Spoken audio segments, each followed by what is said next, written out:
as the Korean Dene and the unceded territory of the Métis. We'll now reconvene in public. Can I have someone make the motion to reconvene in public, please? Councillor Weigel.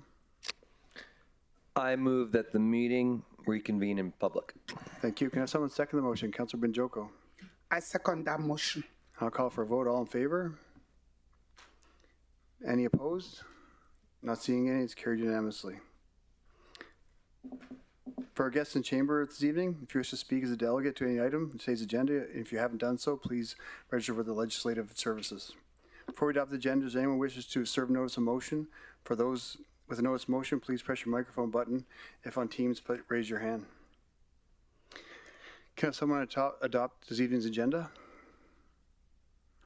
Councillor McGrath? I've called for the amendment to the agenda, that the agenda be amended to remove item 6.3 and that the agenda be adopted as presented. Thank you. Can I have someone second that motion? Councillor Walkman? I second that motion. Thank you. And would you like to speak to that amendment, Councillor McGrath? Thank you, through the chair. And I guess this is not to slight any resident in this community. I think the community has been through lots. We have a Clearwater Drive, a historic river that's been shut down for about, I don't know, 10 to 11 weeks that we can't travel on because of flood mitigation efforts. And I think that before we open up the box again on any other parcels of land with the municipality, we need to make sure that we address government, whether it be federal or province, because we have become the bank of Fort McMurray. And if we keep on doing stuff just because we got good hearts, we're going to be broke and our kids won't be able to live here. So I deferred this, a call for your deferral and your support simply because it'll allow our mayor, and the voice of our region, to work with the government when administration. Administration does a fantastic job. And so do Kenny's administration do a fantastic job because everybody needs to work. But we get elected, so when administration and their administration don't make compatible decisions for our residents for sustainability, it's up to us to go get some contribution from the levels of government. And I don't want to get the residents excited because I walked those doors in 16, and I'm willing to bet the same people that are in Waterways and Draper today want to preserve their life. And if we can help them do it as elected officials, make sure that the citizens of the day and tomorrow are not on the hook. We have examples of how the province have screwed us.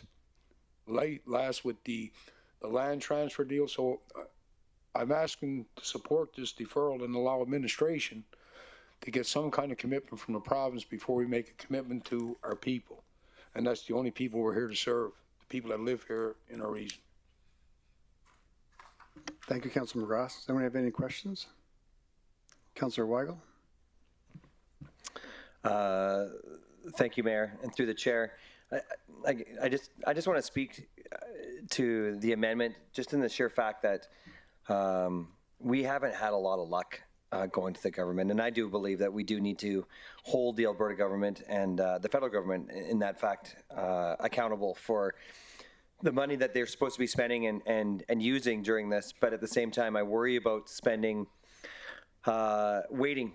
You know, the citizens of Draper deserve answers, and I just think that if we continue to wait for the Alberta government, we're going to be sitting here on our hands for a long time waiting for that to happen. And so I feel sometimes we just need to take the bull by the horns and go through it and set out a plan for the means that we have. Thank you. Thank you, Councillor Weigel. And I agree with both yourself and Councillor McGrath. And as Councillor McGrath alluded to, we've been kind of giving the short end of the stick lately when it comes to our fair share of the provincial funding. So I'll definitely commit to going to the province, going to Kenny with myself and council to see him personally and see where we can come up with funding for this project. I guess through the chair, just to address my colleague, it's not lost on me about Draper. As a kid, we grew potatoes and carrots down at Travers Garden. He was an instructor at Kennel College, and we settled. We bought houses from Uranium City that went to Timberley and Saffrey Creek. But through it all, the province hasn't stepped to the table. They did once with Ptarmigan Park, and we built a fence there in '85, and it was a Suncor ARC property. And planning and development through the rebuild, we were smart enough to put the homes at 250. So now we have a situation where we have half the community out, half the community in, but the services have to continue. I don't want to be like that 4 years from now.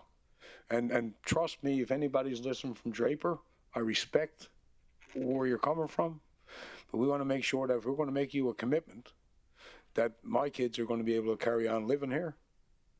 Or Mike, you might be able to, open up another restaurant. Or Jason, you might be able to lend me a few bucks. But this is about our community. So I guess, Stu, Councillor Weigel, I accept the fact that, we're all going to have a different space. But at the end of the day, we need to bring back government to us and their funding. We get, if I compare it to an elephant in the flood mitigation, the fly is on the back and the elephant's behind, and we're the elephant. Thank you, Councilor McGrath. Councilor Grandison? Thank you, Mr. Mayor, through the chair.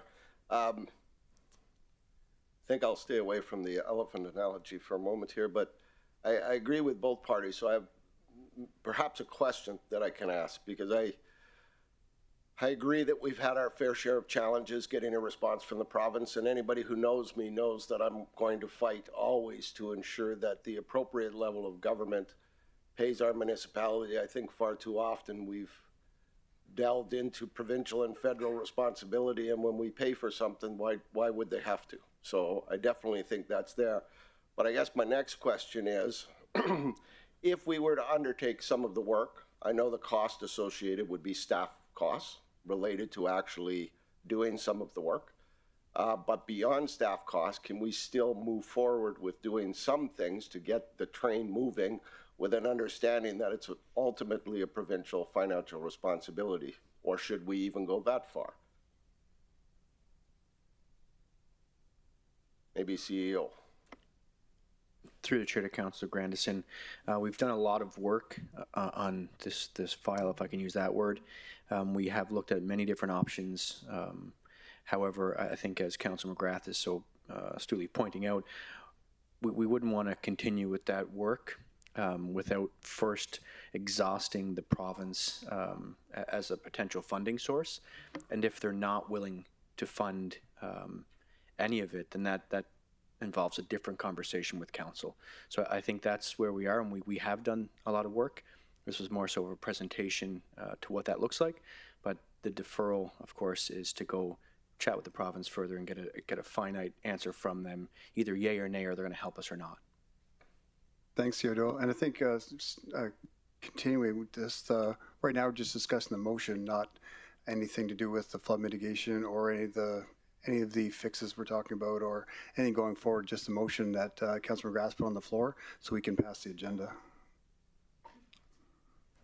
Councilor McGrath? Yeah, thank you, through the chair, and I agree with you. We call the question, and it's just a deferral, but I think it helps our administration, because at the end of the day, we don't, I'm not trying to stop anything, no disrespect, but we've taken it every which way we can, and it's got to stop some point, and might as well pick this one, because our administration are only as good as our support. And when they hit the brick wall, that's when the mayor and council have to step up for our residents. And I don't believe that we really pushed the needle hard enough to get the pop we're looking for. Thank you. Thank you, Councilor McGrath. Councilor Weigel?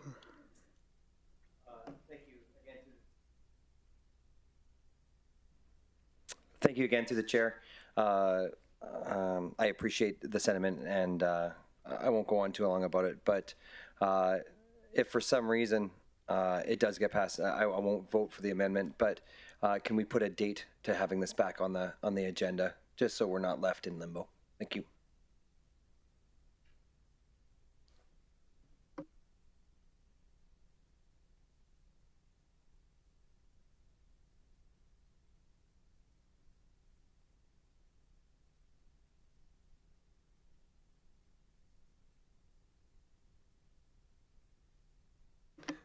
So if we can amend Councilor McGrath's motion and defer it to the first be the last meeting in May. I believe that'll give us, or the first meeting in June will give us time to go past engagements with Draper and time for us to contact the province and hopefully get something moving. Well, anybody's known me to work with me, I'm always amicable to an amendment or to help, So we'll do that. always. Okay, thanks, Councilor McGrath. Yes, please.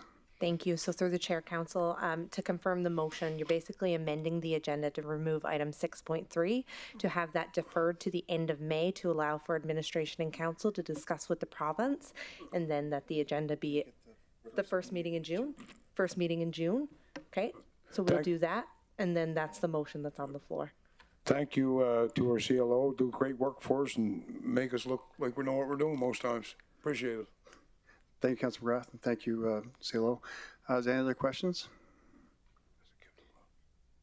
Okay, if that's the case, I'll call for a vote. All in favor, please raise your hand. And any opposed? That's one opposed, carried. Thank you. Moving on to consent agenda, does anyone wish to remove any items from the consent agenda? Not seeing any. Here, can I have someone make that motion?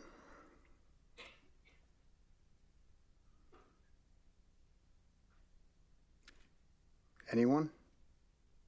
Thank you. Councilor Stroud? Thank you, Mayor Bowman. I move that the recommendations contained in items 4.1 and 4.2 be approved. Thank you. And have someone second that motion? Councilor Grandison? I second that motion, Mr. Mayor. Thank you, Councilor Grandison. I'll call for a vote. All in favor? And any opposed?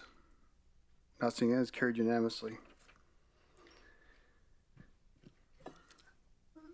This evening we have two very important proclamations this evening. The first is that May will be declared as Sexual Violence Awareness Month. Whereas the impacts of sexual violence are prevalent and widespread among Albertans, it is in the public interest for community members and leaders to come together to create a community of support for survivors and to celebrate the increased advocacy and awareness of sexual violence in communities. Whereas challenging the systems that contribute to sexual violence can help eliminate violence in 2022 and for years to come.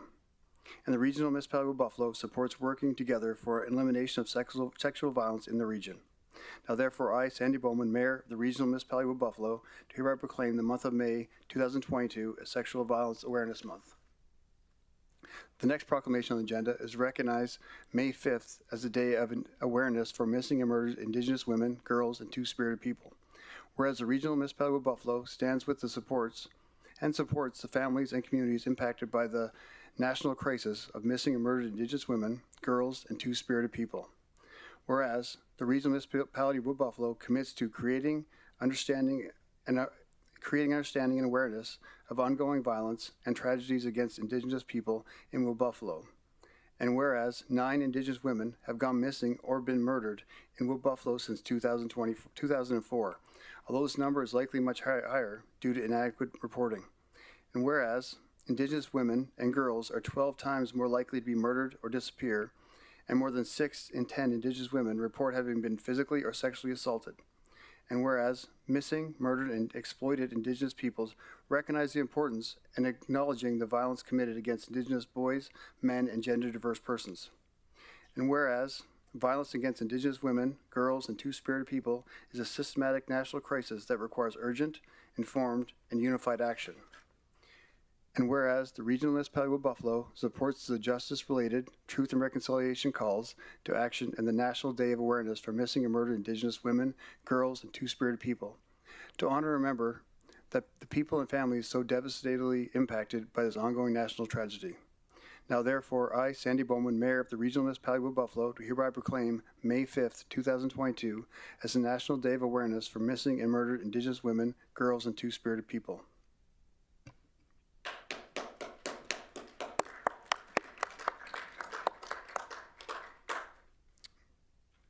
Moving on to presentations, we have Helen Meyer, Chair, and Destiny Jeffries, Vice Chair, Communities in Bloom, read the annual report. I'd like to invite Helen and Destiny to come forward. And a reminder, you have 5 minutes to make your presentation. Oh, we can, at the end, Councilor Dogar. Yeah, go ahead, Councilor Dogar. Thank you, sir, to the chair.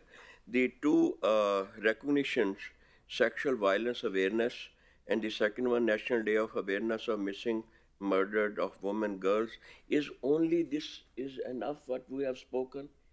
There's a hardly use of it. We should discuss more reasons and factors which lead to such like things and how these crimes or can be minimized. And there will be over the next month and over the next year. This is just a proclamation, making awareness to it. This one is just enough. We're doing more later. Okay. This one is just an acknowledgement. Thank you, Councilor Dogar. Thank you. Hello. We did. Hello, Mayor and Council. Thank you for having us. My name is Helen Meyer, Chair of the Wood Buffalo Communities in Bloom Committee. Joining me is Vice Chair Destiny Jeffries. We are here tonight to share the Wood Buffalo Communities in Bloom 2021 Annual Report. Our committee includes 7 council-appointed members and 1 council member, Councillor Cardinal. Nice to see you. Communities in Bloom is the local chapter of the National Communities in Bloom program. It is a Canadian not-for-profit organization committed to fostering civic pride, environmental responsibility, and beautification. This is accomplished through community involvement and national programs with a focus of enhancing green spaces in communities. The RMWB has been a participant of the organization since 2000. The mission of Wood Buffalo Communities in Bloom is to foster an increased sense of community pride and ownership by providing support and guidance, and through active involvement in the Communities in Bloom program. Our mission is carried out through annual programs such as Flower of the Year, Community Garden Planting, Nominate Your Neighbor, National Judges Visit, and Party in the Park. In 2021, the committee adopted a vibrant new logo while still incorporating the treasured mascot, Brave the Raven. 6,000 Flower of the Year seed packets were distributed throughout the region, and we partnered with local businesses to promote the programs. In 2021, we participated in the national CIB campaign called Hope is Growing by planting yellow flowers and yellow tulips in Borealis Park. 64 recognitions were received from the Summer Nominate Your Neighbor program. Each recognition received signage to proudly display in their front lawn and was entered to win prizes from the National and the Wood Buffalo Communities in Bloom. The community partnered with the festival. The festival theme was International Fruits and Vegetables, which paired well with the 2021 Flower of the Year, the nasturtium, which is also an edible flower with a peppery taste. A new partnership in 2021 was created with YMM Holiday Lights to promote the Winter Nominate Your Neighbor program. There was an increased interest in the program with 94 recognitions, including Fort Chipewyan, displayed here on the slide. As we proceed into 2022, the Wood Buffalo Communities in Bloom Committee has the following planned: promoting the 2022 as the Year of the Garden, which is a celebration of all things gardening and encouraging the community to plant red in recognition of the Year of the Garden. Welcoming the return of the annual Communities in Bloom Judges Visit. This year, we have entered the international category, competing against other communities of similar population sizes, from Leduc, Alberta, to Belgium and Italy. The judges will be visiting our region August 22nd and 23rd, and will be evaluating the community on 6 categories: community appearance, environmental action, heritage conservation, tree management, landscape, and plant and floral designs. The committee will be representing the RMWB at the Communities in Bloom Symposium and Awards Ceremony in Victoria, BC in October 20th to the 23rd. This will be the first in-person event in 2 years, and we're looking forward to representing the RMWB. And last but not least, the continuation of our annual program, which includes the announcement of the 2022 Flower of the Year. By popular vote, this year's Flower of the Year is the zinnia. Coinciding with the 2022 Year of the Garden campaign, the selected zinnia variety will have bright red petals. We are encouraging residents to pick up a packet and plant red throughout their gardens. The Flower of the Year seed packets will be available at various businesses and municipal offices and in rural communities at the municipal contact offices. We have brought some seed packets to share with you this evening, and we've left a basket which you'll able to take some home with you and enjoy. Due to the COVID-19 pandemic, our hosting year for the Communities in Bloom Symposium was canceled in 2020. It was later approved by Council to move the hosting year to 2023. We are looking forward to inviting delegates from across Canada and around the world to join us for the 2023 Communities in Bloom Symposium and Awards Ceremony right here in the regional municipality of Wood Buffalo. We hope that you can join us at this event to showcase our region and celebrate the beauty within our community. Thank you. And do you have any questions? Thank you for your presentation. Councilor McGrath? Thank you, through the chair. And I know Tyron's in Dubai, Phil is in the mountain skiing, and they both served on Communities in Bloom, and I can't get on it, but I would think if you serve a term on council, if you serve that once, you end up like Phil and Tyron. So Kendrick, I don't know where you're going to end up, but it won't be Fort Chip. It'll probably be someplace south. But I just want to thank you, ma'am. I've been around this is my 9th year.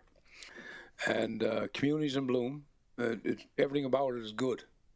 How many times do you get in council chambers and talk about everything that's good? Especially after the wildfire. And even I think on back of my house, there's planter boxes that the TD Bank sponsored. 90% of the people are 100%, and the other 5% are off and on. But it's really nice to see some flowers. And I didn't always think that. But last summer, we flooded a few homes, and we got some flowers for the senior citizens, on Canada Day. And I have a whole new respect for what a flower can do to your life mentally, physically, to your property. So keep up the good work. God bless you. And as you know, if you need a few bucks, we're here for you. Okay? Because I really love Communities in Bloom. Thank you. Thank you. Thank you, Councilor McGrath. Councilor Dogar? Thank you, sir. Thank you, ma'am. It's a very nice presentation, and this organizations and how you do it, Communities in Bloom, it's an excellent job and makes very attractive these communities. I hope you must be carrying out certain competitions also. Would you be kind enough to tell me or the audience which are the organizations which are doing more than the others, or which are the best organizations, so that we might pay them some tributes, some gifts? Probably I can go them and thank them.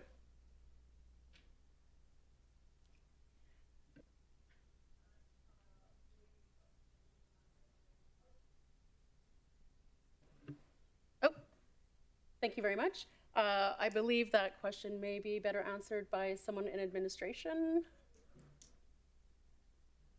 I'm not sure if...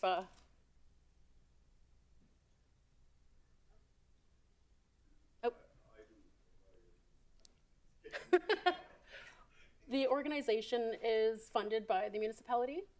The committee itself represents the community as part of the community engagement piece. So we are fortunate to be funded that way. Fine. Okay. Thank you, Councilor Dogar. Councilor Benjoko? Thank you, Mayor Bowman. And thank you to the community in Bloom.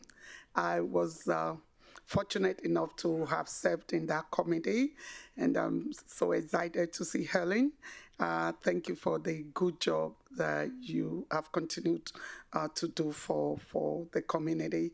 And so, of course, I just want to appreciate you openly. No questions. Yes. Thank you, Councilor Benjoko. Councilor Ball? Thank you, Mr. Mayor. I don't have any questions for you either. Just wanted to thank you guys for what you do. I don't know if you know my history, but probably had more inspections done with judges than you ever will. So it can be trying. I know how much work goes into Communities in Bloom.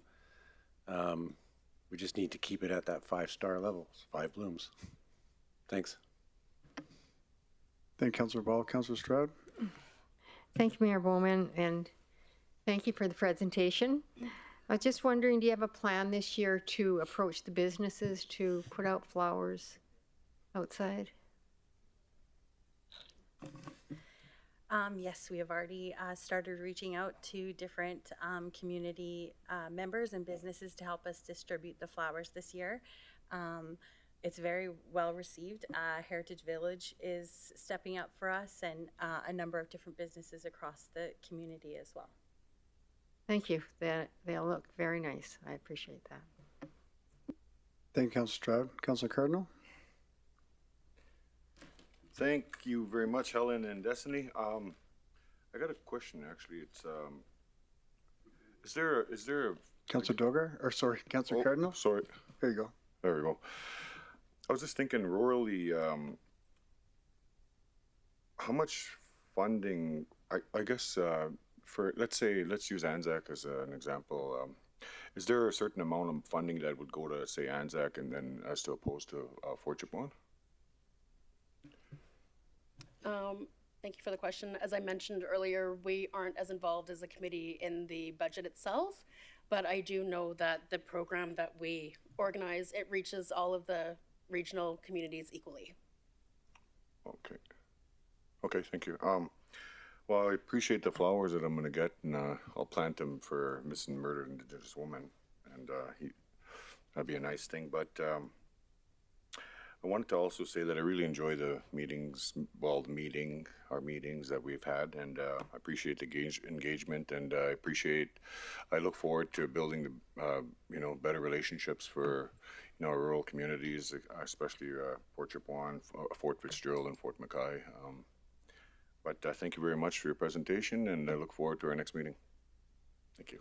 Great. We'll see you this Thursday at the meeting. Yes.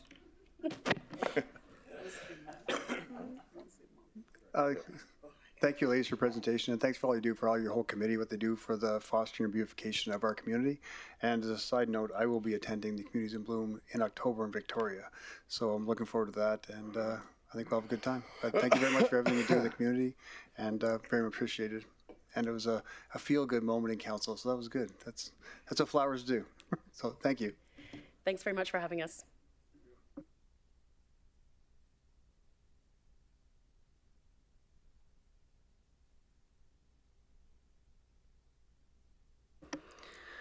Moving on to presentations, we have Phil Osborne with Philtech Enterprises joining us electronically to present on a solid waste collection bylaw number 07/043. So I'd like to invite Phil Osborne to present. And again, as a reminder, you have 5 minutes to make your submission. Following your submission, please remain available for questions from council. Thank you.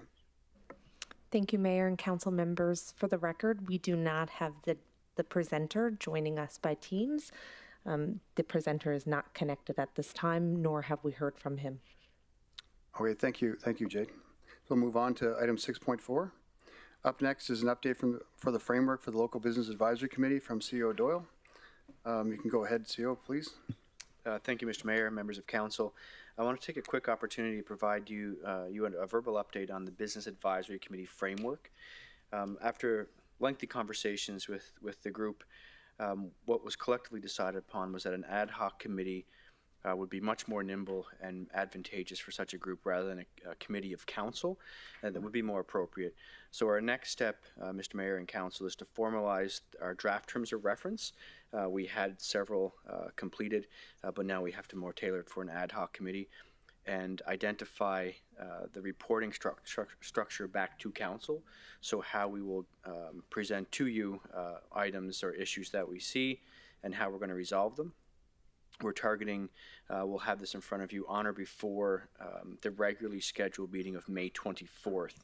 That will provide enough time to get to work quickly thereafter and throughout the summer to come back after recess with any issues we may have for the first reporting. Thank you, Mr. Mayor. Thank you. And I'm going to start with my questions before I go to council. Can we look forward to, before a summer break, having stakeholders being involved in this committee before the summer break? Through the chair to the chair, that's the intention of having it on or before the May 24th meeting. That gives us enough time to come back to council or have some participation prior to the summer break. Perfect. Thank you. Are there any other questions from council?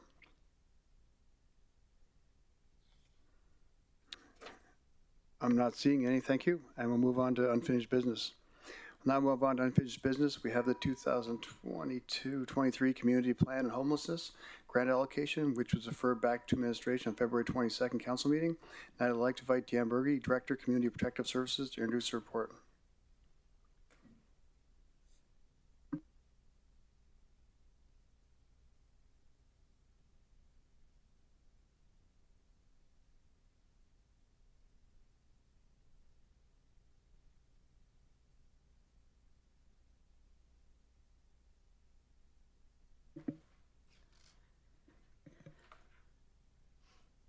Good evening, Mayor and Council. My name is Deanne Berge. I'm the Director of Community and Protective Services.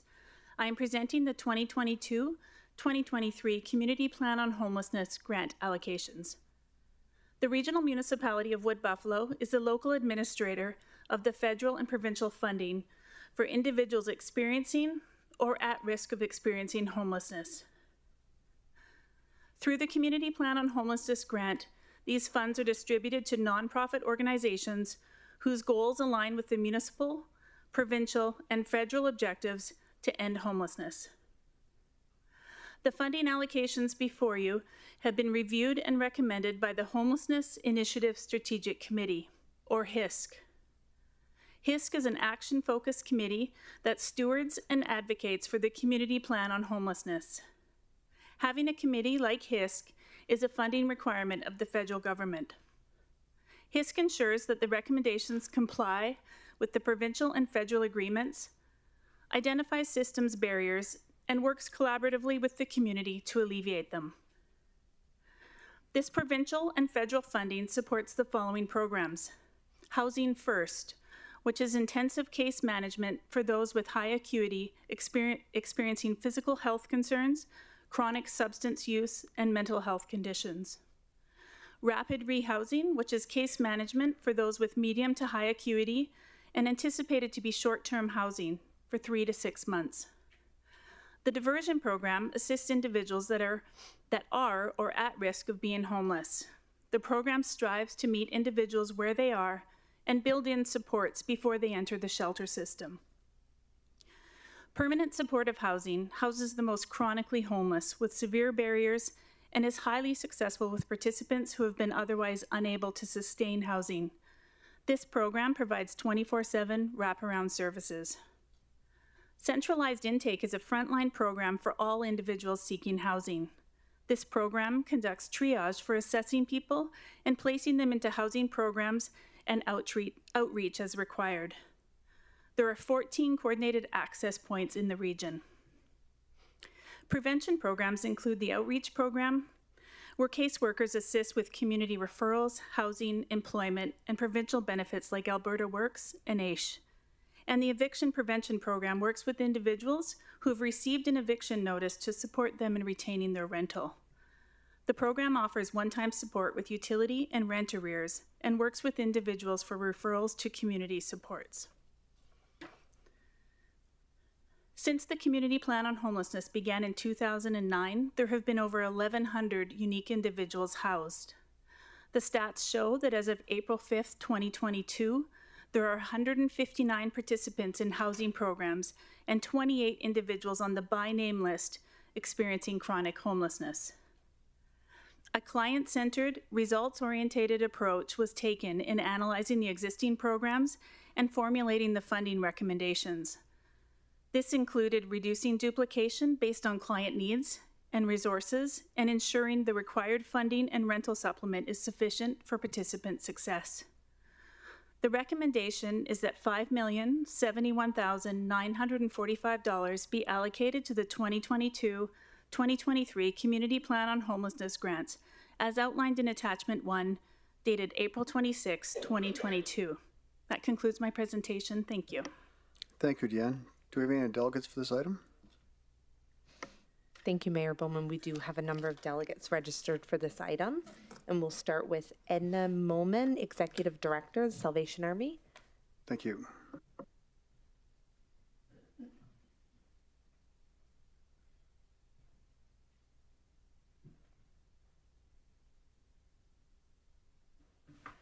Tunsi, and hello, Mayor and Council. I thank you so much for providing me with this opportunity to take a few brief moments to speak with you today. My name is Edna Olson Molman, and I am the Executive Director of the Salvation Army in Fort McMurray. As many of you know, the Salvation Army has been involved with the homeless culture within our community. We have helped, we have nurtured, we have supported. We do the same thing with the Community Plan on Homelessness. We are full, committed partners to this program, and we have been since 2009. Our program at the Salvation Army currently has a Housing First program, and it has the only diversion program within our community that's specifically directed at keeping people out of the shelters. So our workers meet people where they're at just before they enter the shelter system and divert them to other means, housings, et cetera, et cetera. I would say that as a mayor and council, I am so thankful for the money that you're allocating to our Housing First and diversion programs, permanent supportive housing. We all work in partnership. We do not duplicate services, and we are all around the table with the RMWB Community Plan on Homelessness, working hard at what we do. Currently, we have 3 housing coordinators within our center, and they are working with 60 individuals who are homeless, have been homeless, or are on the verge of being homeless. So our program is so desperately needed within our community. I would encourage each and every one of you to keep stepping forward, keep at the federal and the provincial government for funding, because although the budget seems to be very healthy, we could use more. There is so much more that our community can do for our homeless population. That's the Salvation Army's passion, and I know it's the passion of every other agency that works under the umbrella of community plans on homelessness in Fort McMurray. Thank you so much. Thank you, Edna. We have a few questions from council. Councilor McGrath. Thank you, through the chair. And first of all, ma'am, thank you and your organization. No stranger to what you do over there. And say hello to Captain for me. I will. What I see in the community, one time, homelessness was in one place. And what I've seen in the last 24 months is homelessness in our community is everywhere, whether it's Timberley or Thickwood. So something's happening. Mm-hmm. And then when I look at a vacancy rate of 25% in buildings, how us elected officials are not pushing the needle more. Again, it goes back to an earlier conversation. That's why we're in these chairs, to make sure somebody has a roof over their head. And my rockin' life, Bride, feeds people every day. Mm-hmm. And the soup kitchen, halfway down, and I know you got organizations work together, and I think this is probably one of the biggest things that we have to support, but it's not lost upon us as elected officials. Again, the province, pick and choose, segger off, and we have to look after our own people. And I think that starts long before people become homeless. Because that's where I started, just down on Franklin Avenue. And I understand it, and the only way we're going to get through it is to address it. And if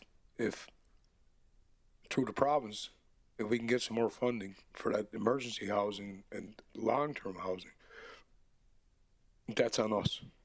You keep up the great work, and I think that when you need a hand, I think that any elected official, that's the bare necessities.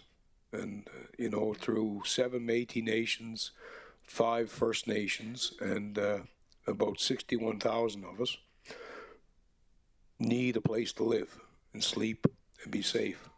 That's the bare necessities. And in 2022, we see our homeless rate increasing. And it's not because people live here. People come here because they feel safe, because of organizations like you. So that's a feather in your hat, but an onus on us to do more for you. So we appreciate what you're doing. And again, say hello to Pudgy for me. Appreciate it. Major Hibbs. Yeah. Thank you, Councilor McGrath. Councilor Dogar. Thank you, sir. To the chair. Madam, I'm extremely happy what I saw yesterday. I try to go wherever the taxpayers' money go, and that's why I visited your both organizations. Let me tell you, I'm a shelter guy. I have used many shelters of Alberta, not only of Alberta, of Canada. And I'm proud of the fact that yours was the best. I feel sorry that in 17 years I couldn't visit you. Surely now I will be visiting you more often as a tribute to your organization. It was excellent arrangements. I went to washroom, I went to kitchen, I went to every corner. I interviewed few people also. Everything was more than good. I pray that God Almighty give you all that blessings and you are rewarded. Thank you. Thank you. Thank you, Councilor Dogar. Councilor Stroud? Thank you, Mayor Bowman, and thank you, Edna, for your presentation. So Edna, you explained the process. I was just wondering, the outcomes, are they quite positive in this Housing First program? They are so positive.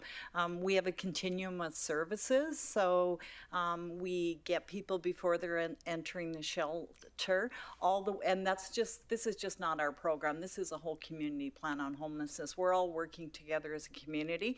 So they come in to the shelters, diversion picks them up and diverts them, and we go all the way to permanent supportive housing. We have out of our caseload of 30, for example, 28 of them are housed right now. And some of them very, very successfully. Some of them we have to try a little harder, but the overall success rate is fairly good if we can give them coordinators, get them housed, and then build all that support around them. And I know the other agencies are meeting with that success as well. So I'm aware that Wood Buffalo Housing has a vacancy rate of, around 20%. Is any of that housing available for these programs? Honestly, no. Okay. Thank you. Thank you, Councilor Stroud. Councilor Vanjoko? Thank you, Mayor Bowman, and thank you for the presentation. And I also appreciate the work that you are doing in the community. Very visible. We all know Salvation Army in any city will deliver, and particularly in Fort McMurray. My question was actually around collaboration with other agencies so that it doesn't become a revolving door, that people who have graduated, so to say, would come back again. So I'm glad you already touched on that there's a strategy in place to ensure that people move on to the next level and develop some life skills and move on. And that's the beauty of such program. And I've worked in one before. So I just wanted to ask that question, but thank you again. Thank you. Yes. So you were asking me about? No, I think you've touched on it. Just that there's need to ensure that, and I think that's what I'm hearing you say. Yes, okay. Absolutely. Thank you. Thank you, Edna. Thank you. Any questions from council? Councilor McGrath? Thank you, through the chair, and to Lady J, our long-serving councillor. Having sit on the board, you know what the vacancy rate is, and you know the job we got to do is to get this lady some cash, to get people off the streets and into the facilities. And then we wouldn't have to spread such a check back to the operating grant. So it all ties in, you see.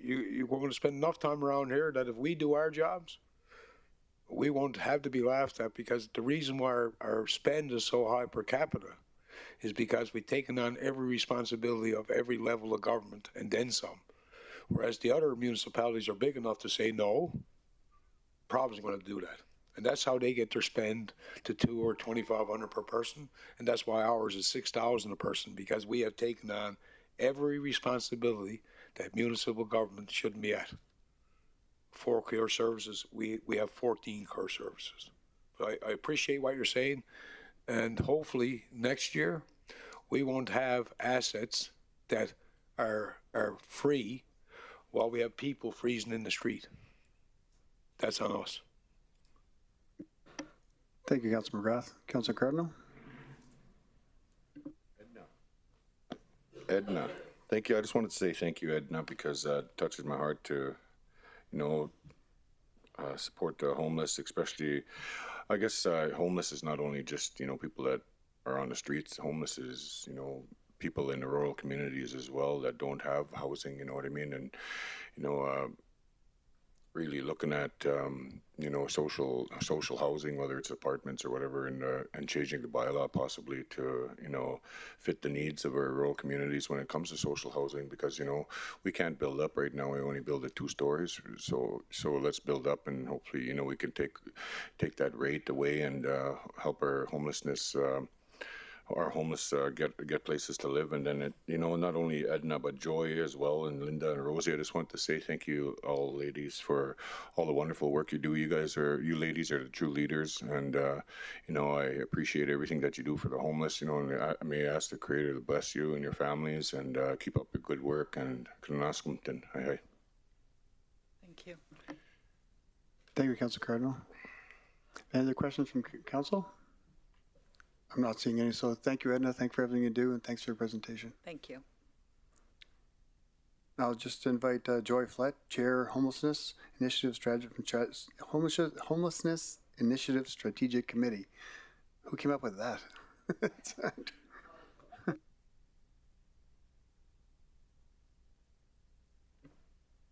So, good evening, Mayor Bowman and members of council. My name is Joy Flett, Chair of the Homelessness Initiative Strategic Committee, HISC. As a member of the Athabasca Chipewyan First Nation and a lifelong resident of the regional municipality of Wood Buffalo, and a HISC member for the past 9 years, I see the passion and commitment of HISC, the community partnerships and initiatives branch, and numerous community agencies that work together to end homelessness in our region. HISC was formed in 2000 to facilitate the achievement of the community's planned priorities in relation to identifying gaps in services and supports for individuals experiencing homelessness and those at risk of homelessness. In 2021, HISC identified the need to include more Indigenous agencies and services.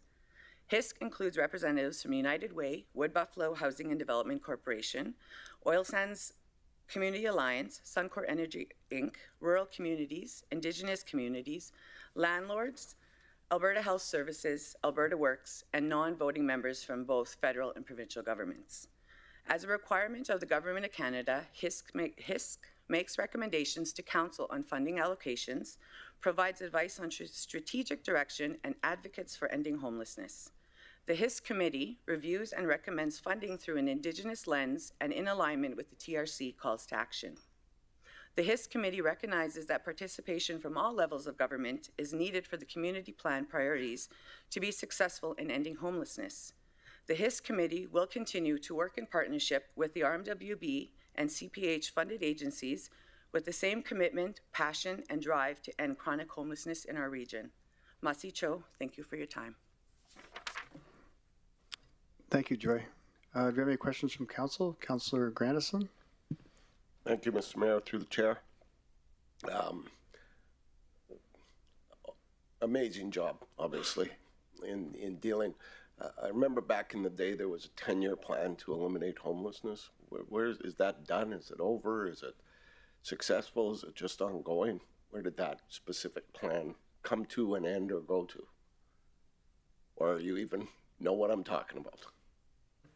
Yes, I do know what you're talking about. So that we still have the community plan on homelessness. It's just, I don't believe it's a 10-year now. I'm going to rely on some administration for some backup. So my apologies for not having that answer for you. Okay, so it just kind of stretched out almost. Okay.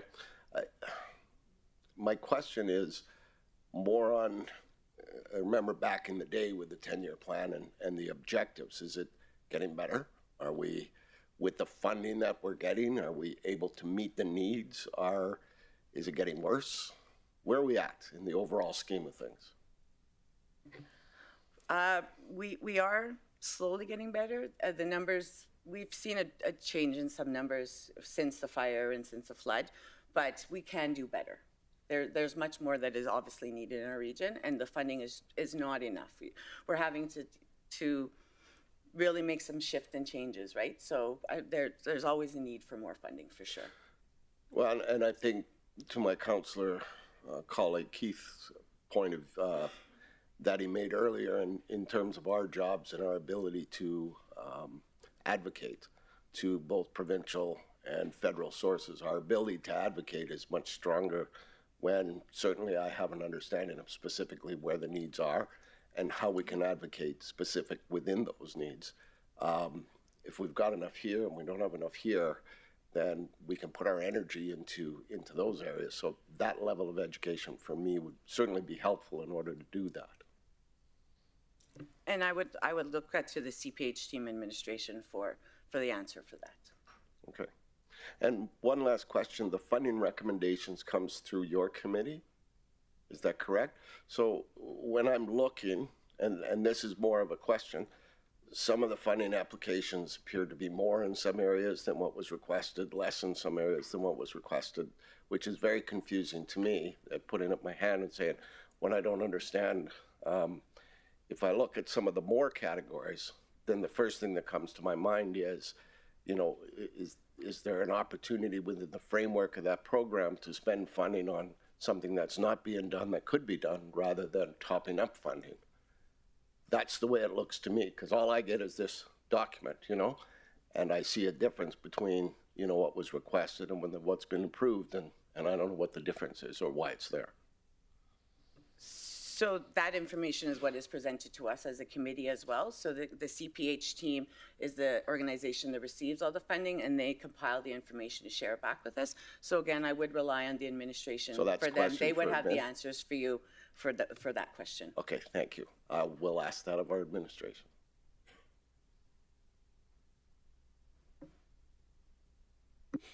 Councillor Boussier? Yeah, thank you, Mayor Bowman, through the chair to Joy.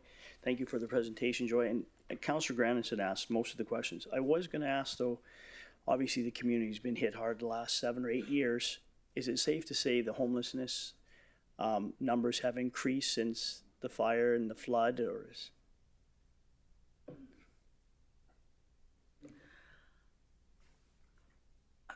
I don't want to say yes or no to that. I know that the numbers did decrease after the flood because a lot of people didn't come back, but we are seeing an increase now as well. But I don't have the exact number for you, and I apologize. Through the chair, do you have any estimate? Like, are we talking hundreds or thousands, or would you? I don't want to put you on the spot. If you don't know, that's fine. I would. They're not in the thousands. Okay. I know that. They would be around probably the 100 range, I would say. That would be fair to say for now. Okay, thank you. Councillor McGrath? Thank you, through the chair, and certainly Ms. Flett, no stranger around helping people out. Appreciate you, the time you're putting in, and I know that sometimes you could throw your hands up in the air. We don't always have the answers around the horseshoe, but it's certainly nice to have people like yourself doing some of our work, because it's all our work as a community. And the homeless people get hit with such a stigma that wherever there's homeless people, there's trouble. But quite the contrary, because most people I see at Esso in Timberley or Petrocan in Timberley or down by Esso at the end of Franklin, they're not rammy people. You give them a meal, they might get mad with you, but they'll take the meal. But I can't get over the fact, how would you, as a resident, how would you see us improve our, I guess you put us in these chairs to do what's right for the community. What are we missing? Because I know I don't have to take stock. I can take stock as I get up here every day. There's a guy in the audience wondered where I was living. Well, every morning I go to Tim Hortons or up at the Esso in Timberley, get a cup of coffee before we go out north. And hopefully 20 years from now I can give it up. But I see more people being homeless in our community because I live here. I don't wait on government stats.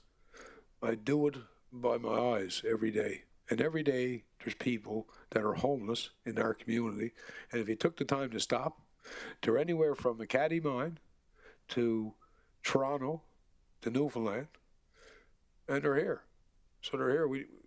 How do we serve them better? I guess what I'm asking. Because we don't have all the answers. If we did, we wouldn't be here.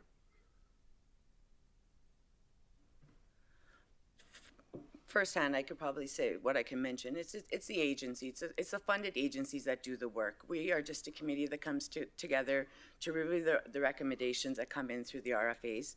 but it's really the Center of Hope and the Salvation Army and those individuals that are running those organizations that are the boots on the ground that are serving our people. Our committee is a volunteer committee. I specifically sit here to represent the Indigenous people that don't have a voice. That is where my passion comes from, and will continue to do so. But I know that the funded agencies that we do support, they don't get enough as it is, and whatever more little bit we can do by opening up our hearts and our minds and just being present in the moment, I think, and just taking that ear to listen to what some of the needs are that these agencies have. We may not be able to give them everything, but by just giving them a little bit of our time, I think that's a fair start. Well, I appreciate that, because I was, for one, I'd never ever had always an open ear. But I guess as we mature, we don't know it all. And the people here trying to help are the same people I'm trying to help. So we can find a common bridge. I think the next 30 months, I look around, I see some hope.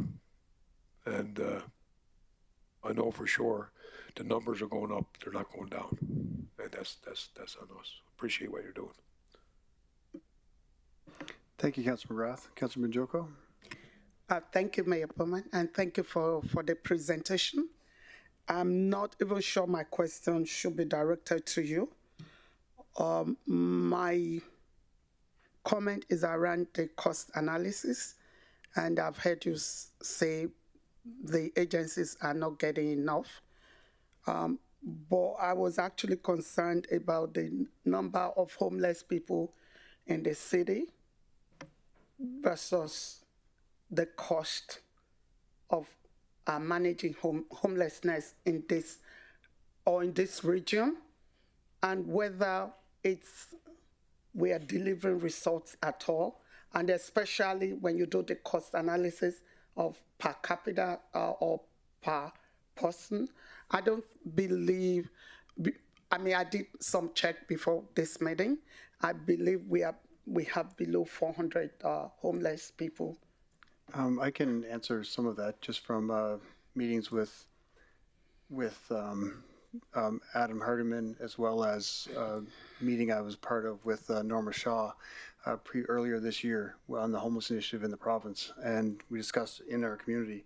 So just some numbers quickly, just to answer a lot of the questions the council had. 2008, we had about 549 homeless. 2016, 114. And in 2018, the number was about 200.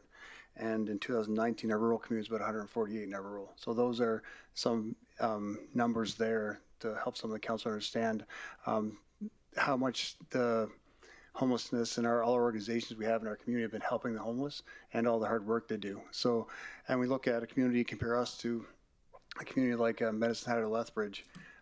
We're a leader in the area of working with the homelessness and providing different programs, not only to provide shelter, but a path through.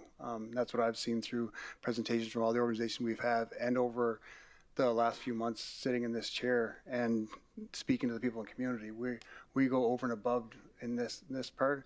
And we're one of the few places, I believe, that a lot of the councilors sitting here know a lot of the homeless people in our community, even by name. So I think that's something we can be proud of, not to steal your thunder with HISC. I won't try to say that again, but that just answers some of the questions council has been coming up with here. So I think it's an amazing job we do. And a lot of the funding we're discussing today, and we're talking about where it's being allocated, where it's going, all that funding is coming from provincial and federal government, and it's coming to us to pass it on to groups like HISC and Salvation Army to use as they see fit and appropriate. And I think just by judging by the few numbers in the last 12 years, we can see that they've making some great improvements and great strides in those areas. So I thank you again, Joy, for everything you do. And thank you, Mayor Bowman, and thank you, Joy. And I think the numbers also speak volumes, and that's good. Thank you. Thank you, Councilor Majoko. Councilor Cardinal? Thanks, Joy. Thank you for presentation. Maybe this questions for administration. I just wanted to know, do we have a survey for possible homelessness in rural communities? Do we ever get a survey done? don't believe there's been one in the communities, but I know that's been in discussions at our table as well. And we've just actually recruited another Indigenous individual to join our committee. For the longest time, it was just myself. And like that's where I saw a gap in the committee where the rural communities were being missed. So just bringing that voice to the table, it's been a slow process, but we're getting there to be more inclusive, of course, of the rural outlying communities. Thank you. And in the last briefing note I have, Councilor Cardinal, we showed it in 2019 and 148 was the number, and that's the last count that I have available right now. Oh, you know, I understand. I just like the 148 that could have been, you know, of course, like you said, for all rural communities. But I mean, like, you know, homelessness, you know, sometimes is categorized as, you know, people that are living on the street. And, you know, that's not homelessness. You know, homelessness is, you know, mothers and fathers taking care of their children, and their children are not able to, you know, excel from the houses that they're living with their parents or whatever. But I'm just saying that maybe we need to look at doing a survey for actual people that need the living needs, right? The housing programs, right? That's basically what I'm getting at. So yeah, I'll for send sure. an email. Yes. Okay. Perfect. Councilor McGrath? Thank you, through the chair. Maybe a question for admin. I think it's you know, probably a simple question. When you take the funds and you're carrying forward, is that because there wasn't enough draw on the services that we have a surplus to carry forward? Is that'd be the only way? And that's for administration, of course, not you, Mrs. Flett. I want to put you on the spot. Through the chair to Councillor McGrath. So the carry forward funds or the slippage is because those are funds that weren't used in the last year. And one thing that I just will mention is because of COVID, we've had a lot of additional funding that's come forward from the federal government. And that includes another almost $1 million just before this council report was to come forward in February. So I believe Councillor Grandison spoke to why are we giving more than what people asked for, but it was really the agencies and the HIS committee getting together to go, what resources do we have that we can put into the community that we can fund? And you'll notice that there's even a carry forward of I believe it's around $400,000, and we're going to use that as emerging issues for the year if there's more resources available to house more people. And I think you actually nailed it when you talked about Wood Buffalo Housing. That's a partnership that we need to open up where we can use those resources of the rent funding that we have for these agencies to get individuals into housing. So there's a lot to unpack there, and administration and the agencies and the HIS committee are aware of that, and we're doing some strategic planning so that it'll look different in 2023, 2024. Well, if that happens, we've done something, because it was mentioned a long time ago when we got into the housing business. The cost of one homeless person, and homeless by any means, up front it's just a night and food, but the following week is their life, and then it's the life of their kid or their kids. That's what homeless people do. That's what I done, just 2 blocks away. And we didn't have 25 agencies in this community. We had a family, whether it was the Buzier family or the Germain family, somebody looked after you. But now we're bigger than that. Whether it was Mrs. Buzier in Fort McGuy that took me, it doesn't matter. Homeless is homeless, and to me, you can shove all the numbers you want because they fluctuate. Because there could be a van from La Loche tonight take away 10 people. Our homeless problem is growing. I don't care where anybody get the numbers. I live here. I see it. And I also go from nation to nation. And it's not just First Nations that are homeless or Métis people. It's the white people too. Us. And what I'd never understood, we have a Par 9 corporation that could, not overnight, but within a month, there wouldn't be nobody on these streets. If we all got our, I wouldn't say egos out of the way, but if we stay in our own lane, let the men do their work, and when they hit a brick wall, then you let us in. there should be no brick walls, especially when it comes to food and shelter, the bare necessities. So I appreciate what you're doing, appreciate that and what you're saying, because if there's money left over from a budget, we either got too much or we never had enough people to draw on the service. And where I came from, if I didn't use my budget, I never got the same money next year. So we got to be careful. And good for you, Deanne, pointing out what people don't know. In the last 2 years, we have had more federal money available to us for a lot of reasons, but we'll never get that cash again. And the true realities of COVID won't be fed for another 24 or 25 months when mom and dad are not around anymore. So appreciate what you're doing, and I know this is a bigger problem that people talk about. And certainly in Fort McMurray, Norma, Deanne, our staff, Luana, and all these people that go out and look after the homeless, I appreciate all of you. Because like I said, if it wasn't for that help 37 years ago, Peter and Vera at the hotel, I probably wouldn't be here. I'd be like somebody like that's not here today. How about that? Thank you. Thank you, Councilor McGrath. And as you alluded to, and Deanne did, Deanne probably confirmed, I think this is the most funding we've gotten from the provincial and federal government for homelessness. Yeah. So that's something we can, and you just gotta spend the money now. So if any other questions from council? I'm not seeing any. Thank you. Thank you for everything, Dan. I invite Linda Thompson Brown, Program Manager, Community and Housing Initiatives, YMCA Northern Alberta.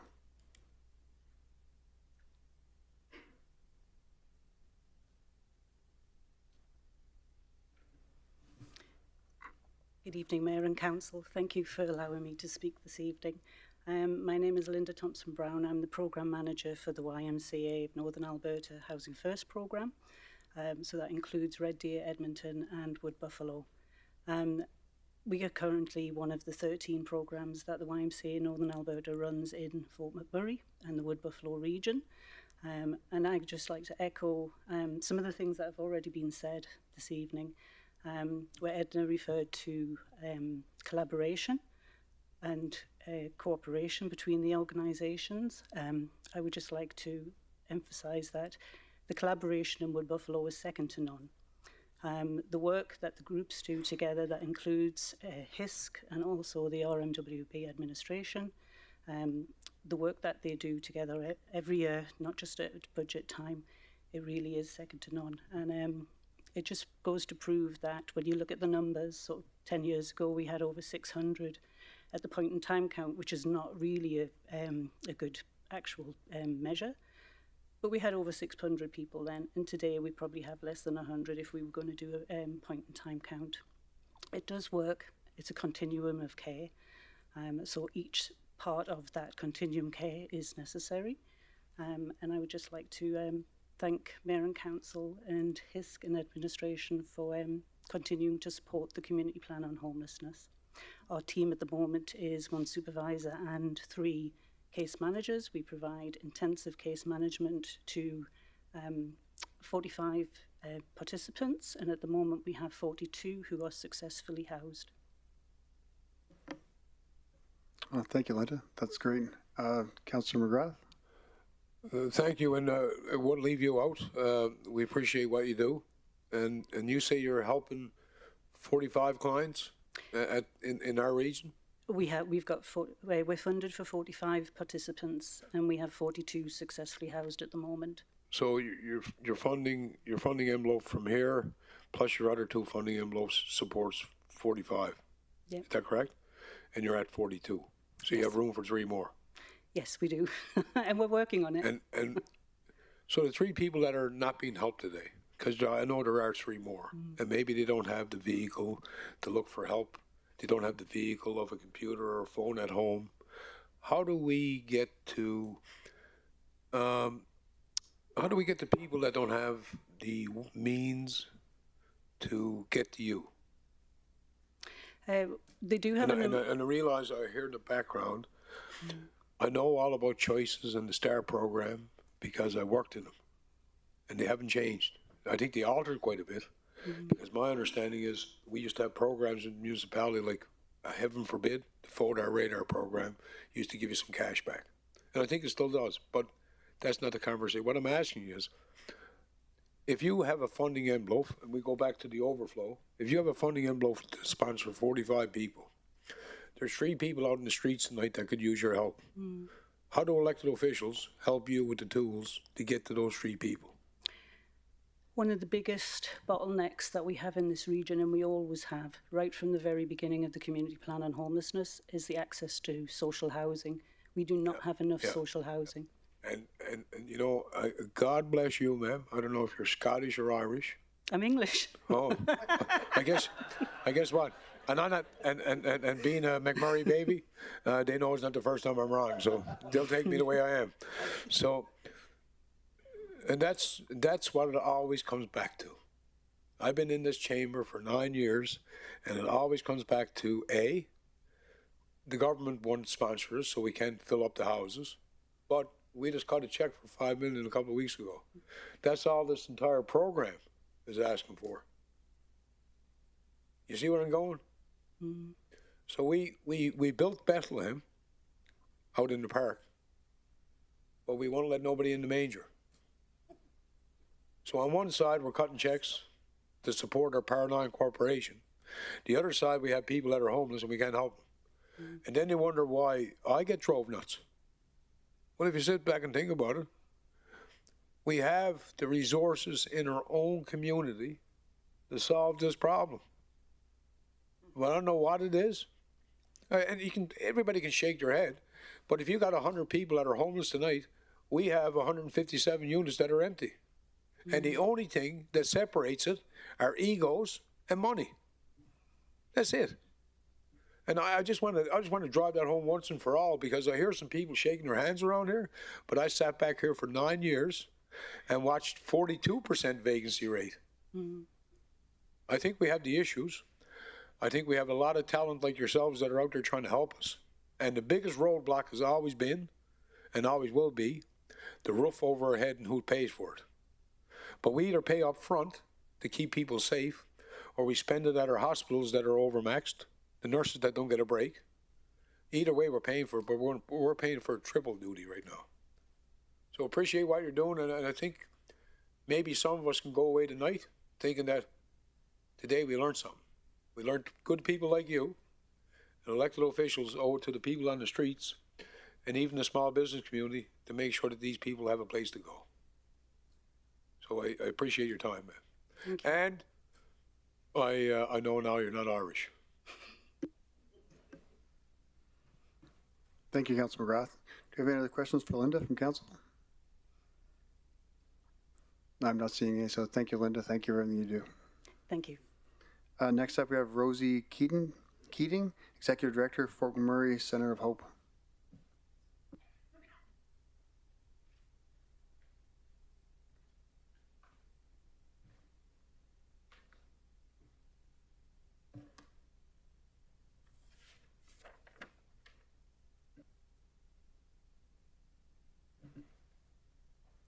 Good evening, Mayor and Council. My name is Rosie Keating, and I'm the Executive Director of the Center of Hope. I'm here this evening to talk about our 3 programs under the community.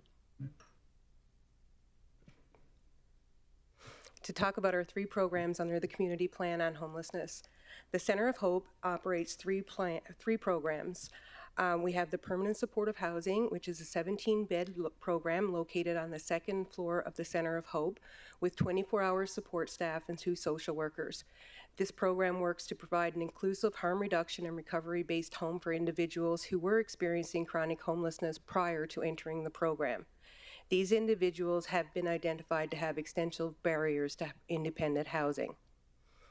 The Center of Hope also operates a Housing First program, which is a significant component on the community plan to end homelessness. The focus of this program is to assist the chronic homeless with finding and effectively maintaining housing.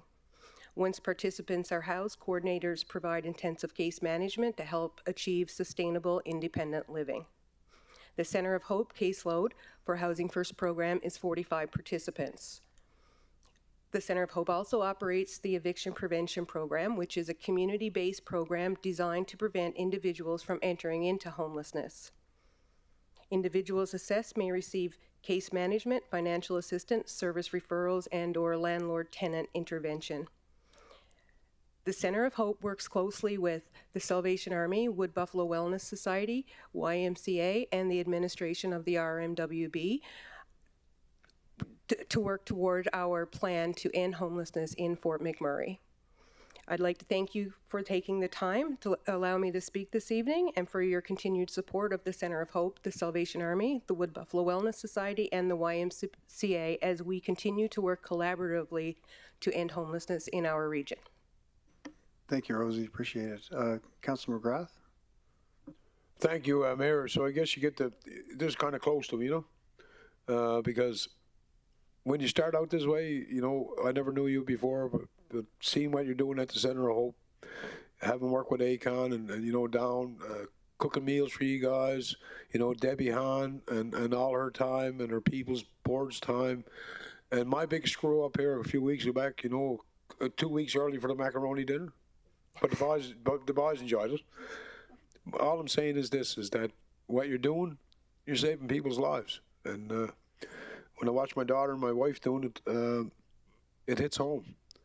You're called to do a special mission, and in a town where everybody's supposed to be well off, if anybody took the time to deliver a hamper at Santa's Anonymous or go to the soup kitchen on Wednesdays and feed somebody some lunch, you'd meet some people that lived here that maybe Jason's dad financed or helped. They're not rich, but boy, this community we're so blessed to have people like yourself. And I was glad to see the Center of Hope getting a new facility. I mean, it's at the end of the day, Me and Mark Weevil were there, 25 years ago. Me and Chief Vern were there 26 years ago. Somewhere getting a sandwich. And that's why this is so near and dear to me. Because without resources like yourself, we'd have more fatalities or more suicides or not knowing where your brother or sister are. So if I get a bit deep on this, it's because there's nothing more real than not having a bed to go home in. And you don't need to be rich or native or white or yellow or black to be homeless. You could have a row with your wife, and she'll, you're not going to kick your wife out or your kids. You're going to go out on the street. So for a night, you're homeless.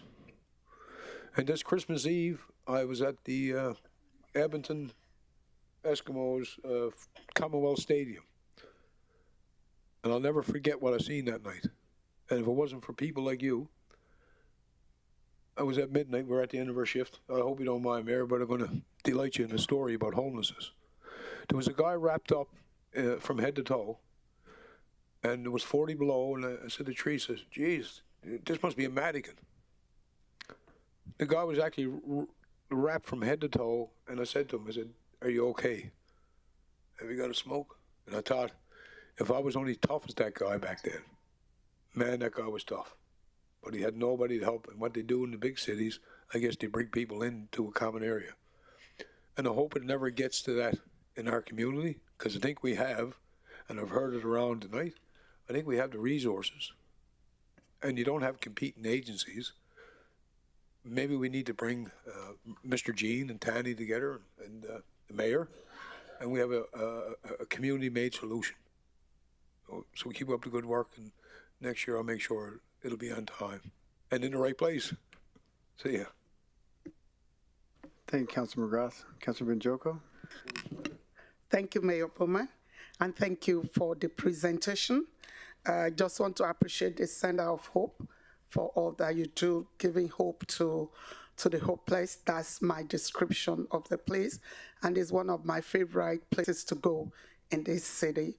I've been there several times to celebrate Christmas, Easter, and even for my birthday. So it's such almost emotional for me, to be there and to see what you do and how many people come in and out and they get fed and they get clothing. So by all means, I wish that just to say thank you to your team and to say you should continue what you're doing. And to anyone watching out there, I'm just going to advocate that we keep supporting Center of Hope, Salvation Army, YMCA, all of you guys who give hope and home to the homeless. Thank you. Thank you, Councilor Bajoko. And thank you, Rosie. Thanks for everything you guys do. Thanks. Can I have someone now make the motion to allocate the grant funding? Councilor Grandison? Thank you, Mr. Mayor. I move that $5,071,945 be allocated to the 2022-2023 Community Plan on Homelessness grants as outlined in Attachment 1 dated April 26, 2022. Thank you. Can I have someone second that motion? Councilor Stroud? Thank you, Mayor Bowman. I second that motion. Thank you. Any other questions of council? I'm not seeing any. I'll call for a vote. All in favor? Any opposed? Not seeing any. It's carried unanimously. Thank you.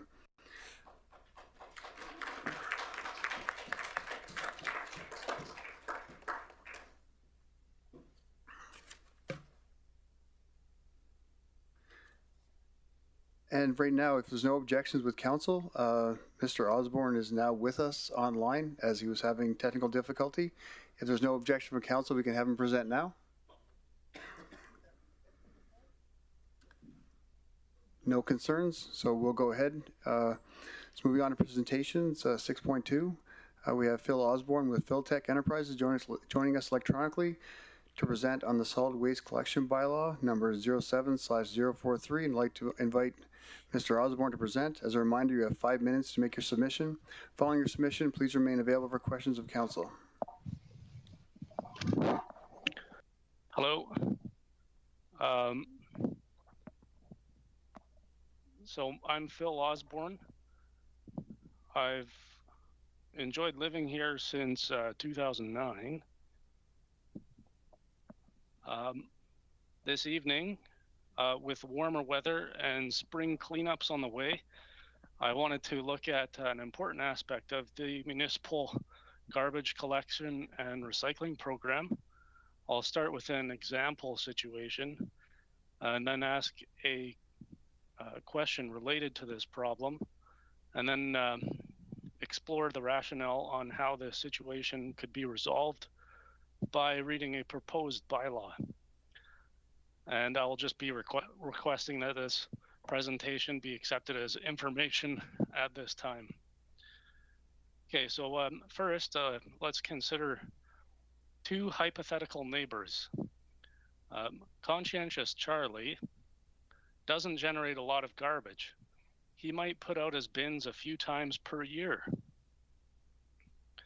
On the other hand, this is Merv the Slob. He lives right next door to Charlie, and he generates so much garbage that one bin per week is simply not enough. His bin is constantly overflowing. And yet, both of these individuals on either extreme pay the same amount for the municipal waste collection service. So my question is, should Conscientious Charlie have to subsidize Merv the Slob? The bylaw I'm proposing to fix this situation reads as follows. Whereas the Municipal Government Act allows municipalities to collect monies by implementing various taxes or fees defined in bylaws, whereas to uphold the integrity in government, it is important for all legislation that is used to order society to be as equitable and fair as possible. And whereas it is important for government at every level to remain accountable to the citizens and the people who finance it. Whereas there are residents who already pay municipal property taxes who do not require solid waste collection on a weekly basis. Whereas some residents could use more than one garbage bin per week, and it's not fair for residents who generate less garbage to subsidize those who generate a lot of garbage. Whereas ethical accounting practices warrant billing only for those services that are required, whereas the municipal utility bill should properly include only those items that are related to water billing. And whereas all municipal departments should strive for continuous improvement in all areas, whereas feedback from residents is a valuable input to the delivery of top quality services that people are happy to pay for. Therefore, be it resolved that conscientious residents who did not request and who do not require the municipal garbage and recycle bins collection service reserve the right to opt out of this service, being able to collect and deliver their own garbage and recycling to the landfill on a smarter, as needed basis with greater efficiency and economy than the municipal department is able. Bylaw number 07/43 being the solid waste collection and disposal bylaw, having been amended by this bylaw, will allow such conscientious residents to arrange a time for an agent or employee of the Municipal Waste Services Department to retrieve the municipal bins, and the associated address will then be removed from the collection route and the corresponding line item deleted from the water bill. This concludes my presentation. Are there any questions? Thank you, Mr. Osborne. Do we have any questions from council? Councillor Cardinal?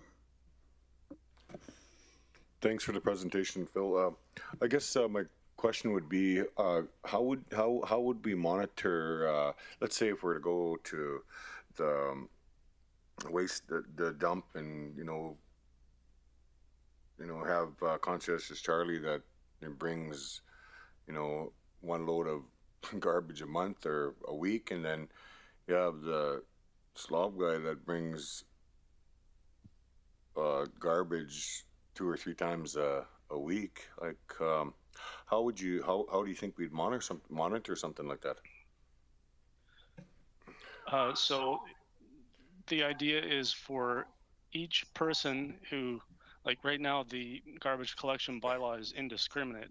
Everyone pays the same amount, whether or not they have their bins out.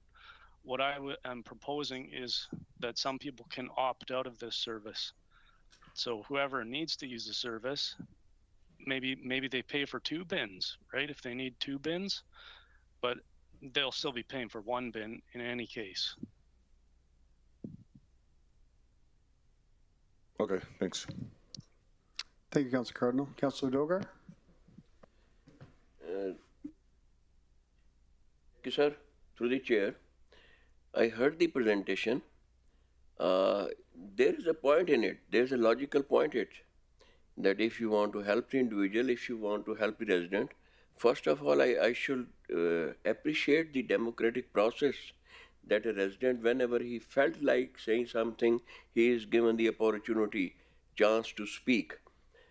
About this, the bin size and how it can be measured, as pointed out by Councillor Cardinal, he has a valid point that smaller size bins can be issued, which contains the half the garbage. There could be a possibility that way, that if we want to help the resident, and if the point is considered to be a genuine, he can be helped. Thank you very much. Thank you, Councillor Dogar. Councillor Benjoko? Thank you, Mayor Bowman, and thank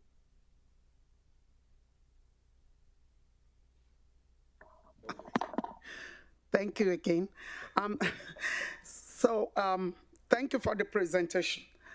My question to the presenter is, numbers don't lie. So what percentage of people are we talking about in terms of people who don't need the services as frequently as what we have as of today? Did you carry out any survey, or is this based on your own personal observation of your street, or any historical facts that we can explore?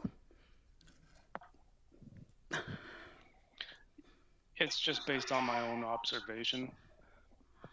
Of your street or many streets or one area? I think maybe you would need to, I would expect maybe we would need some more information to be able to, for me personally, I would think maybe we need more information than your observation. And just like my colleague said, Councillor Cardina, I think it might be cumbersome to manage on a quick note hearing this, but if we find the facts and see the need based on the percentage and a stronger business case, then I think at that point one will be more convinced. Thank you. Thanks, Councilor Bajoko. And just for reference for councilors, this is only for information today. We're not deciding anything. We're just accepting as information. Councilor McGrath. Thank you, Mr. Mayor. And just an observation I'd like to make first. The city employees that pick up the garbage do a fantastic job. Because when me and Wendell McEachern and Norm and a couple of guys from Fort McCarran, we were doing garbage collection, we had a bag in each hand and a box to throw it in. So we come a long ways with them arms and stuff. I'm just trying to, if my box is not full, I don't put it out, waiting for the next week. And I think that administration be taxed with a nightmare if we ever altered it. A nightmare. We're going to get a big bin because Bubba had a hamburger yesterday, and we'll get a smaller bin because Mary threw out her flowers yesterday. I think we just came to get this system down pat. But just my observation. It's not broke. I wouldn't support fixing it. I know today is just information, but I'd like to ask the presenter one question. In your synopsis, how many people are not using the garbage delivery system?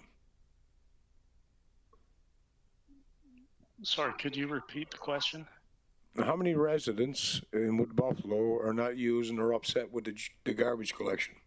Because I've sat here for 9 years and I've fielded lots of complaints, but one thing that we get right is picking up the garbage.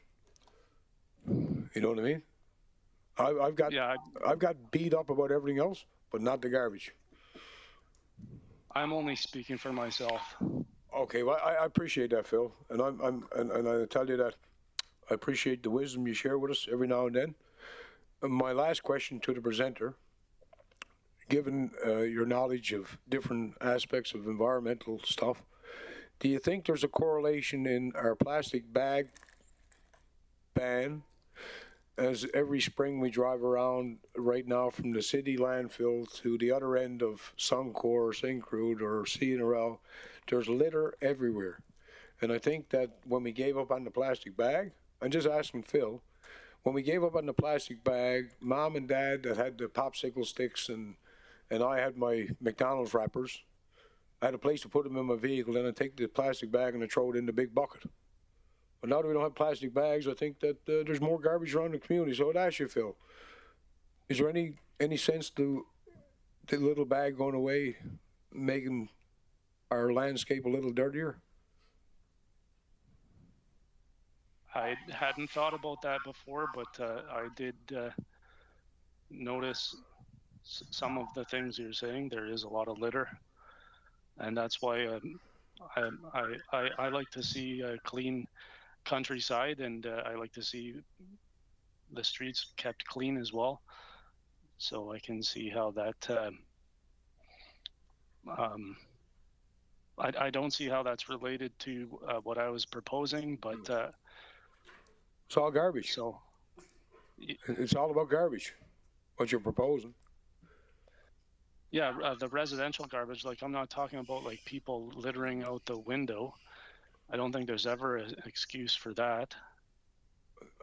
I mean, I don't think there's people littering out the window. I just think that there's a lot of loose garbage that get blown out on the truck boxes on the way to the landfill. So if we take away the boxes, you can imagine we won't need pavement anymore or sand. We'll just have it polluted with garbage.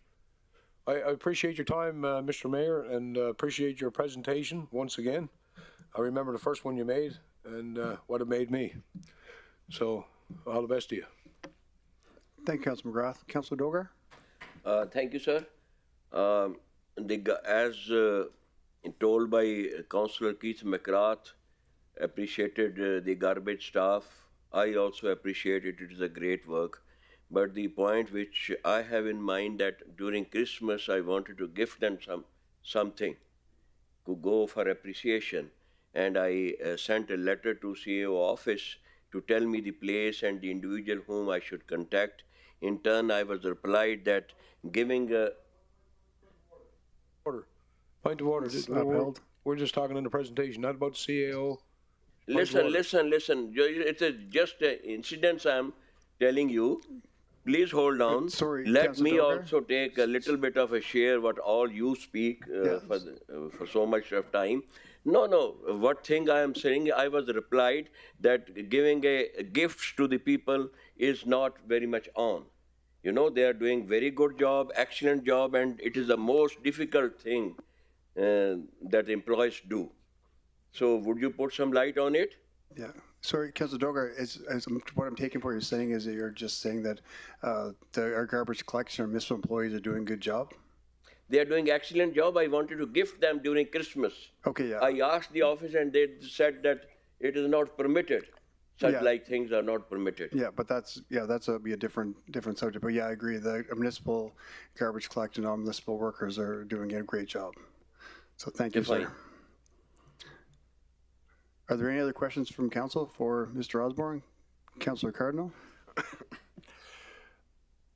I just wanted to say that some of the rural communities don't even have bins, so you know what I mean? Like Fort Chippewa doesn't have any garbage bins, let alone a bin to put one in. So I just thought I'd mention that. So, and neither does Fort Fitzgerald. So if anything, we might have to look at that before we start changing anything else. Thanks. Well, to respond to that, some people in Fort Chippewa, if they need a bin, they can take mine. Okay, thanks. I just want to, we're kind of getting off track here, everyone. The motion, the presentation Mr. Osborne put forward is about a bylaw. It's not about what we're doing, how great a job we're doing, and who has bins and who hasn't done bins. So I'm just going to thank Mr. Osborne for his presentation, and we'll put it into for information for administration. Thank you, Mr. Osborne. Thank you.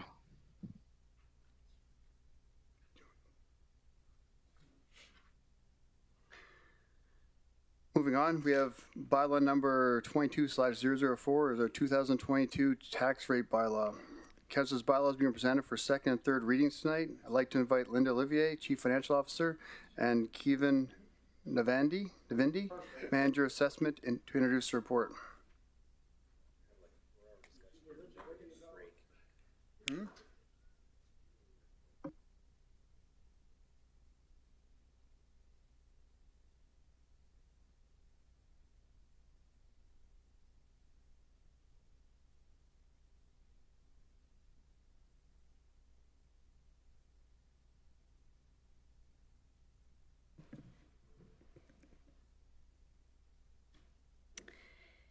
Good evening. For the record, my name is Linda Olivier, CFO, and with me this evening is Kevin Navidi, the Manager of Assessment. The MGA Section 353.1 requires each council to pass a property tax bylaw annually to raise revenue to be used towards the payment of the expenditures and transfers set out in the budget of the municipality. The property tax revenue is agreed upon at budget deliberation, and approval is the amount we need to collect at tax time. These revenues are a key component to ensure the delivery of services, programs, and capital projects. And we will continue to find savings and work efficiencies and other revenue sources so the tax revenues are appropriate. Property tax revenue is still our main source of revenue, but there has been a significant decrease in property tax revenues each year since 2016. Since 2016, we have reduced the property tax revenues by approximately $326 million. This number includes a $4 million reduction for this year. Assessment update. Cavan will now discuss the assessment. Good evening. Assessment valuation standards are prescribed by the Alberta provincial government and are either based on a market value or on a regulated cost-based system depending on property type. For 2022 tax year, the valuation date is July 1st, 2021, with a physical condition date as December 31st. For example, if a building was under construction July 1st, 2021, with just the foundation completed by December 31st, the full exterior was completed, the valuation would be on the physical condition as of December 31st. The assessment notices were sent out on February 3rd, 2022, with a customer review deadline of April 12, 2022. Of note, the designated industrial properties are assessed by the provincial assessment group and not by the municipality. The total assessment change for 2021 to 2022 for each property class is as follows. Urban residential class increased by 1%, other residential class decreased by 2%, urban non-residential class decreased by 4%, rural residential class increased by 2%, and rural non-residential class decreased by 2%. The assessment change by each residential sector. Urban single family increased by 1%, urban vacant residential land decreased by 10%, urban residential condos decreased by 11%, and rural single family residential is increased by 2%. The assessment change in non-residential sector. Big boxes are increased by 2%, retail strip mall decreased by 5%, hospitality sector has been impacted by COVID due to travel restrictions and assessments are decreased by 21%. Warehouses are increased by 1%, retails are decreased by 1%, and no change on apartments. Property taxes are levied to raise revenues to fund municipal expenditures. Also, part of the tax collection process is the collection of requisitions for third parties such as education and seniors housing. The property tax bill components are municipal taxes and requisitions. The municipal tax portion of this bill is calculated by multiplying assessment by municipal tax rate. This table shows the 2022 proposed tax rates. Next, we will present the dollar impact of these rates on each property class and the resulted tax ratios. The overall proposed 2022 municipal property tax revenue will be 1% lower than 2021. Property tax revenues for urban residential will be increased by 4%. Property tax revenues collected from urban other residential class, which are rental apartment buildings, will be similar to 2021. Property tax revenue for urban non-residential will be similar to 2021 as well. Property tax revenue for rural residential will be increased by approximately 9.5%. Rural non-residential revenues will be decreased by 1.2%.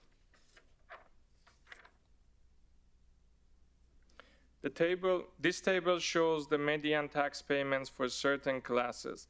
This represents the municipal tax and does not reflect the education requisition amount. For example, for urban other residential, the median tax payment change would be an approximately $107 reduction. This category is comprised of apartments of 6 units or more in the urban area. Rural residential will see a median tax payment change of a $35 increase. Municipality acts as a tax collector for the provincial education property tax acquisition. The 2022 education tax rate for residential class decreased by 7%, but increased by 6% for non-residential class. The education requisition amount is set each year by the province and the time the province brings in their budgets. Each quarter, we pay a portion of monies to the province. The final requisition that is collected on behalf of the province is the designated industrial property requisition. The monies are paid by designated industrial property owners, and it is to cover the cost of the centralized provincial assessment process. RMWB was one of the first municipalities that introduced rural small business subclasses, which has 25% lower tax rate than rural non-residential subclass to support small businesses in rural area. Qualified rural businesses will have to apply for the rural small business property subclass rate to receive this 25% reduction on their municipal tax portion. This slide shows the impact of proposed rate on a single-family residential house in the urban service area. Municipal taxes will be increased for $86 and education taxes will be decreased for $97. The overall tax bill will be decreased for $11. Next slide shows the impact of proposed rates on a typical non-residential property such as a retail store in the urban service area. Municipal taxes will be decreased for $9 and education taxes are increased for $72. The overall tax bill will be increased by $63. This slide shows the impact of proposed rates on a single-family residential house in rural service area. Municipal taxes will be increased for $35 and education taxes are decreased for $55.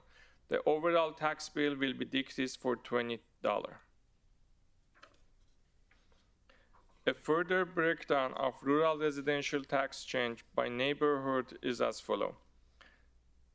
$30 decrease in Fort Chip, $21 decrease in Draper area, $29 decrease in Sapri Creek, $16 decrease in Anzac, $17 decrease in Conklin, and $33 decrease in Gregoire Lake. Please note that education requisition is included in this amount. This slide shows the impact of proposed rates on a typical rental apartments in the urban area. Municipal taxes will be decreased for $107 and education taxes are decreased for $894. The overall tax bill will be decreased for $1,000. Rental apartment consisting of 6 or more units are included in this class.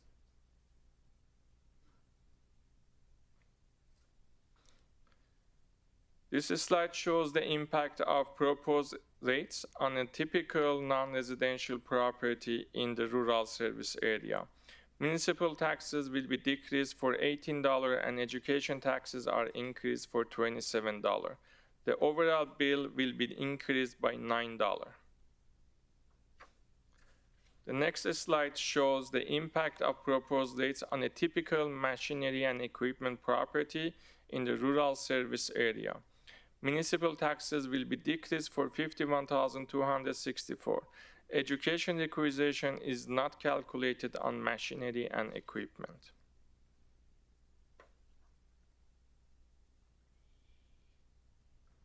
Even though the depiction in this particular slide is small, we are trying to compare the years of various municipalities in Alberta for residential properties from 2016 to 2022 to give you an understanding of the municipal tax rate comparison. And you can see on the left-hand side, that is where the Wood Buffalo sits from a rural perspective. The next series of graphs is the urban. And at the far side, you can see the city of Grand Prairie.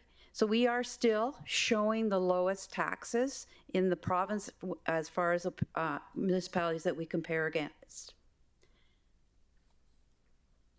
We haven't been able to include the 2022 rates for the rest of the municipalities because it hasn't been published yet, but all these rates have been published by the province of Alberta. On this next slide, again, it's a municipal tax comparison from 2016 to 2022 for non-residential class. The orange is RMWB's 2022 rate. We could only show again the 2021 rates for other municipalities as the 2022 rates have not been published yet. However, the urban and rural non-residential rates are still below other municipalities. A trend can be seen as we continue to follow our strategic goal of 5-to-1 ratio. So once again, on the left-hand side is the Wood Buffalo, and then the next one is Strathcona County, which has a similar sort of industry as us, and then you go to the Wood Buffalo Rural. So you can see again that we are still one of the lower ones as far as urban is concerned. The tax ratio, a favorite subject of all of us. The calculation for the tax ratio is based on the lowest residential tax rate versus the highest non-residential tax rate. So in our case, the lowest residential rate is rural, and our highest non-residential rate is also rural. As per the Municipal Government Act, the MGA Section 358, we are considered a non-conforming municipality, meaning our ratio is above the 5-to-1.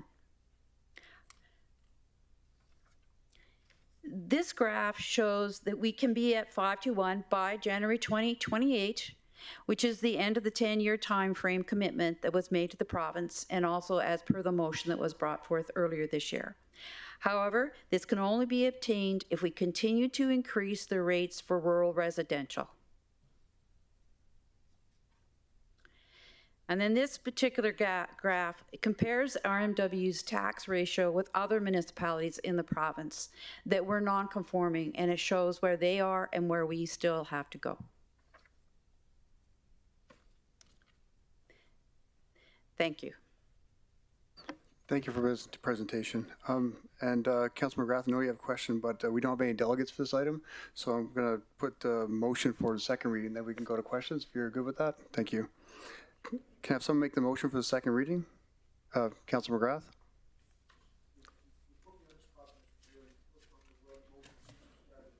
Okay. Okay, no problem. Go ahead, Councilor Boussier. I move that bylaw number 22/004 being the 2022 property tax bylaw be read a second time. Thank you, Councilor Boussier. Can I have someone second that? Councilor Stroud? Thank you, Mayor Bowman. I second that motion. Thank you. We'll go to questions. Councilor McGrath? Thank you, Mayor Bowman. I'm sorry about not being attentive because one thing struck my eye out of this. And Linda, Mrs. Linda, I know you're still here. You're retired and everything. Behind Elsie, you're the second richest woman in Fort McMurray with a big budget. But as you see, the slide's going the other way. And as you guys retire, we're going to have to try to get her going the other way. And how do we do it as elected officials? That's not a question for you. That's a question for us. But I see, sir, you gave a very good description even to a blue-collar worker, because the only line that really matters is the one at the bottom last page on the right-hand side, whether it's black or red. And we've done a great job, and Elsie, Linda and her team have, we've had a bunch of money come in. We had a bunch of money go out. We paid off our debt. Now we got a bag of money. Everybody thinks we're rich. But my question is, the hotel, and I know about COVID and all that kind of stuff because we all lived it, but there's a 21% decrease.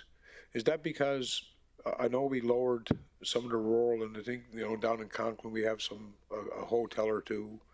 Then along 81 we have some accommodations. But is it because places closed that we didn't tax, or they're non-existent anymore? And I know that we did lower some of that rural tax, but I'm just talking about the community. Are some of those numbers attributed to places that are not existent anymore, like retail strip mall? Through the council to, through the chair to Councillor McGrath, I'll get Kevin to answer that because it's all based upon the assessment and how the assessment was done for those particular assets. To Chair to Councillor McGrath, the hotel industry, it's not only in our region that is challenging, it's in whole Alberta and basically Canada. The whole valuation decreases is due to the restriction travels, less conferences, people working from home, and hopefully in next few years it will come back and it's tied to our reason for being this economic development, whether it be tourism and we had COVID, but some communities took advantage of that and made good out of it. So as we go forward, we've got a big tax issue, and I think maybe a couple of years from now you won't think I'm nuts. But as long as we have the assessments, so we've had one operating giant that in my time has come on to give us more tax. We had a company down south that folded one day and came up the next, left you with a tax bill. So now they're operating. So what I see about 4 wells that were given your assets, but I don't know if you do the assets inside the gate or you take your industrial tax outside for what's given to you. The industrial, the machine tax. That's just handed to you, right? You don't go verify that there's 20 D11s here and there's 10 D10s here. You just take your piece of paper and that's what you're allowed to tax, right? Through the chair to Councillor McGrath, that's quite correct. We don't do those properties. That was taken over by the government, and they give us those assessed values. But just one other fact to put in there too is when the assessment of the hotels and other retails are done, part of the assessment value is also the revenues that are generated. So that is part of the formula that's used when we're assessing those particular assets. I just wanted to, so that's why when we see the downturn in the economy, that impact is impacting our assessment of those particular assets as well. So it would be a lower assessment. Well, I appreciate that, Linda, because before you retire, you taught us more about a dollar bill around this chamber than most people, even from the people from the outside, Thank you. But my concern is this, and it always has been, we have more barrels of oil going out the door, but our taxes are chopped in half. And to tie it all together, and I might be the elephant you want to kill, our Power 9 corporations are hemorrhaging because of some of that. And we got 24 planes that come in and fly over us. Our next Power 9 corporation that we're all responsible for is the airport, and they'll be looking for funding. So be mindful of our taxes, because you might have a councillor that might ask for a tax increase for that class. And I know that we have to conform to the government, but to get in the government to conform, the first confirmation you need is to pay us for what we spent already. And I know you can't say much, Miss Olivia, but I know how bad we got worked over on both ends. And my kids and other people's kids and the elders put us in these chairs to protect what they have. And I know Lance was my neighbor back in the 90s when we lived downtown. And I think some of these people, and we were paying about $6 or $7 grand. And I know that might come as a surprise. I have 4 properties, and I can tell you that we pay the lowest and we have the most in Alberta, plain and simple. Sir, point of order. We are not much interested in your properties, so there's a lot of getting names. Yeah. Mr. Mayor, please make him short. Yes, thank you. I take your point of order. God bless you. Keep up the good work. And Linda, you made us learn what a dollar is. So we appreciate it. Okay, through the chair to Councillor McGrath, I hate to correct you, but the airport is not a Part 9, and it's really not part of our organization. I apologize, Linda. And you know anybody, it's not my first time wrong, but when they go broke, if they go broke, I'll remember that when they're in council chambers and we need to cut another check for $25 million to keep her going. Okay, no pun. I mean, I appreciate your work, but I know it's not a Power 9. I refer to it as a Power 9 because at the end of the day, we're going to have to keep the doors open. Okay. Right? You know what I mean? And if we don't, Nobody gonna be leaving McMurray on holidays. They're never gonna be mad at us. Thank you, Councilor McGrath. My question, Linda, where do we come from the 7.3 to 1 to the 6.88? How's that calculated? Just a general explanation. Through How the you chair, come up with 6.88? through the chair to the chair, it is actually a math exercise, but again, it is the ratio between the rural non-residential and the rural residential. So what is the gap between Yeah, those two rates? I understand that. What I'm saying is how we came up with 6.88. We were at 7.3 to 1. And how was the figure 6.88 arrived at? So through the chair, one of the strategies that we have been using is once we've taken an understanding of all the different assessment values, then what we have to do is we know that we have to get to that 5 to 1, and we know we only have a certain time frame to do it. So what we did is we spread out that impact to the rural residents. And that's how we came to the 6.88. It's just so that we can, using property tax revenue, the reduction of it by 4 million, plus we do know some of the assessments went up in the rural, but not a lot. And we also know that, you know, the assessments will be pretty steady Eddie going forth. So we need to get to that 5 to 1. So we spread out the tax increases that we need to make in order to get to that ratio. Super, thank you. Councilor Dogar? Thank you, sir. Through the chair. Linda, thank you very much. It was a nice presentation and that made me very clear from the graphs which you presented. Thank you. You kept the property taxes low. We pray that in future your predecessor also, your successor also do the same. Thank you. Good luck for your retired life. Thank you. Thank you, Councilor Dogar. Councilor Boussier? Yes, thank you, Mayor Bowman, through the chair to the presenters. Linda, you had mentioned, or Councilor McGrath had mentioned the apartments or hotels. So the hotels actually share their income statements with you? So you can assess the value of them? Through the chair, I'll pass that on to our assessor. That's to chair to Councilor Boussier. Yes, we do the income valuation. We send request for information, income details from the hotels or retails, and they provide those information for us. And they all provide them without objection? Or they're obligated to legally?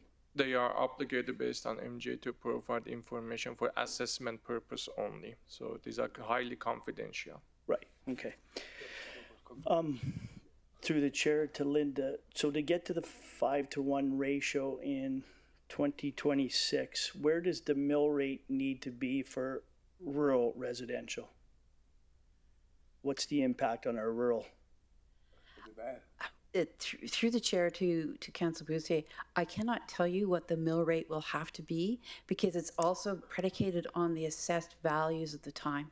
So it is a math calculation, the two. Okay, but we do know that it will have to be around the 2% in order for it to in order for us to be in that ratio. So the mill rate for rural is what now? Urban for last year was, urban last year was 0.00214. What was the, trying to find it here. Rural residential, where? No. What's the current mill rate in the rural then, for residential? 1 second. 0.001 something? You got that? Rural. Yes. To chair to Councilor Boussier, the current, as you see in the screen, the current mill rate, tax rates for the rural residential is 0.0012912, and we are proposing 0.00123816 for 2022.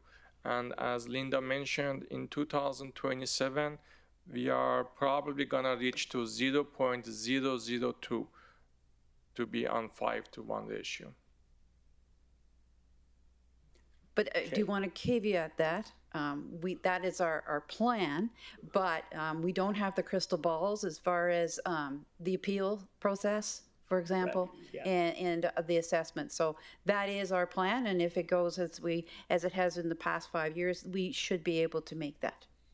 Okay, so just looking forward to 2026, and I guess I won't be on council. If a house in the rural is worth 500,000 today, what's the impact? I guess it's not a whole lot then, is it? For tax purposes, $100 maybe? If that. I don't have a calculator. The mayor won't allow me to have my phone. To Chair, so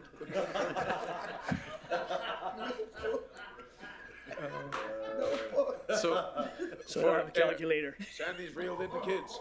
For every, to Chair to Councillor Bossier, for every $1,000, we have, for every $1,000, we have to increase about like $7 then. Okay, so for every 1,000. To get there, yes. From now to 2027. Okay.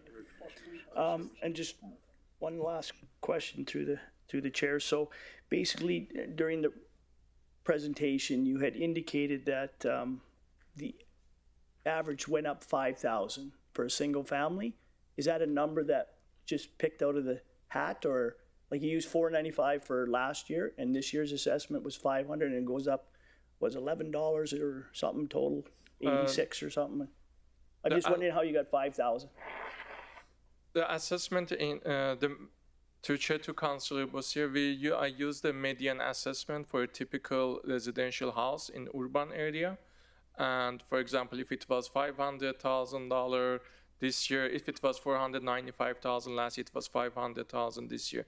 And then I applied all other tax rates that we have, requisitions and municipal tax rates, to see the calculations. Okay.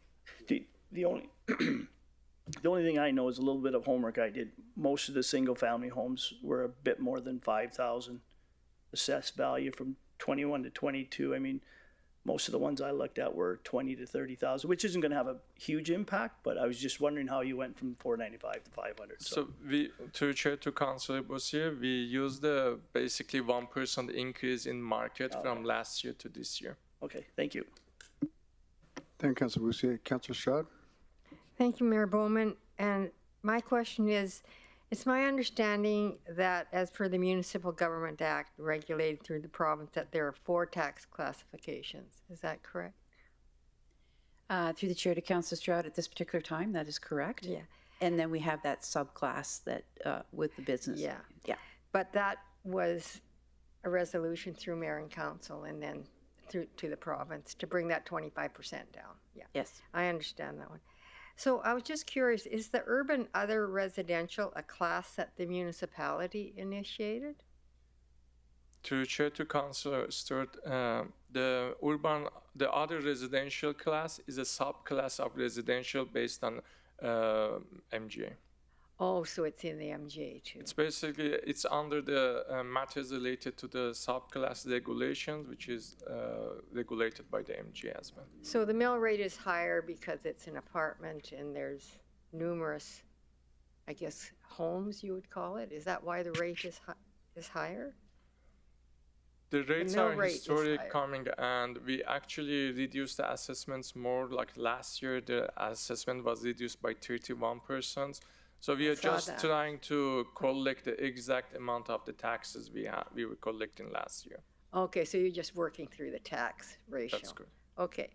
Yeah, and I'm pleased to see the province is reducing the educational tax by 7% for the residential class. I mean, that offsets some of the increase in our local taxes. Thank you. Thank you, Councillor Stroud. Councillor McGrath? Thank you, through the chair, not to ask too many questions this evening, Ms. Olivier. I just had one. In my time, we had some exposure to, as you pointed out correctly, as you always do, some challenges. And I haven't met you, sir, but our last assessor, you know, he had his hands full with appeals. Are we at any exposure, before you leave us, at the appeal process from yesterday?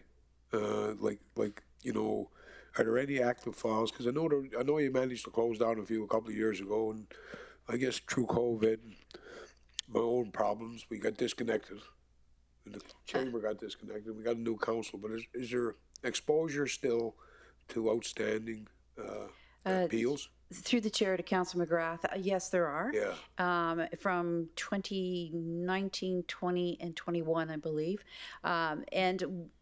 We do have, I would say that we have a reserve in place for the appeals. So they haven't gone forth yet, but they are in the midst. Sometime this year they should go forth. Would I be poking too much if I ask just a rough idea of the exposure? Yes, you would be poking too much. Well, at least you can tell me downstairs. Through the chair to Councillor McGrath, I would prefer not to, because I know what you're saying. The appeal process is coming to a negotiated end, right? Yeah, very unfair for me, Mrs. Olivia, to put you on the spot. But I just wanted to make sure that my friends and foes knew that there's some exposure out there, that the kitty could get another kick before Christmas. Yes. Okay. Thank you, ma'am. Keep up the good work. In a couple of weeks, I suppose. Thank you, Councilor McGrath. I'm not seeing any other questions there, so I'll call. There we go. Councilor Bussier. Yeah, thank you. Just through the chair, back to the presenters. I'm just trying to confirm this rural rate. If we're going to the 5-to-1 ratio, so I just borrowed someone's phone, which I'll give back. So let's use a value of 600,000 for argument's sake. So I'll use a friend in St. Albert. So a friend of mine's value was 608,000. His municipal portion of his taxes were $5,020. The same rate here is about $1,280 for the same house. Now, and that's based on our 0.00021423. Now, going back to the rural, going to the 5% ratio, assuming that industry assessments stay similar to what they are today, I'm just trying to confirm the $600,000 house in rural is based on the 0.00. 2 will be to chair to Councillor Bossier. So 600,000 multiplied 0.002. So that will be about $1,200. Correct. But didn't you mention earlier through the chair that it's $7 per $1,000 assessed value, or did I misunderstand the difference that we're gonna go up here. Okay. So there's not going to be the significant hit to the rural residents as some people are fearing. Through the chair to Councillor Bussier, that's correct. The mill rate that we have in the rural, and the mill rate in general here, is much lower than the mill rates that are in St. Albert, for example, and Edmonton, everywhere. And, you know, we showed that through the graphs at the end of the presentation. Our mill rates are substantially lower. So as we add or increase the mill rate through these tax rate increases, we will never get to that level. I would be darn surprised if we ever did, to be honest with you. So, I mean, the assessed value might be the same as what you see in St. Albert, City of Edmonton, etc. But again, it's the mass equation, which I like. Yeah. So the other half of it is the mill rate. And so the mill rate is already very low, and it's below, I believe, the 2 mark, or just hovering the 2. Whereas the St. Albert, I don't know what it is, but it's way over the 2. It's over 8. Yeah. Yeah. Okay. To chair to Councillor Bussier, just to add to Linda's, if you see in this graph, even in 2027, when we reach to the tax rate of 2, we will be still the lowest. That's the 5-to-1 ratio in here. We will be still the lowest comparing to 2027 other municipalities. Okay, thank you. And I would like to reiterate, we are still giving out services and programs and capital projects that are quite stellar. And so we're still supporting the community. Thank you. Thank you, Councilor Boussier. Councilor McGrath? Thank you, through the chair. Absolutely, ma'am. We, Lady J would know, we have lanterns and pavement all over the place. We do have a great quality of life all over for families. We just don't talk about it. We talk about each other instead. I'd like to know this, and not for you, Linda. Maybe, and for Jamie, you can take it away, or sorry, our CAO, through the chair. It might cost $1 a day to deliver a liter of water to the residents, combined rural and urban. Today, it might be $1. But when we fill the pipes for 20 or 30 homes on 126 lines of water lines, there's going to be a cost. So we can project this and traject this all the way out to 2026, and our mill rate's going to be 2. But then in that time, we'll have some capital assets that we built 8 years ago that'll, be into midlife. So I don't know how much trajectory we do with budgets and with chips and parts and tires and chains and everything coming at an all cost, fuel.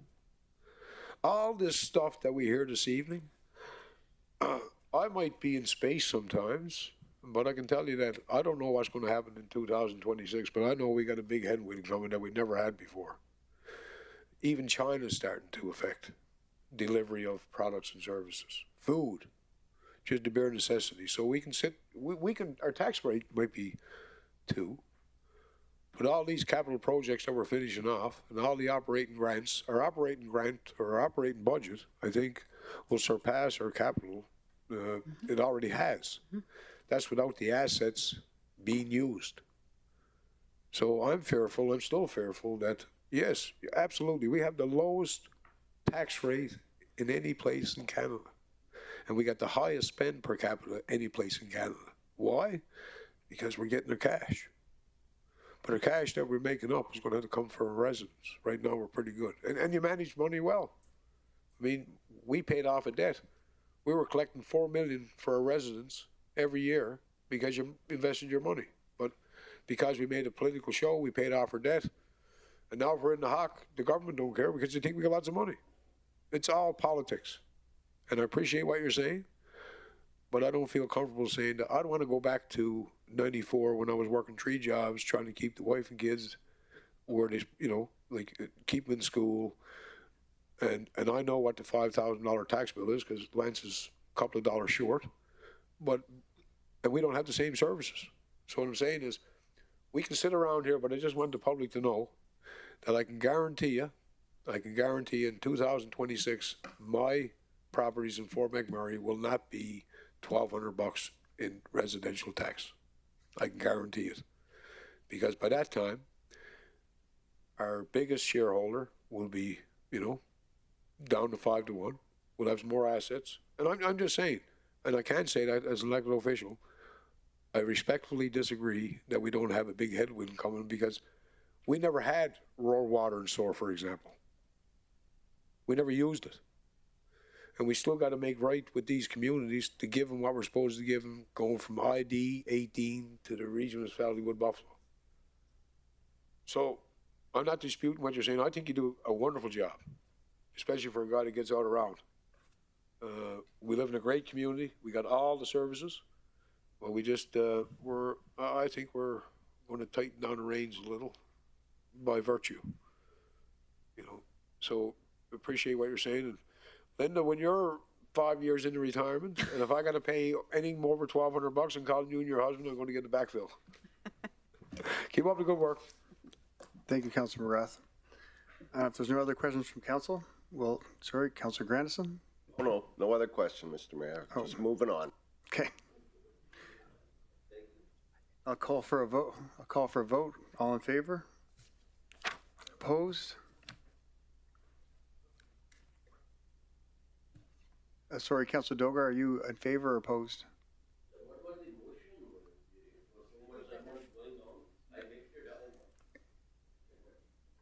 Motion was already half an hour ago.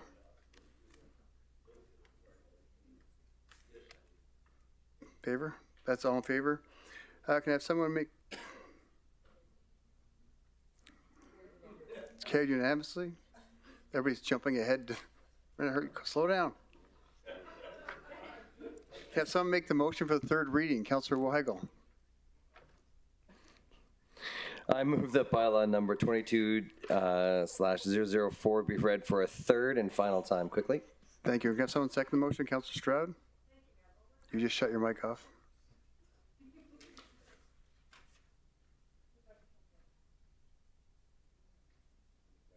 Not working. It's good. Second. I second the motion. Thank you.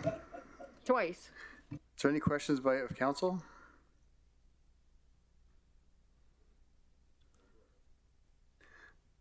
So I'll call for a vote. All in favor? Anyone opposed? I'm not seeing any. It's carried unanimously. So thank you, and I don't know how you keep all these numbers in your head. I still have a hard time finding my age in a scroll, but thank you for what you do. And right now, everyone will take a 10-minute break for council, and we'll be back in 10 minutes. Thank you.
Okay, everyone, just return to our seats. We'll move on to new business.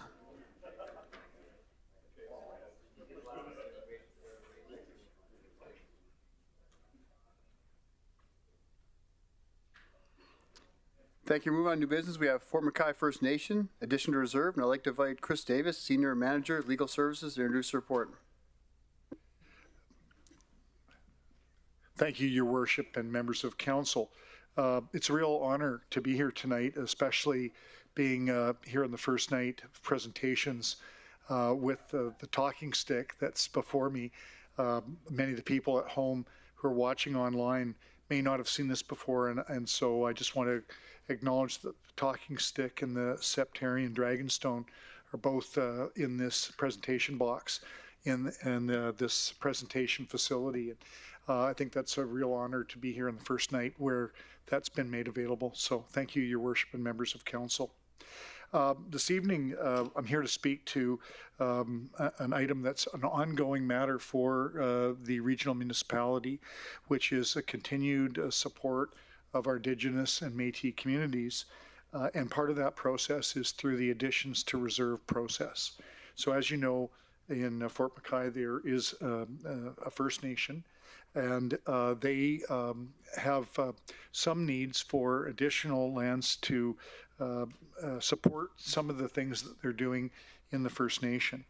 There is a three-part motion that's before you this evening in your materials. It starts at page 135 of the materials. And the three-part motion is there, and I know that one of the members of council will be reading it out if you're in support of this.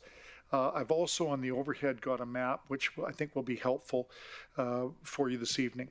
So in essence, the three parts in summary are, firstly, that council would rescind its resolution of December 13, 2011, which was made regarding 6 parcels in Fort McKay community.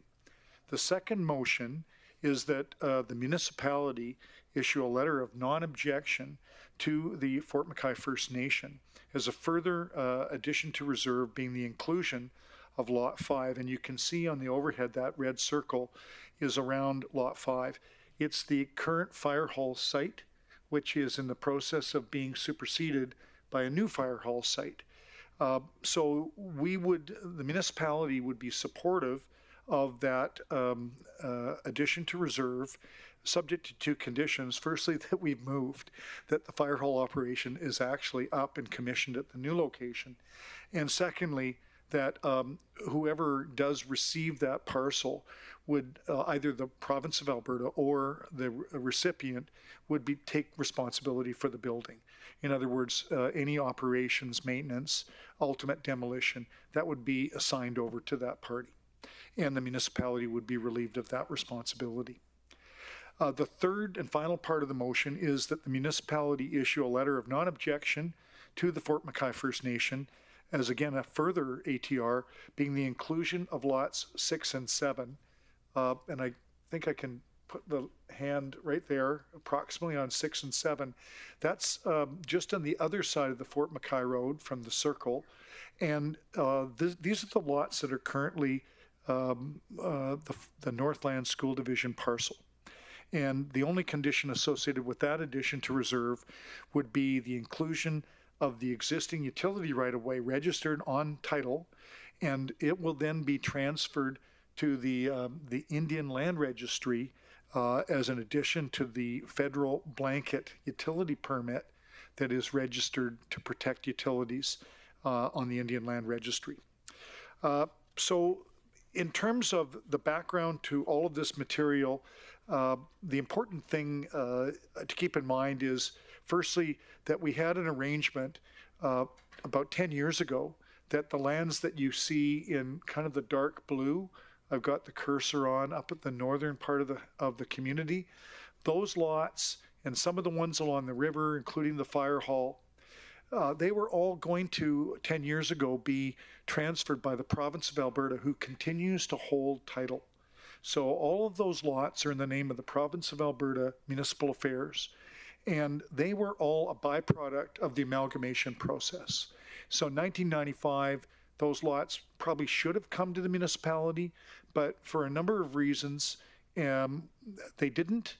And I think it was part of a recognition, even in 1995, that there needed to be a consultative process about the transfer of those lots to determine what the impact would be, who would be the parties that had the most interest in those lots, and how they would best be resolved. And those lots at the north part of the community, those will still be under discussion. It will involve the community, the RMWB, and the province of Alberta. And just by way of some information, on the lot that I've got the cursor on here, that's currently most of our sewage lagoon in the Fort McKay community, and it also extends up into these other lots. So these lots surrounding the sewage lagoon would be part of our operations, and we'll be back in front of you, council, on another day for a similar conversation. So really, that's the nature of the report. We're asking that council support this matter by approving these 3 resolutions that are before you. They are all in item 8.1, and that's the conclusion of my report, and I'm here to answer any questions that you may have. Thank you, Chris.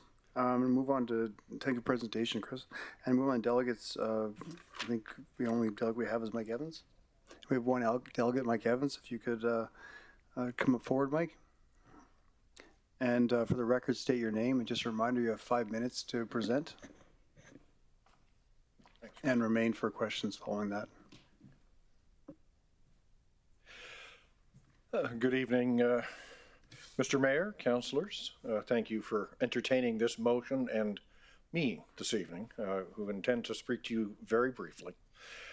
It occurred to me just as I was listening to Mr. Davis that when this motion that's part 1 was approved by council in 2011, there was still being considered by the regional municipality the possibility of putting a new population center in Fort McKay in order to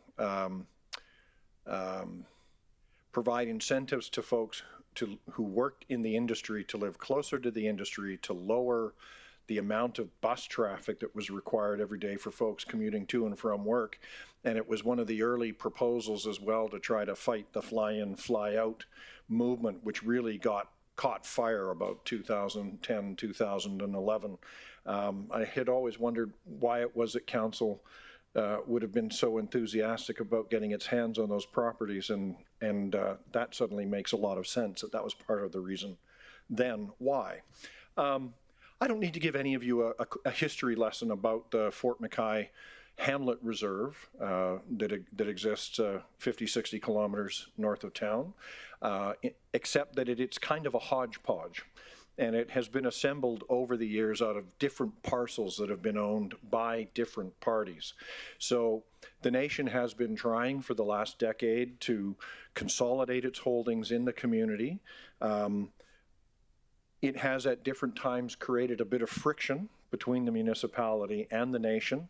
I wanted to come here tonight in particular to compliment Michael Urcandia, from your Planning and Development Department, and also Mr. Davis, the Municipal Legal Counsel, for sitting down with us and being so reasonable about the conversation about what is the best possible use for these lands, given the passage of time and the change of circumstances up here, whether or not they genuinely remain deeply within municipal interest, or whether Fort McKay has an interest that might trump those. So I wanted to say to Mayor and Council this evening that we are grateful for their open-mindedness, being willing to re-examine decisions that were taken over a decade ago, and I think map a better path forward for everyone.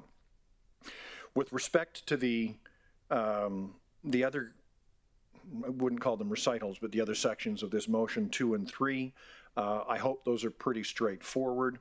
As Mr. Davis had said, lot number 5 is the site of the old fire hall, which is in the process of being decommissioned, and a new fire hall ribbon cutting ceremony is being planned as we speak. I don't think they've landed on a date, but there is a brand new facility in the community that will open shortly.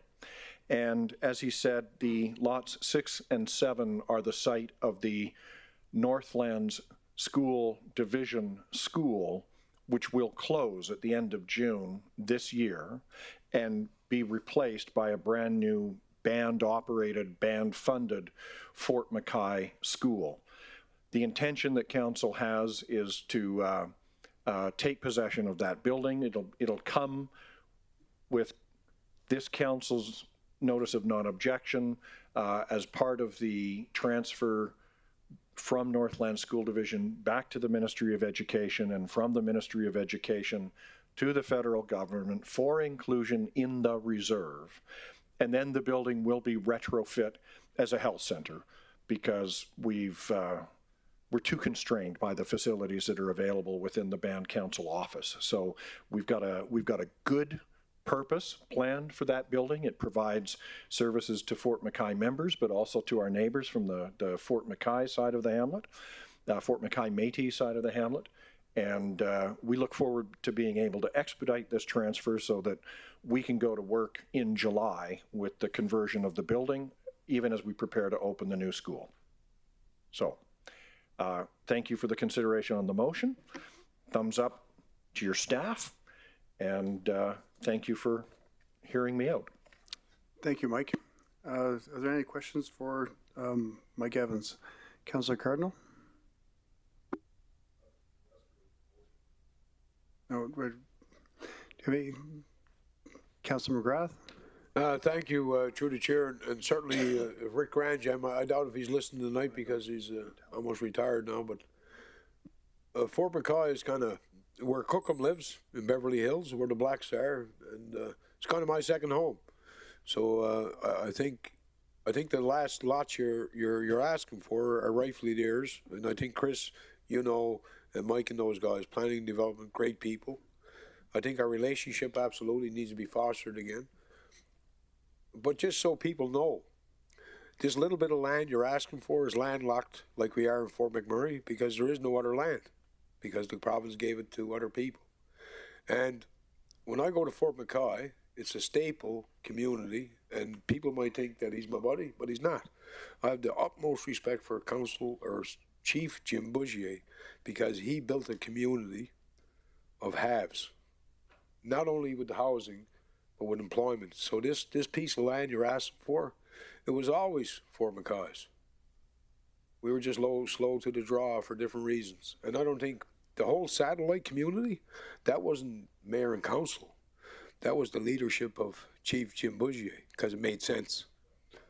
And that was going to complement their all sands mine. So Fort McKay, yeah, Fort McKay is a little bit special to me because that's where I got my first piece of bannock from Mom Bougier. And now that the gate's down, I can go back and freely, back and forth there. But I will say, this is long overdue. And if we could give more land, we probably would. But you're getting what's left for the councillors that were landlocked. So sorry it took this long, but I think that under Mayor Bowman's watch, we'll all be back at the table soon. Thank you, Councillor McGrath. Go ahead, Mike. Thank you. Councillor McGrath just twigged something I want to make clear for everybody at council. You will likely see one more proposal from us within the next 6 to 12 months. Those blue parcels at the top of Mr. Davis's map that he was showing you are not on the table today because those are properties that are owned by the municipal government. And so we're working together with Mr. Davis and the lands and leasing planning folks here at the municipality to work out some final details in order to protect your obligations and liabilities with respect to the old landfill and the sewage lagoons, but also to make as much of that land available to Fort McKay as possible for residential expansion. We're not ready to talk with you about that tonight, so there will be one more time that we come before you. You know, I think most of the hard work, frankly, has already been done, and that has been simply to come to a solid understanding of one another's positions. Thank you, Mike. Councillor Cardinal?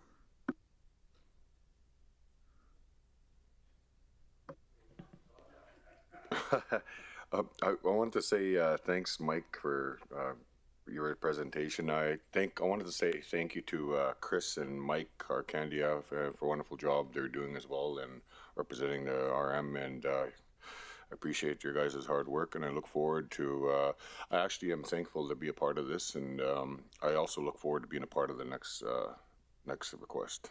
Thanks. Thank you, Councilor Cardinal. Do we have any other questions from council? I'm not seeing any. Can I have someone make the motion? Councilor Walkwin?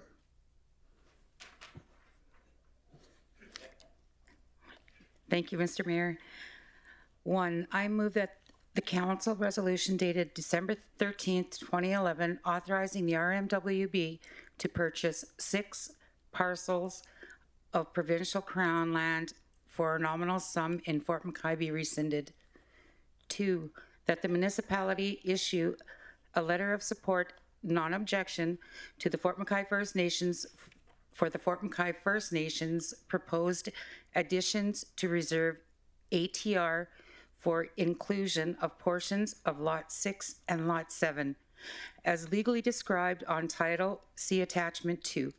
Plan for Fort McKay Post, subject to the condition of that the RMWB agreed to discharge any registered interest in the RMWB's name on title, and that Indigenous Services Canada, ISC, include any RMWB utility easement on Lot 6 and Lot 7 under the existing federal blanket utility permit registered for the Fort McKay First Nations Reserve.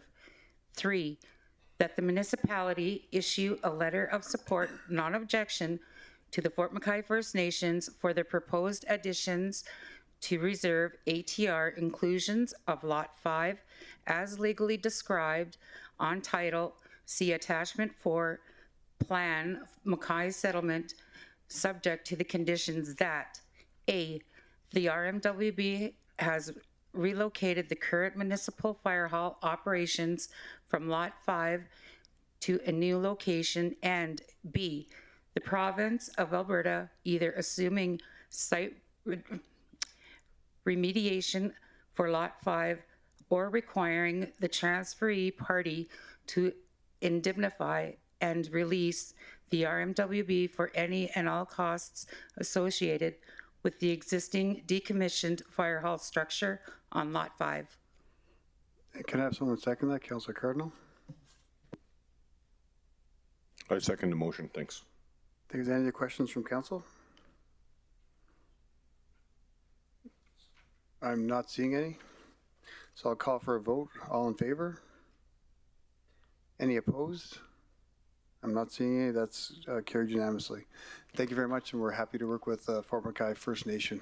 Thank you. Your Worship, I just would like to acknowledge also all the good work from Director Dennis Fraser and his team in IRR. I'd be remiss to missing that, so thank you. Absolutely, thank you, and thanks, Dennis. Mr. Davis jumped in on me because I would like to echo that. I think that the department's been working really hard to be a one-stop shop. It's Mr. Arcandia and Mr. Davis who had the responsibility, specifically to make this happen. But we've got a vastly improved relationship, I think, with the municipality, with that department as well. So super. I'd be remiss if I stood up and didn't mention that. Thank you. Super, that's great to hear. Thank you, Mike. Thank you, Chris. Next, we have the Downtown Revitalization Incentives Program 2022-2023. I'd like to invite Brad McMurdo, Director of Planning and Development, to introduce the report.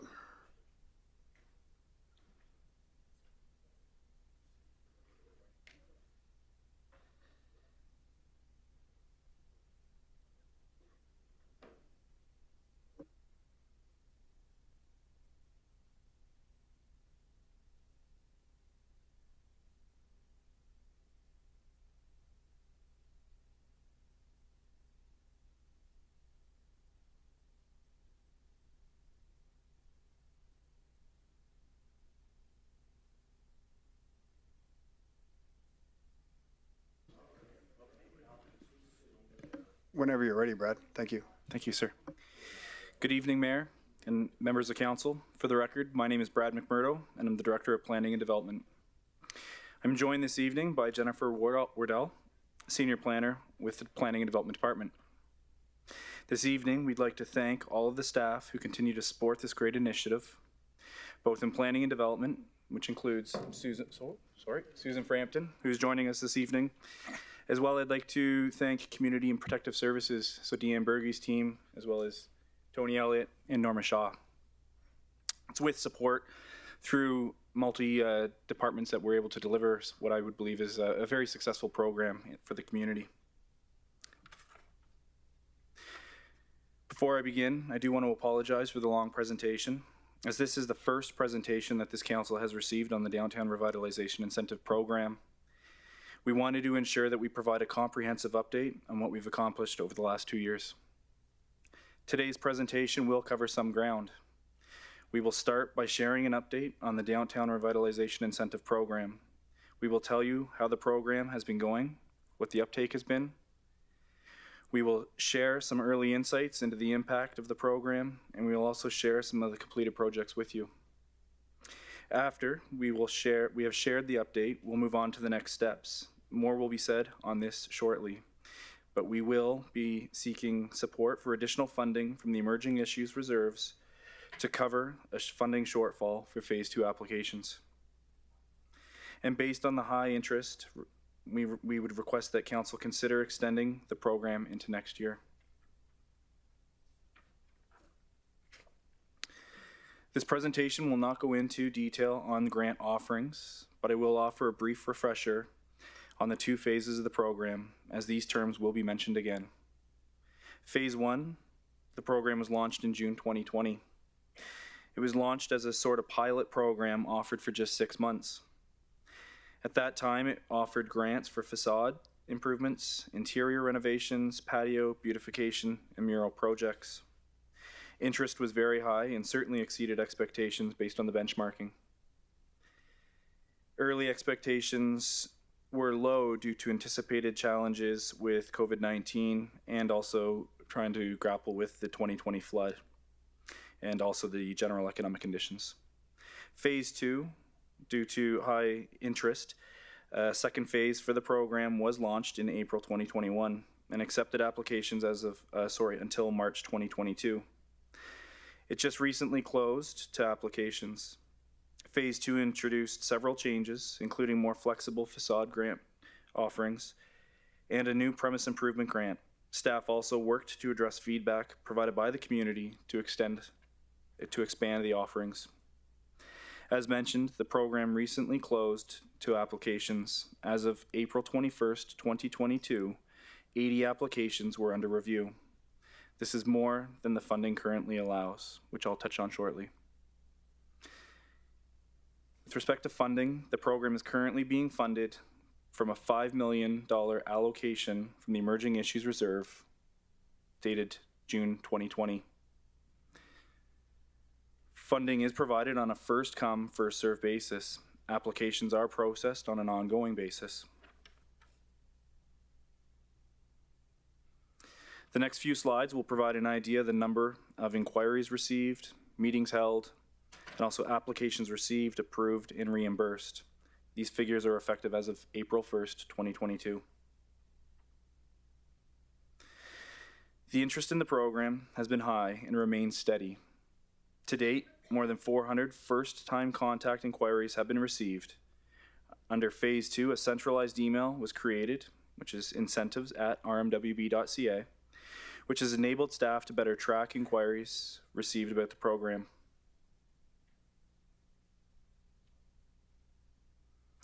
Pre-application meetings help applicants learn about the program. They receive advice on their specific project and confirm eligibility. Sorry, Brad, could you pause for 1 second there? Certainly. Councillor Weigel? My apologies, Brad. Just as the fact that I have current applications into this program, I'd just like to recuse myself. Thank you, Councillor Weigel. Thank you.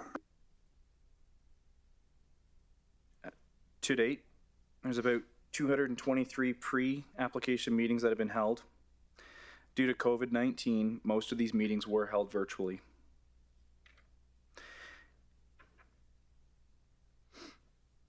The municipality has received a significant number of applications. As mentioned previously, to date, 221 applications have been received. This graph provides a visual for the number of applications received by the program based on the month received.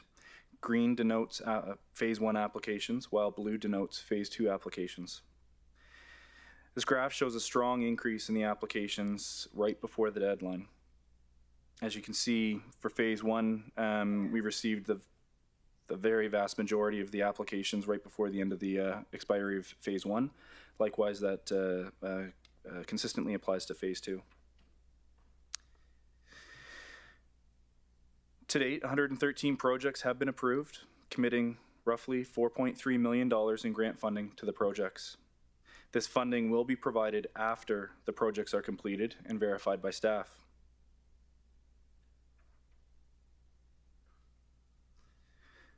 This slide builds on the previous slide. As mentioned, 80 applications were under review as of April 1st, 2022. Staff project that if each of these applications is eligible and approved with the maximum grant possible, these applications will total just over $4.2 million. From the commencement of the program in 2020, this would allocate $8.7 million to projects.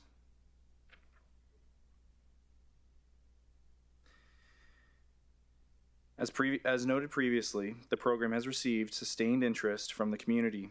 With the $5 million allocated from the Emerging Issues Reserve, the program is anticipating a maximum shortfall of $3.7 million. We will touch on this again shortly when we speak about the next steps. Now I'd like to switch gears briefly and share an update about our promotional efforts, which have contributed to an awareness and uptake in the program. Since June 2020, staff have actively promoted the program to increase awareness and uptake.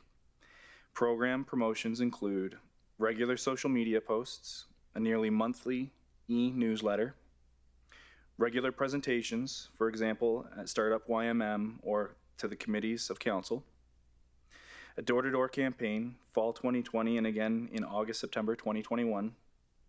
Approximately 450 businesses were visited and 600 brochures were distributed throughout the downtown.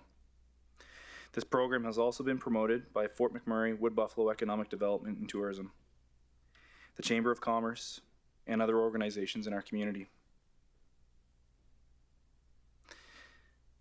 The next series of slides speak about the impact of the program and some of the information that staff are monitoring to understand which grants are popular and who is applying, and more. I will also share some of the projects that are now complete. As mentioned previously, 113 applications are approved, with applicants and the municipality entering into agreements for grant funding. This table identifies total grants committed to approved projects. It also identifies their anticipated private contribution, which is essentially the amount contributed by the applicants, and their total project value, which is the grant plus the private contribution. If all 113 projects are constructed as planned, a total of $12.3 million in investment will be made in the downtown if the projects are completed as planned. The return on investment is essentially for every $1 provided as a grant, about $2 is provided by applicants. This indicates that the program has been effective in leveraging public funding to catalyze private investment, a program objective.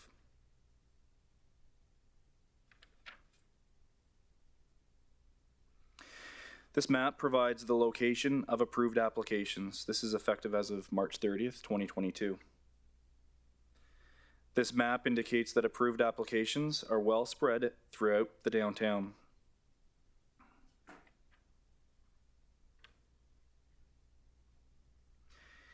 The program offers several grant types. This table also shows that the Interior Improvement Grant is the most popular, with about 50% approved applications. This is followed by the Facade Improvement Grant, with 28% of approved applications. 90% of funding has been committed to these two types of grants. The program supports improvements in apartment, commercial, institutional, and mixed-use buildings, although some grants are available to specific building types. Overall, the majority, 77%, of approved applications are in commercial buildings. While there are no approved apartment building projects, about 15 applications were recently received and are currently under review. The program has funded improvements in a variety of business sectors. Using the North American Industry Classification System definitions, this graph indicates the types of uses the grant is supporting or will support. For businesses where the sector could be determined, the most common ones are other services, which includes service commercial, personal services, civic organizations, and religious organizations, accommodation and food service, arts, entertainment, and recreation. In some instances, a specific sector could not be identified because the project benefits an entire building. For example, a facade project in a shopping plaza. These are captured here under multiple tenant buildings because shopping malls, plazas, and office buildings may have multiple tenants. A small number were classified as vacant. Because the unit space was vacant and a future tenant was not yet identified at the time of the application. An example is the former Pennington store. Future tenant is to be determined. Applications may be submitted by property owners or tenants. Overall, property owners have made about 70% of all applications, with tenants making the remaining 30%. Staff have also sought to understand whether the degree to which local and non-local contractors are performing the work. As projects are reimbursed, staff have tracked the companies invoicing for the work. To date, staff have reimbursed 39 projects. Of these, the findings suggest that most projects include at least one local contractor, which amounts to 74%. 6 projects include entirely local contractors, which is 16%. 4 projects include a non-local contractor, which is 11%. We will continue to assess this as more projects are completed. The next few slides feature some of the projects completed with support from the Downtown Revitalization Incentive Program. These projects are either completed and reimbursed, or reimbursement is well underway. We want to highlight some of the successes and great projects. You will notice a real range of projects and businesses or organizations participating. To date, 39 projects have been completed and have received their grant. Of that, $1.5 million in grants have been provided to businesses and organizations. Completed projects include Easy Term Auto, which is located at 8218 Franklin Avenue, which is next to, for context, next to the Marriott Hotel in Keano. This is the Morrison Center at 9914 Morrison Street, and this was a facade grant issued through Phase 1. This is the Markaz Ul Islam Mosque. This is a facade improvement grant, also issued through Phase 1.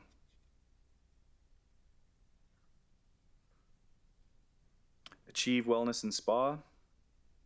This is an interior improvement grant, again issued through Phase 1.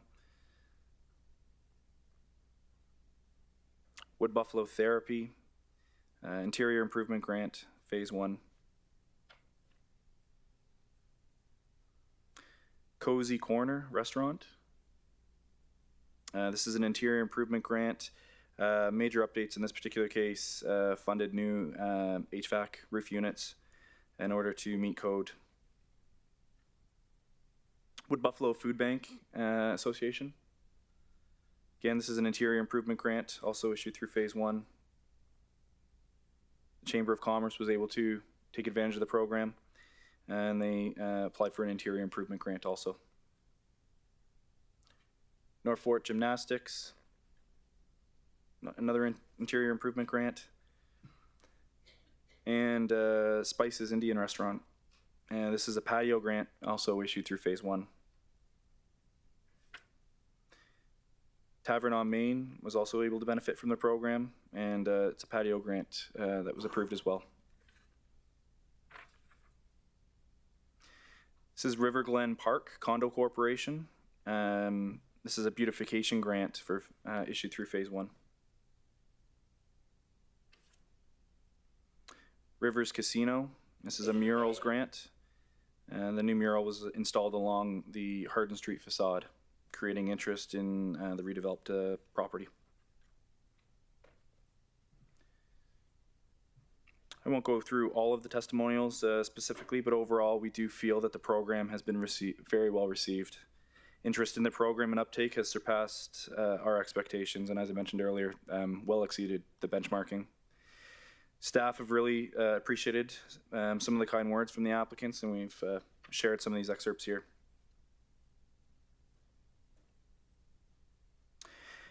As part of the process, reimbursed recipients receive a signed certificate. We hope they display these proudly in their business, next to their business license. Overall, we feel the program has been very well received, and there's a wide array of benefiting organizations. Next steps. The last series of slides briefly speak about our proposed next steps. These include 1, seeking support for council for approval of additional funding. As noted previously in my presentation and in your council package, we are currently facing a shortfall of up to $3.7 million. We are seeking that council approve $3.7 million in order to allow us to process all 80 applications that are currently under review. Alternatives include reallocating funding approved under the 2022 operating budget as presented in the council report. The second next step that I'd like to touch on is we also are seeking council to approve the continuation of the program. An extension would allow for the relaunch of the program this spring. We are proposing a continuation starting in May and running until April 2023. For this, $3 million was approved as part of the 2022 operating budget. If approved, staff propose that the extension continuation be just that, a continuation.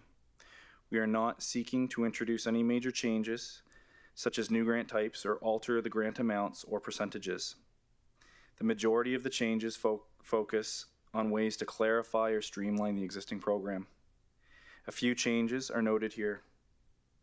Overall, given the sustained interest, we feel the program is operating well and believe that there are businesses that have intent on applying if the program is continued. To conclude, we would like to propose the following motions for council's consideration.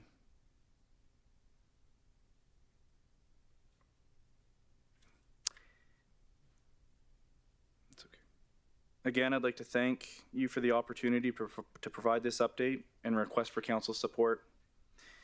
We'd also like to acknowledge the effort of many staff at the RMWB administration, multiple departments, as I mentioned previously, that make this program possible. The program is a joint collaboration between planning and development and the community partnership and initiatives branch. These teams have developed and implemented this program despite the pandemic. I'd also like to thank all the businesses that have expressed interest or applied in the program. The photos demonstrate some of the great work, and we look forward to seeing many others put shovels in the ground this summer. Thank you, and we welcome your questions. Thank you, Brett. Actually, do we have any delegates for this item? I'll invite Michael DeRoche, Mr. Mike Steakhouse, come forward.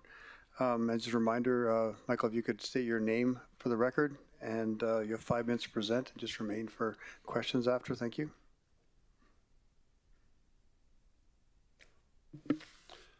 Good evening, Mayor and Council. Thank you for listening to us on behalf of this and all the other topics we've talked about tonight.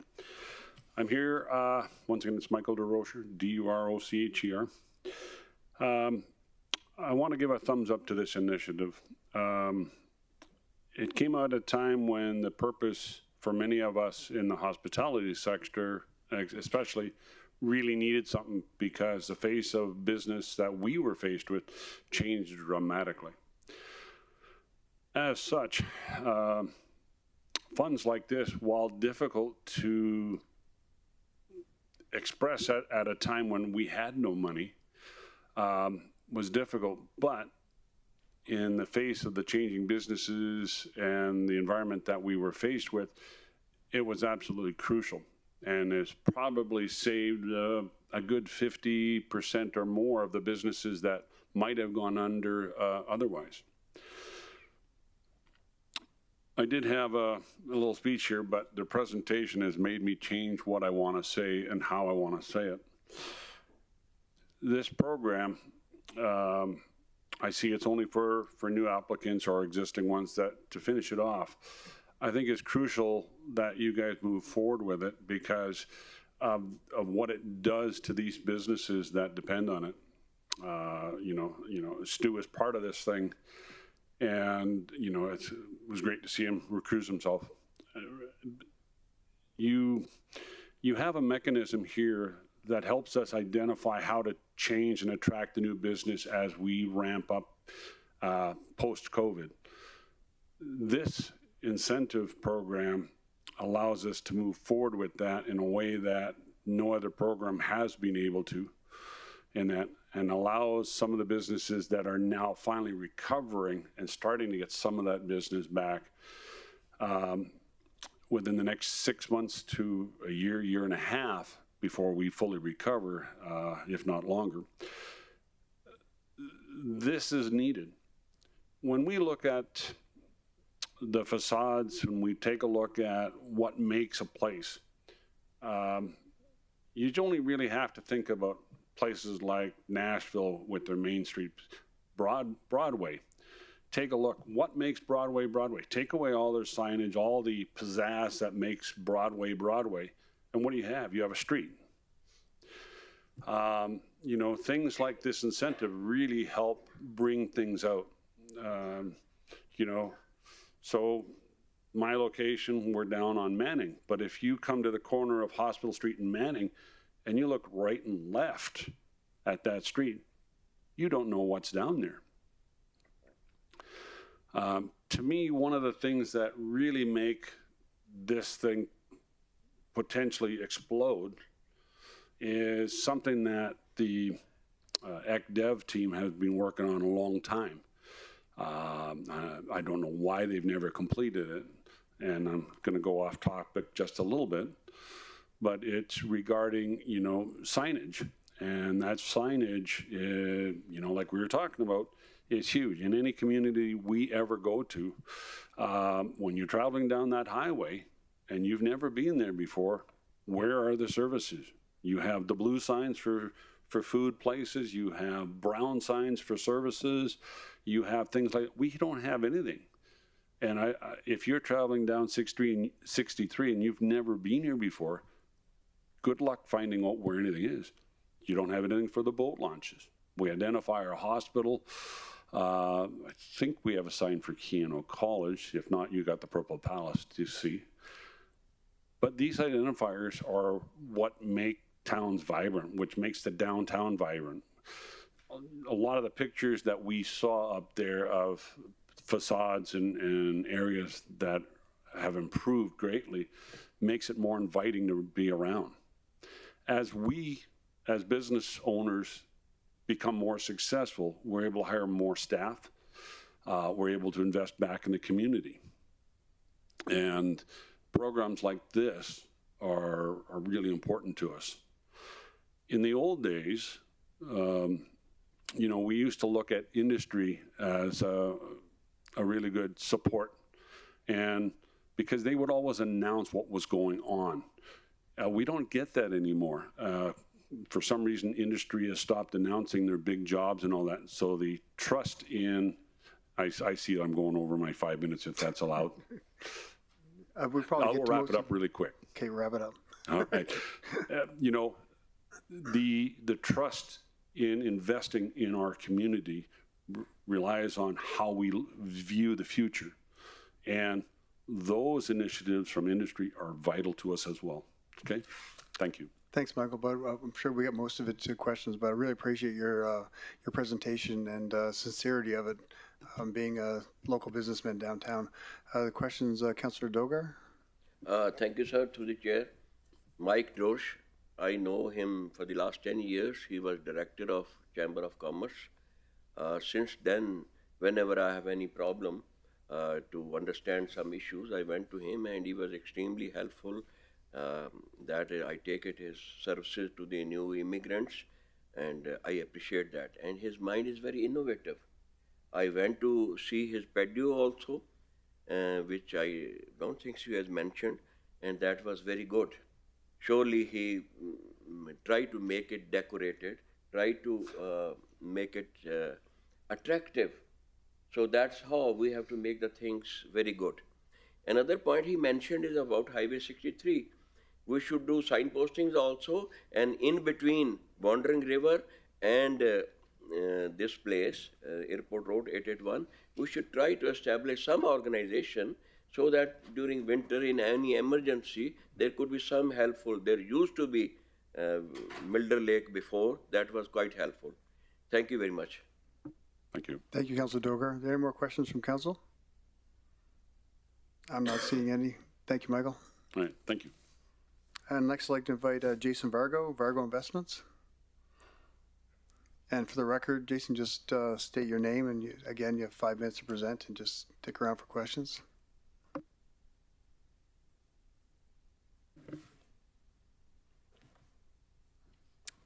Thanks for having me. My name is Jason Vargo. I represent Vargo Investments.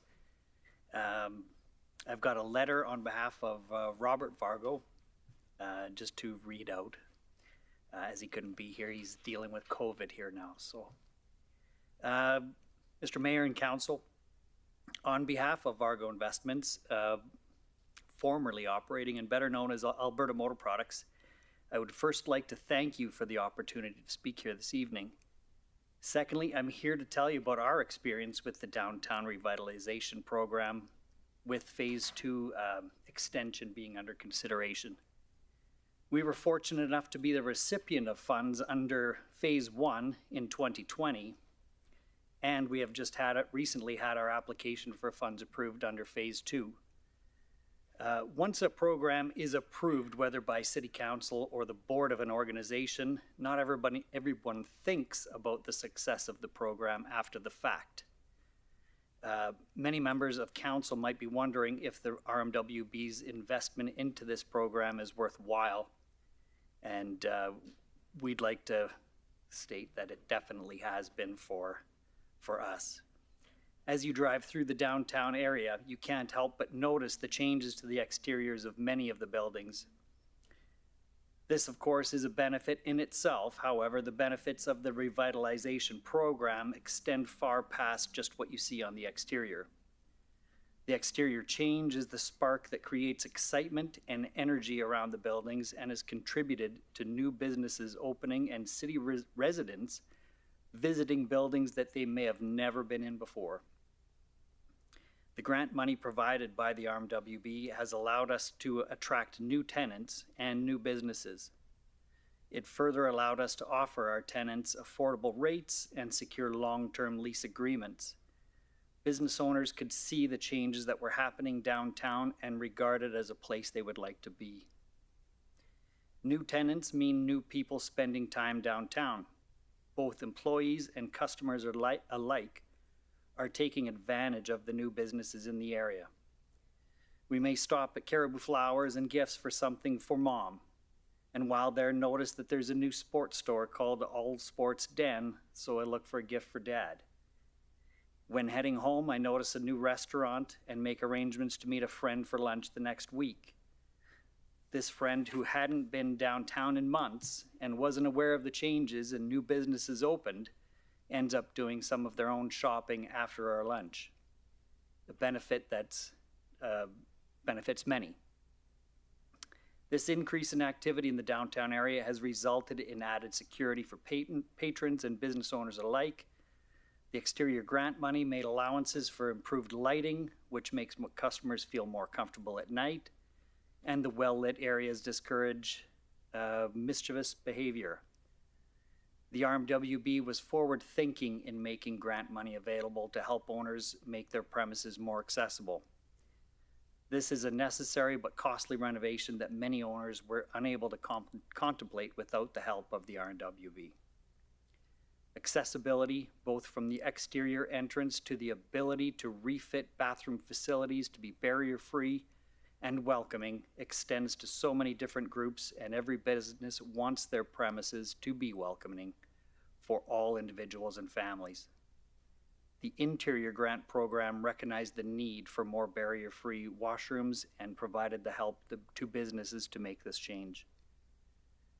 Many people think of businesses receiving this grant money and that it is going into their bottom line, but it doesn't. It is being paid to a local contractor working to support their own family in the community. For every $1 that the RMWB invests in the business, that business is investing $2 in renovations and improvements, both within and outside of the program guidelines. Those dollars are going right back into local businesses that are an integral part of our community. The Downtown Revitalization Project has been a benefit to not only our organization, but to all our tenants, their customers and families, and has had a positive impact on surrounding businesses. Our company has long believed in supporting and investing in local businesses. The success of this program thus far has been outstanding, and I encourage Council to vote in favor of the extension of Phase 2 of this program. It will allow other businesses the opportunity to take advantage of this program and the positive changes that come from it. Is that 5 minutes? You're at 5 minutes, yeah. What? How much more does Robert have to say? Oh, sorry. Yeah. Thank you for your time and consideration. Thank you, Jason, and I hope, let your dad know, hope he feels better in the coming future. Does anyone have any questions for Mr. Vargo? I'm not seeing any. Thank you, Jason. All right. Next, we have Magna Maurice. I hope I didn't butcher that too bad. Marie, MMM commercial property owner. Can you just please state your name, and you have 5 minutes to present. Thank you. Yes, thank you very much, Mayor and Council, for having me. My name is Magda Murray. I'm part of a family of owners known as MMM. It's just my immediate close family, so I don't have too many fancy words tonight. I think my previous counterpart just expressed it very eloquently of how beautifully this program rolled out. And I just wanted to say that just from our family, a heartfelt thank you for this incentives program. It's meant a lot. I'm sorry, I'm a little bit emotional, but it's made all the difference. I wanted to say from the program guidelines for the Interior Improvement Grant all the way, well, all the people who helped us through recovering from the flood and the fire. Like, this has been tremendous. And I'm, again, sorry for my being so emotional. This communication with the team and the regional municipality of Buffalo was seamless, and whenever I fired off an email, I got an email back. And so I don't have enough words to express our thanks and gratitude. The outcome has been beautiful. The space is amazing, and we were able to house beautiful new renters as a result of our immediate recovery, and just the space looks amazing. And you might know the previous renters were the old Holy Smoke, and now it's Urban Systems. And also I want to just say thank you to, in particular, Susan Frampton. That's been very instrumental in helping us through this. So I applaud the municipality for breathing life into our community. That's it from me and my family. Thank you very much, Magda. That was very heartfelt, and I don't know if we have any questions from council, but I'm not seeing it. Councilor Grandison? Thank you, Mr. Mayor, through the chair. Not a question, just a compliment to everybody for your presentations, but and other people. I, received a letter from Lawana Bossier talking about accessibility and the amount of people that have used this grant to create more accessibility in our downtown core, which of course is always important to everybody and certainly to the seniors in our community. But I applaud you all and I appreciate all of your comments. So that was my only comment, Mr. Mayor. Thank you, Councilor Grandison. Thank you, Magna. I can have someone make the motion. Councilor Benjoko? Bowman.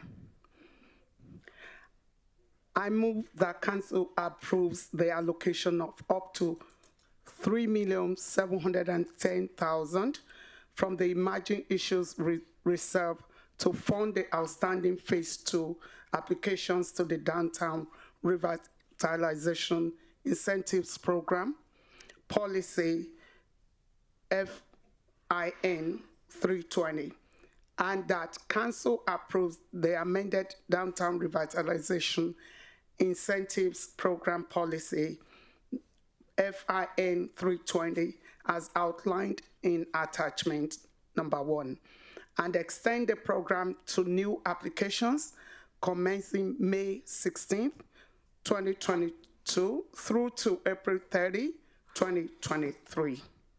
Thank you, Councilor Benjoko. Can I have someone second that motion? Councilor Stroud? Thank you, Mayor Bowman. I second that motion. Thank you. I only have a few clarification things for Brad, if you could, Brad.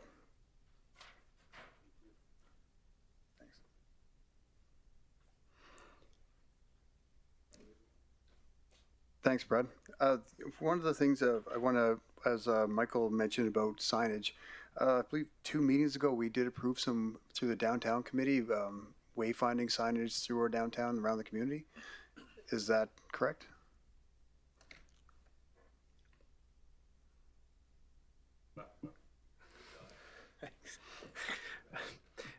Through the chair to the chair. I don't have the specifics on that. I'm not certain, but I'd be happy to gather the feedback and follow up with you if that would be super. That'd be excellent. Thank you. The other thing I want to mention, just for clarification, so a $3.7 million investment by municipality. We're looking at basically more than a $10 million investment in our downtown for what we say is economic development of our downtown. Within the next, we're looking at real money in the next 6 months. Is that accurate?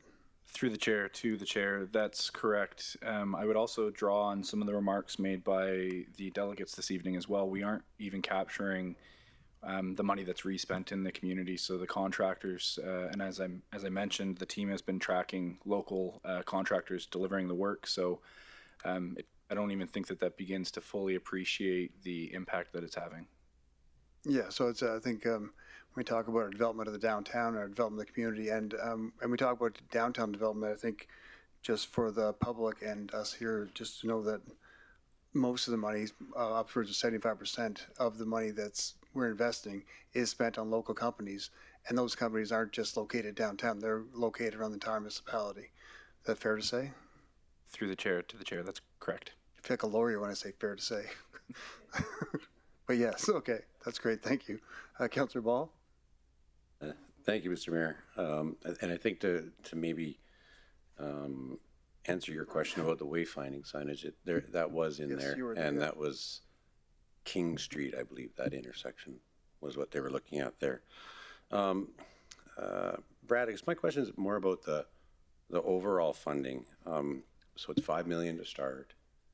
We basically add another 3 to come to 8. That's the 3.7. That covers you right to the end of phase 2, right? Did you say you had another $3 million was approved? So that would be the next part? Through the chair to Councillor Ball, we started the program with initially $5 million. Right.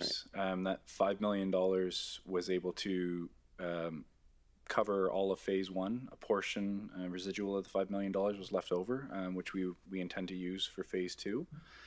But we're still, given the interest in the program, we're still going to have a $3.7 million shortfall for phase 2.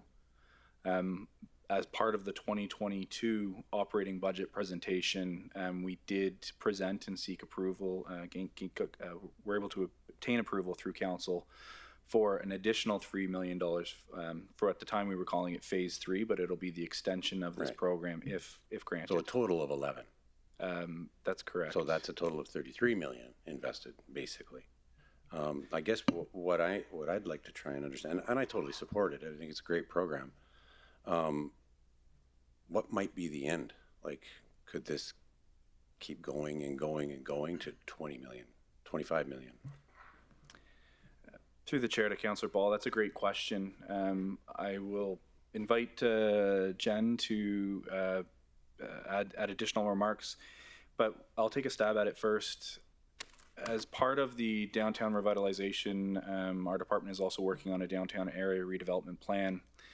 That plan doesn't necessarily translate to implementation, but we certainly hope that it creates the framework to support redevelopment, greater redevelopment in the downtown.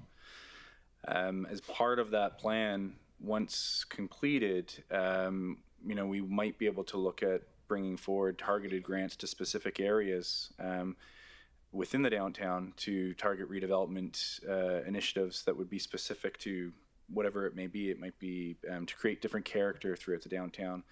In addition to that, we could also look at expanding it to identify if there's any, I'll say any commercial opportunities where there's gaps. For example, we've often talked about, a bakery being a gap, and is that something that we might be able to incent specifically to in the downtown to target? Men's clothing. Yeah, I busted the elbow in my my dress shirt this afternoon. So things like that for sure. With them, there's a lot of opportunities, but we certainly want to leverage the downtown area redevelopment plan to help facilitate additional redevelopment opportunities. Great, thanks. Well, I recall sitting in meetings about this as an employee in 2019 when it was sort of being discussed, and I'll be honest, I was a bit on the fence of whether it would work or not, and pretty happy to see that I might have been wrong. So, good job, guys.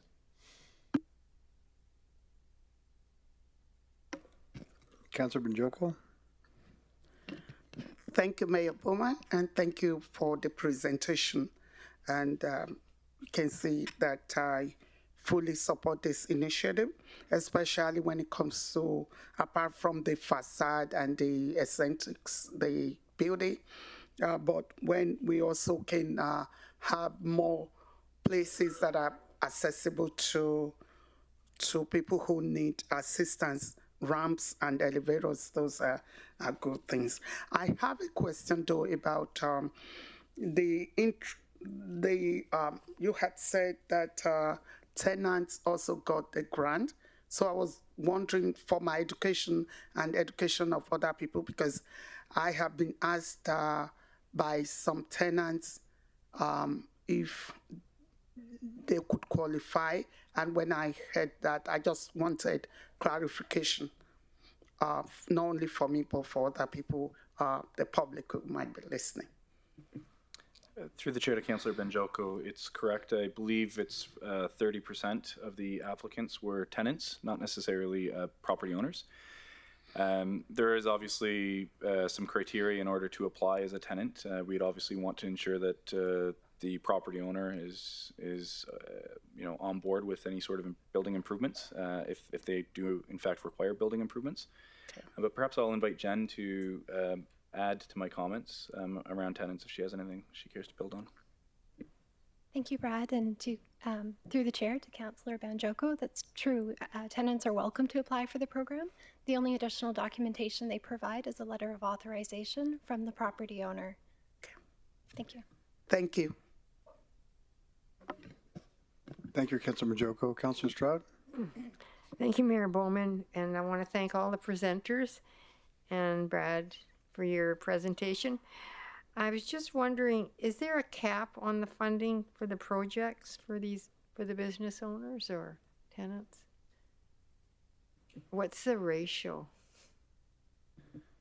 Through the chair to Councillor Stroud, there is a cap. It's a matching grant system. Okay. So it depends on the, there's different variables, but it depends on the grant type. So for example, facade, there's simple projects, which is $25,000. Comprehensive projects could be $75,000 for the facade, that is. Interior grants could be $50,000 if it's a single unit. If it's multi-unit, then upwards of $100,000.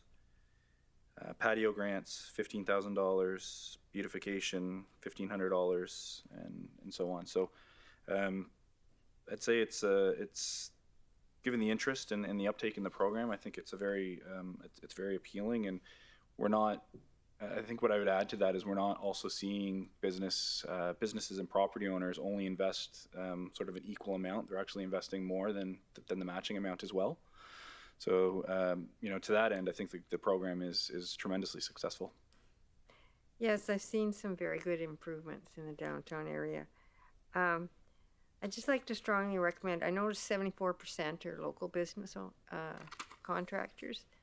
It'd be great to see if it was 100%. Thank you. Through the chair, I will respond to that. We are obviously really excited that the vast majority is local.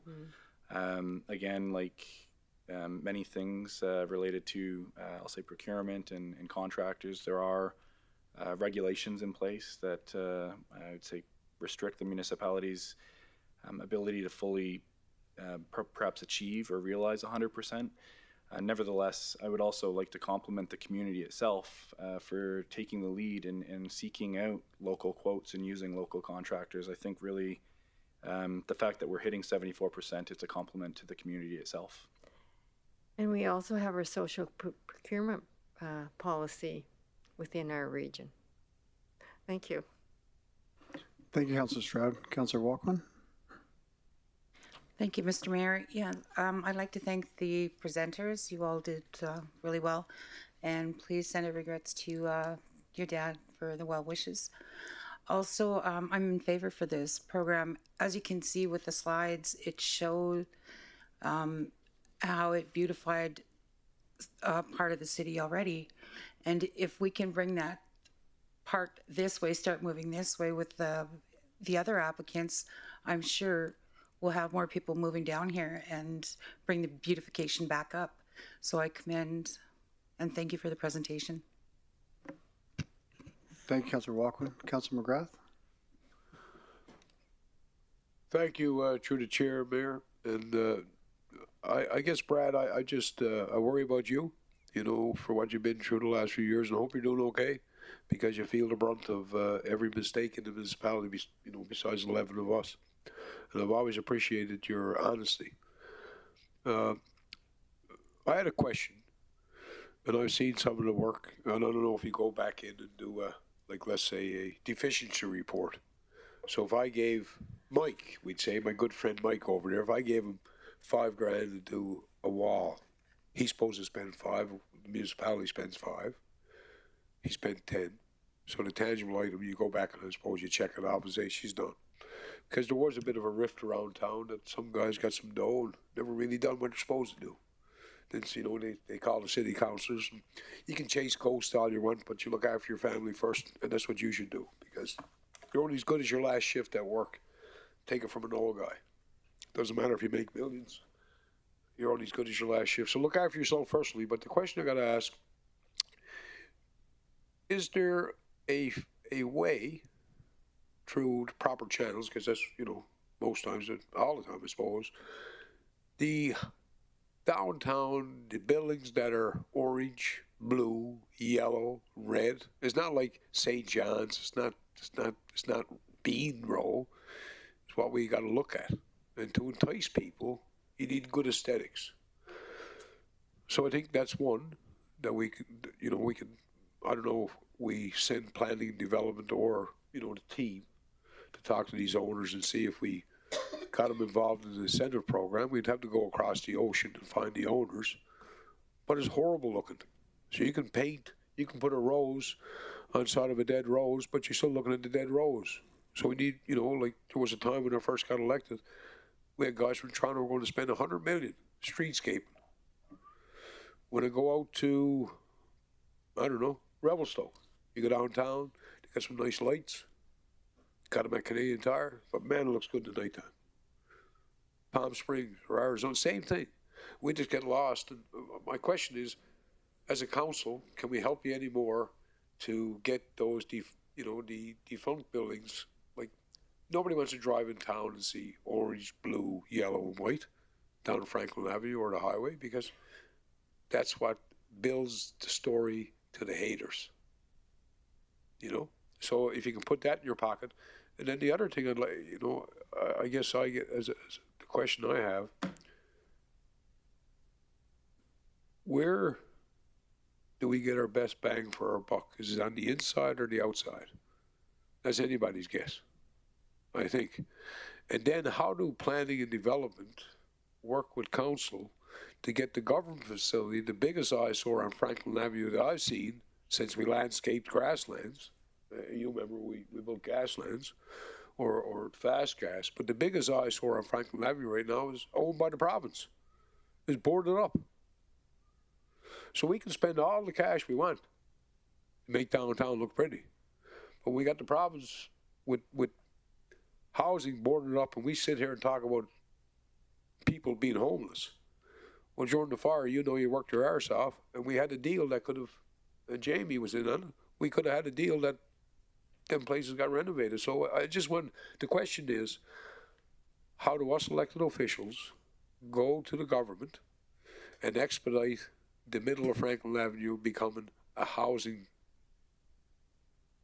development that looks aesthetically and safe, but it drives the strat plan of revitalizing downtown? Because if you still got that mug hole in the middle, and if you still got that blue, white, and orange, it don't do a whole lot for your effort. I don't think, anyways. And I think that we'll have our first building built on Franklin, and I know it was a lot of work dealing with Nimmer, because nobody wants to deal with Nimmer, I can tell you. But when he builds that shop, that'll put another look on the corner. But we still got these other issues, and I think you're aware of them, and that's why you look tired. And I'm being honest. He doesn't look that bad. So, do you have a question related to the motion there, So Councilor two questions is, do we have political clout in this program to change the landscape of those buildings, that they don't look like they haven't been painted in 20 years and whoever owns them still lives overseas? So that's the first question. And the second question, part of your revitalization, would be, how do we, I guess, orchestrate getting to the government of, I guess, advanced education and say, we're trying to fix downtown and you're not really helping us? I guess, Mr. Mayor, to be the guy I'm always am, the Keanu housing program, it's an eyesore downtown, and it lends itself to our biggest problem downtown. Guys like Vargo that made a lifetime, or Lance that make a lifetime, build their businesses, getting broken into, and not by homeless people. But this is what we lend ourselves to. So there's the questions, Mr. Mayor. How can we fix what's already broke without pouring millions of dollars at it? Through the chair to Councilor McGrath, great questions. What I would say in response to the apartment buildings, that was a change that occurred in phase 2. So initially apartment buildings weren't contemplated in phase 1. While we haven't seen any physical changes on the ground, we haven't yet approved any applications through phase 2, but we do have 15 applications in under review. I can't speak to whether or not those buildings that perhaps need some attention are part of that 15. I'd be happy to look into that and follow up. But what I can say is we can also, or we intend to, as when it warms up, is to also go to those buildings and engage with either the owners or the property management firms to encourage them and also just build awareness around the program itself, in hopes that they'll take advantage of the grants that are offered that will help address some of the issues that you've raised. So I think that would be a good place to start with respect to the apartment buildings. In response to the housing issue and the boarded up buildings, I'm very, very familiar with that particular issue. My suggestion again would be simply that we would work with the owners themselves. We not so long ago had some boarded up buildings adjacent to the chamber, and those buildings are no longer there as well. So I think that there's definitely mechanisms and tools that we can use to hopefully expedite and address that issue. It, in my opinion, does add to a risk in the downtown, whether it's people going in there and doing things that they shouldn't, or just simply the visual detraction that it is for the downtown. So I think there's definitely tools. Whether or not we can force that conversation, I'd probably have to look into that a bit harder, but I'd be happy to take that on and bring it back to council.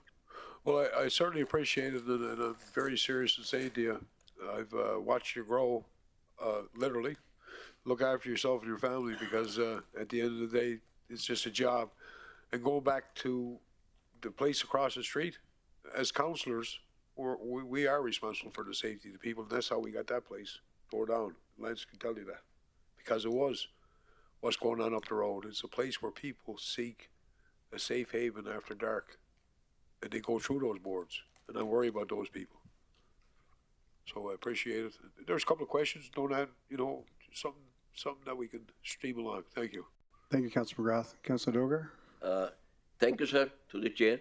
Excellent presentation. Not only this, all very intellectual people.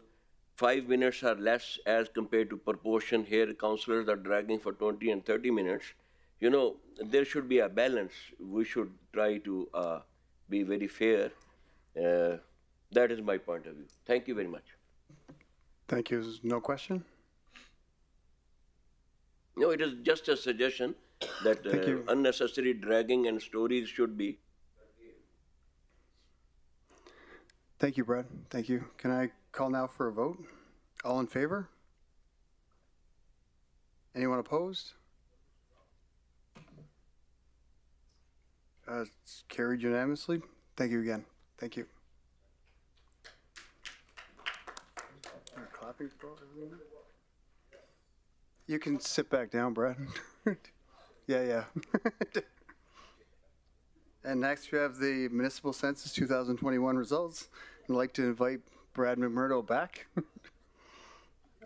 Director of Planning and Development, to introduce the report.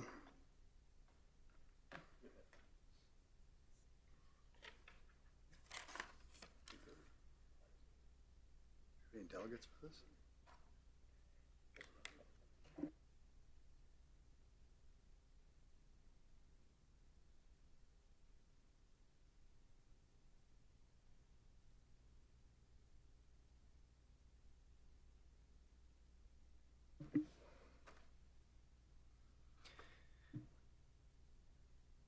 Good evening, Your Worship and members of council. For the record, my name is Brad McMurdo and I'm the Director of Planning and Development. Joining me this evening is Kojo Ifu, Supervisor of Socioeconomics within the Planning and Development Department. We are here to present the results of the 2021 Municipal Census. On behalf of the department, I'd like to extend my thanks to all residents of our region for participating in this important initiative. I'd also like to thank all of the staff that helped conduct the enumeration and compile the results that went into the report.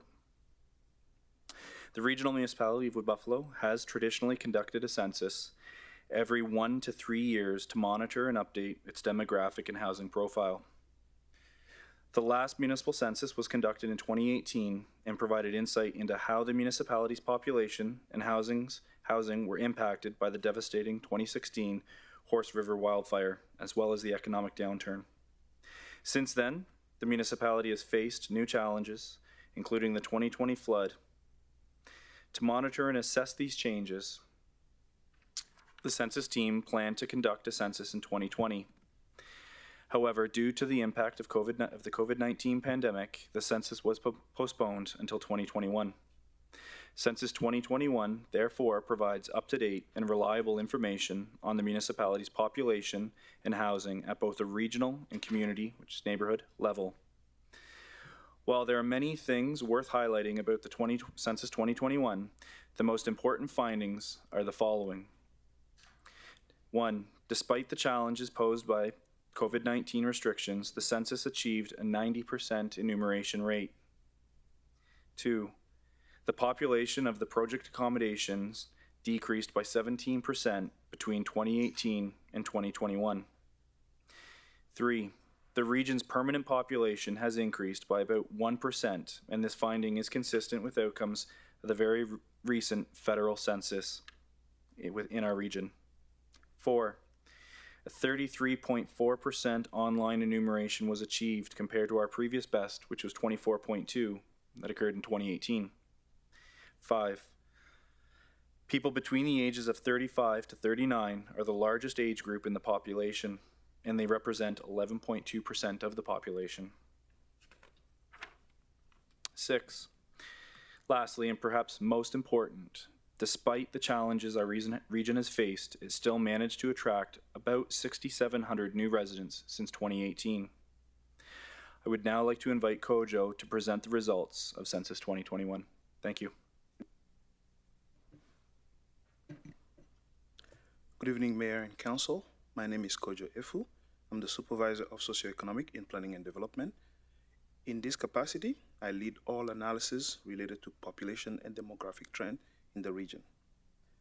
The 2021 census reference date was April 1st. This means residents of every dwelling are included in the total population count of the region if they resided in the dwelling on April 1st, 2021. As of April 1st, 2021, the region's population is 106,059 people. The population of the urban service area still counts for most of the population of the region. Compared to 2018, the population of the urban service area grew slightly, while the overall population of the rural communities and project accommodations decreased. Overall, the permanent and residential shadow population grew slightly compared to the other type of population. The permanent population consists of people who have a usual place of residence in the region, while the residential shadow population consists of people who do not have a usual place of residence in the region, but live in the residential area while they work for at least 30 days a year. The urban share of the permanent population and residential shadow population increased compared to 2018. The other shadow population, on the other hand, decreased. The other shadow population are the people that were counted in hotels, motels, campground, shelter, and other non-residential locations, not including project accommodations. Contrary to the urban service area, the rural communities experienced an overall decline in their population. The permanent population of both types of shadow population declined. The population change is not homogeneous across urban neighborhoods and rural communities. For example, neighborhoods such as Abasan, Beacon Hill, Parsons Creek North, and Timberley grew, while in the rural communities, except for Gregoire Lake Estates, the population decreased. The gender distribution in the region is consistent with previous censuses. There are more male than females in the region. However, the female proportion of the region's population has increased from 45% in 2018 to 47%, 2.5.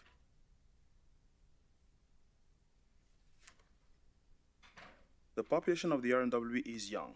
The largest proportion of the population is between the ages of 20 to 44, representing about 42% of the population.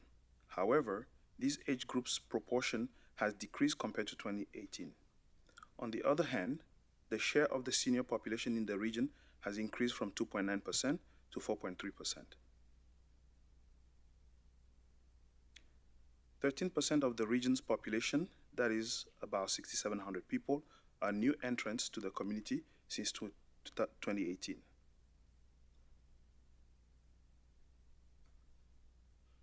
Most residents enumerated indicated that their current place of residence was their place of residence in 2018, while 16% lived at a different address within the region in 2018 than where they were enumerated in 2021. Most residents enumerated have been long-term residents of the region. 32% indicated that they've been in the region for 11 to 20 years, while 30% indicated that they've been in the region between 6 to 10 years. Put together, 62% of the people moved to the region between 2001 and 2015. Let's look at some housing distribution. The total number of private dwelling enumerated in Census 2021 is 31,643. This is higher than the total dwelling enumerated in 2018. When we conducted the Municipal Census 2018, the reconstruction of dwelling affected by the 2016 Horse River wildfire in many areas was still underway. Hence, they were not included in the total private dwelling stock of the region. Furthermore, as part of Census 2021, we included all basement suites that met the definition of private dwelling in the total dwelling stock. We relied on enumerators and residents in previous censuses to tell us if a dwelling had a basement suite. Including all basement suites from the start bring consistency to our total private dwelling stock. The distribution of the dwelling type in the region remains consistent with previous censuses, where single detached dwelling remains the dominant type of dwelling in the region. This is closely followed by apartment condos in the urban service area and manufactured and mobile homes in the rural communities. Consistent with previous censuses, most households in the region consist of 2 people. This is true in both rural and urban service area.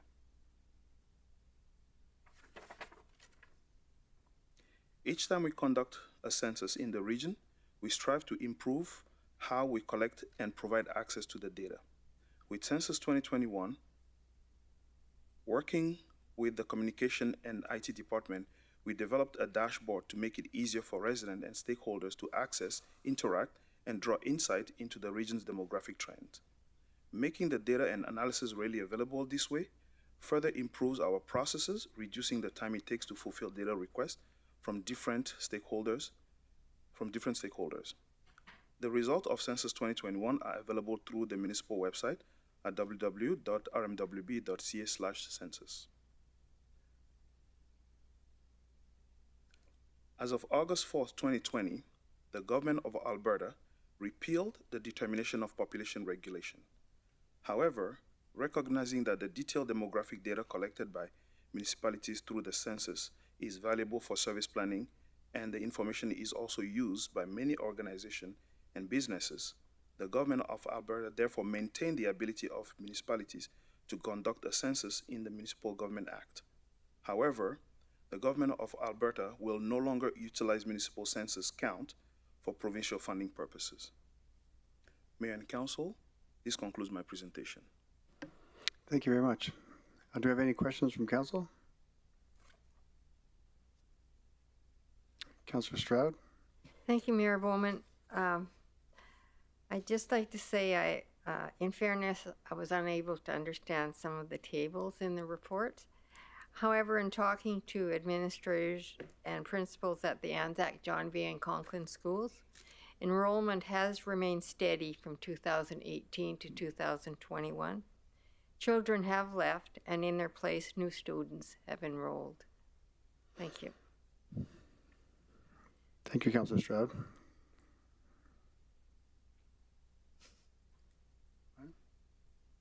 No question? Councillor Cardinal? I just wanted to say thank you for your presentation. I was looking at rural communities, and I was looking at Fort Chippewa. How did they go about the census? Like door to door, or just hand out a sheet and get somebody to fill it out? Through the chair to the councillor, with the way we approach the census in both the urban service area and the rural communities is we often would prepare a letter with a PIN number on the letter and mail it to every dwelling. But with the rural communities, what we did this time is, instead of mailing the letter, because we didn't want them to be lost in the mails or not to arrive, we recruited residents of the rural communities and pay them to distribute the letters to each houses so that the resident could do the census online. But when we saw some low returns, we started sending enumerators to different residences in the rural communities, and the enumerators were actually residents of the rural communities. I was just going to try. Can I make a suggestion for next time? I was just thinking that maybe, like, when you're going to do the censuses for rural communities, I think that maybe getting the nations to give you their censuses, and then, you know, then I'll give you a concrete information, because I know I know my membership list in Fort Chipewyan, and I'm sure that each First Nation does as well, because I know that there's more people than that in Fort Chipewyan, and I've before that I came on council, I suggested to council before that having somebody that knows, like you said, knows the community, but, you know, knocking on the door and then asking how many people live in the household, as to opposed to going online, because not each elder is internet savvy or whatnot, right? So I think that just a future recommendation for that would probably be something for administration to take in, because it'll be evident that there's more people actually in rural communities than we're actually saying. So then that, because it would affect, you know, streams of some sort, if that's how we're going to keep it, right? So, but thank you for your presentation. Through the chair to Councillor, I understand and accept the recommendations. Every time we do the census, we strive to improve on it. However, even though the census is no longer regulated by the province, but when it was regulated, it was supposed to be a dwelling type of survey. So you could only collect information when you are in front of the door, or if you have confirmation that the information is being come from a specific dwelling. However, we're often looking at ways to improve this. We've accepted information, we've complemented information from different sources to make the information more robust. So we definitely take that under consideration when we do the census again. And maybe offering the census, the funding to the nations, as, you know, getting them to do the census, if that might help. I think actually, you know what, it will help. I know it will help. So getting the nations to do their census and then passing that, at least that relationship is there, right? So I think that'll help the RM quite a bit. Thanks. Thank you, Councillor Cardinal. Councillor Dogar? Thank you, sir. To the chair. Must be tired, Brad. A lot of exertion you did. I feel guilty of asking you questions. Is the census, do you have some immigrants data, like ethnic group wise? Do you have it? Through the chair, certainly the enumeration definitely captured different ethnicities, if I can say that. If you're asking for specific feedback on that, I'd invite Kojo to address any questions that you may have with respect to that part of the enumeration. It's okay, we'll talk it later. Okay, thank you very much. Thank you, Councillor Dogar. Councillor McGrath? Thank you, through the chair. I just asked a quick question. It always comes to mind, our shadow population. God bless them. I think we're at about 30,000. If we fill all the rooms, we're at 37,000. During the last 24 months, we had no major turnarounds. So if we're at 30,000, we haven't moved the needle at all from getting them here. But I appreciate every effort that you guys make. And I also know that you're not going to get everybody to count. But I'd ask my best friend Linda on back of us, your census today, what would be per head, Linda? I don't expect this off the top, but we get a funding model for the shadow population, or we used to. Now, I don't know if that's evaporated either, but for the 30,000 people that commute, do anybody know the per capita that we get for the shadow population? Through the chair to Councillor, I can take a quick stab at it. In 2018, when we did the census and the government of Alberta accepted our population numbers, and at the time when they were still accepting the census figures as one of the base for grant funding, The average number we computed that time was around $200 per head. Per head. However, the census figures are no longer being used to determine that funding. The government of Alberta has moved to producing their own population estimation for every jurisdiction and using that as the basis of the funding. So as a marker. So I guess my last question then, if we get 200 for Johnny come lately, what do we get for permanent residents? So I know it's a convoluted because we have different funding models that come from the province based on socioeconomic or healthcare, whatever the case may be. But in municipal government, what this census, what's our base per person that lives here? Through the chair, the determination of what the amount would be is not dependent on whether an individual is permanent or not. Is dependent on the total population. Right, and so just so I understand a little bit better, if we have what you describe as 106,000 people from Fort Smith to Mariana Lakes to Conklin to Synovus, right in our area, if we have 106,000 people, the funding envelope from the province for that would be, well, what is it? Is it $150 a person? Is it $200 a person? Through the chair, I wouldn't know what the rate is right now because the rate also depends on how much money is in the pot, and then they determine based on the population, they determine what the rate becomes. So the 2018 rate would not apply if they were still using the census numbers to determine the ratio. And not to be labored, but I'd ask our administration, I guess, not what, like our census, we need to count people in. And there's going to be people you're going to miss. Absolutely, because that's what mining towns do.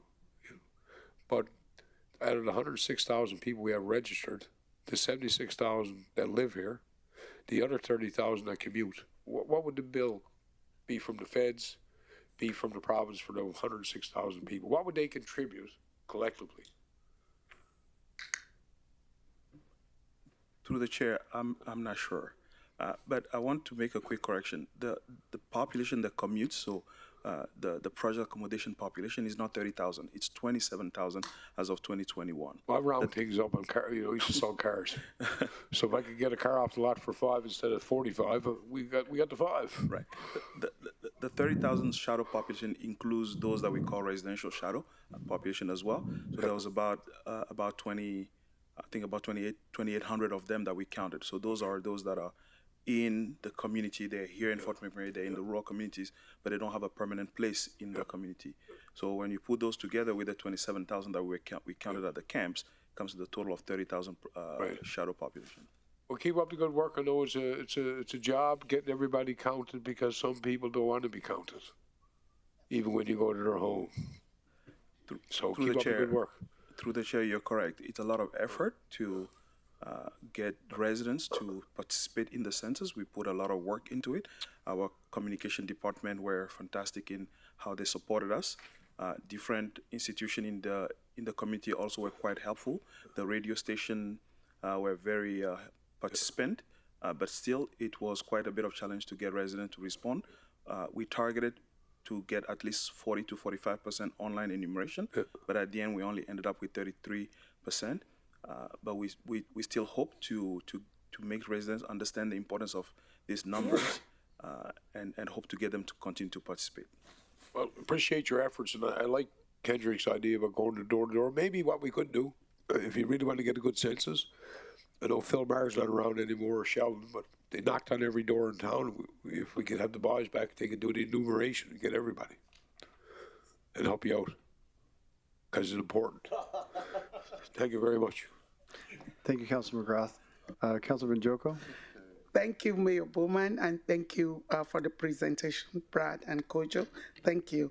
And I just want to appreciate the good work and the effort, and also to emphasize that this ought to be one of our key KPIs, retention.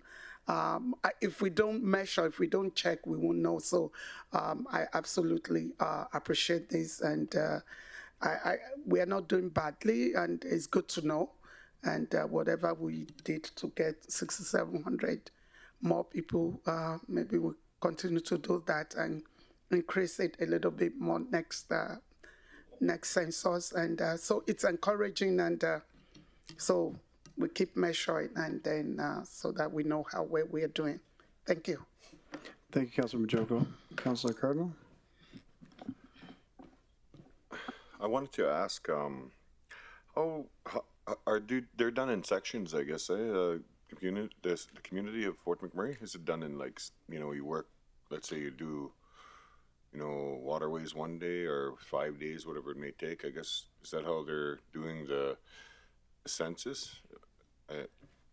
Through the chair. Over how long of a period of time? Is it taking the whole 3 years, or is it taking 2 years and then 1 year of calculating? Through the chair, when we do the census, we typically have a time period between April 1st to June 30th that we want to do all the data collection. Sometimes we would extend it maybe either by 15 days or by 30 days. In this census, we extended to July 31st. And the reason we did that was because we couldn't start door-to-door enumeration until mid-June. And seeing that we only were at 33% online enumeration, we really needed to get out there. But the way that it works is we divide the entire region into enumeration zones. And we recruit enumerators, and we assign those enumeration zones to them all at the same times. But one of the strategies that we use is we looked at enumeration zones where online enumeration is low, and we start attacking those through door-to-door enumeration first. But we do them simultaneously. So the raw enumeration will be happening at the same time as the urban enumerations are happening. Is it just one attempt, or is it two? Do you go back again, or is it just one attempt and that's it? Through the chair, we do a minimum of 3 visits. There can be more, depends on how enthusiastic an enumerator is, but the minimum is. Good, Sheldon. That's true too. But the minimum is 3 visits. So the first visit, if a resident is not in the house, we train the enumerators to go back another time, not the same day of the week and not the same time that they went in the previous time, just to make sure that they try to make contact with a resident. So minimum is 3 times before we declare the dwelling a non-contact. We don't declare it vacant. So we simply declare it non-contact, because if there's evidence that the dwelling is occupied, but we're not able to make contact with anyone, we declare it as a non-contact. Yeah, thank you. That's good information. Thanks. Thank you, Councilor Cardinal. Moving forward, can I have someone move that this information be accepted? Councilor Grandison? I move that this information be accepted as information. Thank you. Can I have someone second that motion? Councilor Wall? I second that. Thank you. And I'll call for a vote. All in favor? Anyone opposed? Seeing none, that's carried unanimously. Thank you. Thank you, gentlemen. Almost done. Not even close. You'd like to think that, but no. Thank you, everyone. Now we'll go to council reporting. First of all, I'd like to thank everyone from the municipality as well as other partners for what looks like a successful river breakup season. I know I felt myself, and having a business downtown and speaking to residents, they felt more protected than ever. So I'd like to thank CAO, Chief Butts, Regional Emergency Services, Dennis Warren Engineering, and all the departments and employees involved. I know a lot of work goes into this, and keeping us counselors in contact throughout the whole process gave a peace of mind to a lot of the residents. And as well, I'd like to leave anybody out. I'd like to also thank the local partners and businesses, Indigenous communities, industry, and stakeholders that are involved in the preparations as well. So just to let everyone know that none of that goes unnoticed, especially for us, that we're asked constantly by the community on what's going on, if we're safe and recovered. And I know every time Dennis has come in front of me, I've asked him a few questions. 1, are we on budget? 2, are we protected? And 3, are we going to get it finished by 2024? So that's a great check mark for this year, Dennis. So thank you very much for staying on point there. And for myself, the last few weeks have been pretty busy. I can tell you where I was. Mid-sized Mayor Caucus was very informative this time around. A lot of times we don't really, those meetings go pretty uneventful, but we discussed this time around the economic development going on in Red Deer, as well as the other mid-sized cities around our province. So it was very informative, great discussion, a few hours with all the other mayors. I'm also Imagination Library signing, which I was joined by several councillors and Dolly Parton, who was much shorter in person, I believe. We can attest to, I actually got messages from family in Ontario that couldn't believe Dolly Parton was here. So that was a good cutout here for our community. And it's great to see that program excelling and moving into the rural communities as well. Also, I took a tour with President Peter of the Fort McMurray Métis of their cultural center, and it's a huge building, and you can see the local artistry that's gone into it, and seeing all the woodwork that's inside that building that's actually been provided by local companies, Northlands Lumber. So it's pretty amazing, and it's going to be a finished project that I think the whole community can be proud of. And also, not finished yet. It was a busy 2 weeks. Ramadan Fastathon. It was a great all-inclusive event that brought a lot of the community together for a great evening and some amazing food, food from all over the world. Great to be part of it and learn some more history of the Muslim community. And last night, as you can see around the council chambers, we had the art unveiling with Elder Frederick McDonald's art you see here now today. And it's pretty impressive, and it was a great day. And his poetry he shared with us last night was heartfelt and touching, and really struck a chord with a lot of people in attendance. So I thank the elders and all our committees that were part of that. So that was my last 2 weeks. So, Councillor McGrath. Well, I wasn't busy as you because you're the mayor and you're the full-time guy and you do a great job. And I'd like the public to acknowledge our mayor for giving back the residents our 100% attention in the council chamber. And I was probably the biggest infractor. And I can tell you this is my second council meeting without a cell phone. And you stay focused. You're not getting messages from people that hate you. And I commend you and the rest of my colleagues for you driving it, because I think that people deserve it. And Vargo, I never got a chance to thank you publicly, but say hello to your dad. You guys are hard to deal with, but you supported the community for over 50 years. And I haven't heard from your dad in about 3 weeks. So I told him to call me because I'd love to get that 1 minute on the 59th minute that he gives me. But anyways, I think we have a great council. We got a lot of headwinds. We got a CAO that trying to find his way with a new council. I kind of get the stresses in the community, the mental health in the community. I've lived it. And maybe at the end of the day, I think we're all here to serve. And I really got to commend you, Mayor, for staying neutral. And let me and Lance and the guys fight the battles that we need to fight. And because a mayor like yourself, you can't be on either side. You have to be for us all the time. And I know you're in a tough spot. But I think this transition, and Jade, when I heard one day that I didn't support you, I think that you support every one of us, 11 of us, you and your team, every day. And if I ever have an issue with Jade Brown, you'll hear it from me, and be damned to people that tell you something different. I've worked here for 9 years, and I respect every lady in this building, as I did on site, and I still will. God bless you. And yeah, I've had a few storms of my own, and I appreciate life today a lot better than I did a year ago. And as I said to the young fella, work is just work. You're only good as your last shift, but if the way you treat people, and I've learned the hard way, you respect people, you're not always right. Even Al is wrong, or Ken might be wrong, but at the end of the day, I like working with you guys. I don't go out to the big functions anymore because I'm dealing with my own issues. But I respect the fact that you leave me be. And for guys that think I don't live here, well, there's a specialist that you don't have here. And if you got to go to New York or New Jersey to get them, to get better, then so be it. But I tell you what, I had no place to live here in '85 when I came here. And the community that raised me, I'm going to give it back to them. So for Mike and everybody else that don't think I'm here, I'm here. I'm getting help. And by the summer, I'll be back golfing with Jane every day.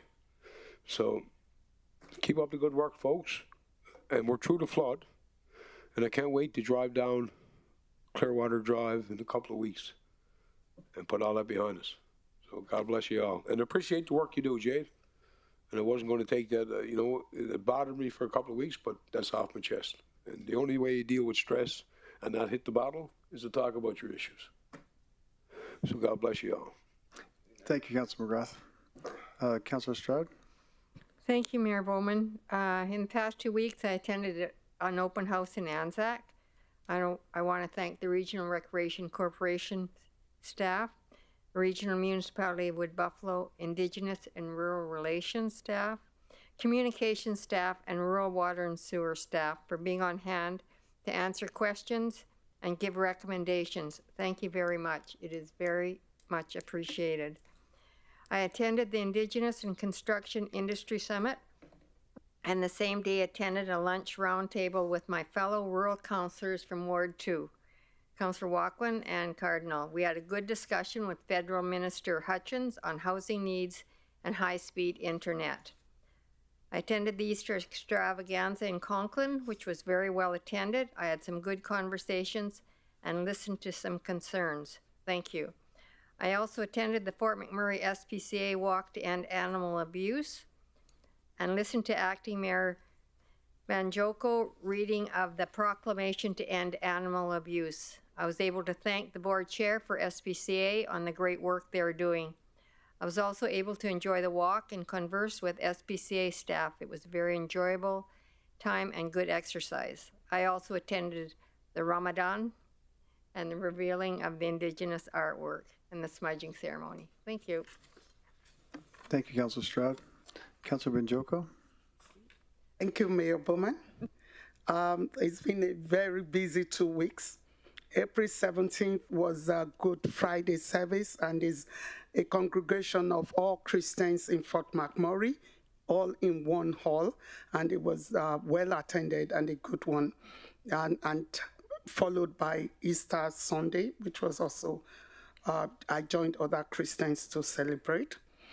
On April 15th for the Good Friday and 17th for Easter.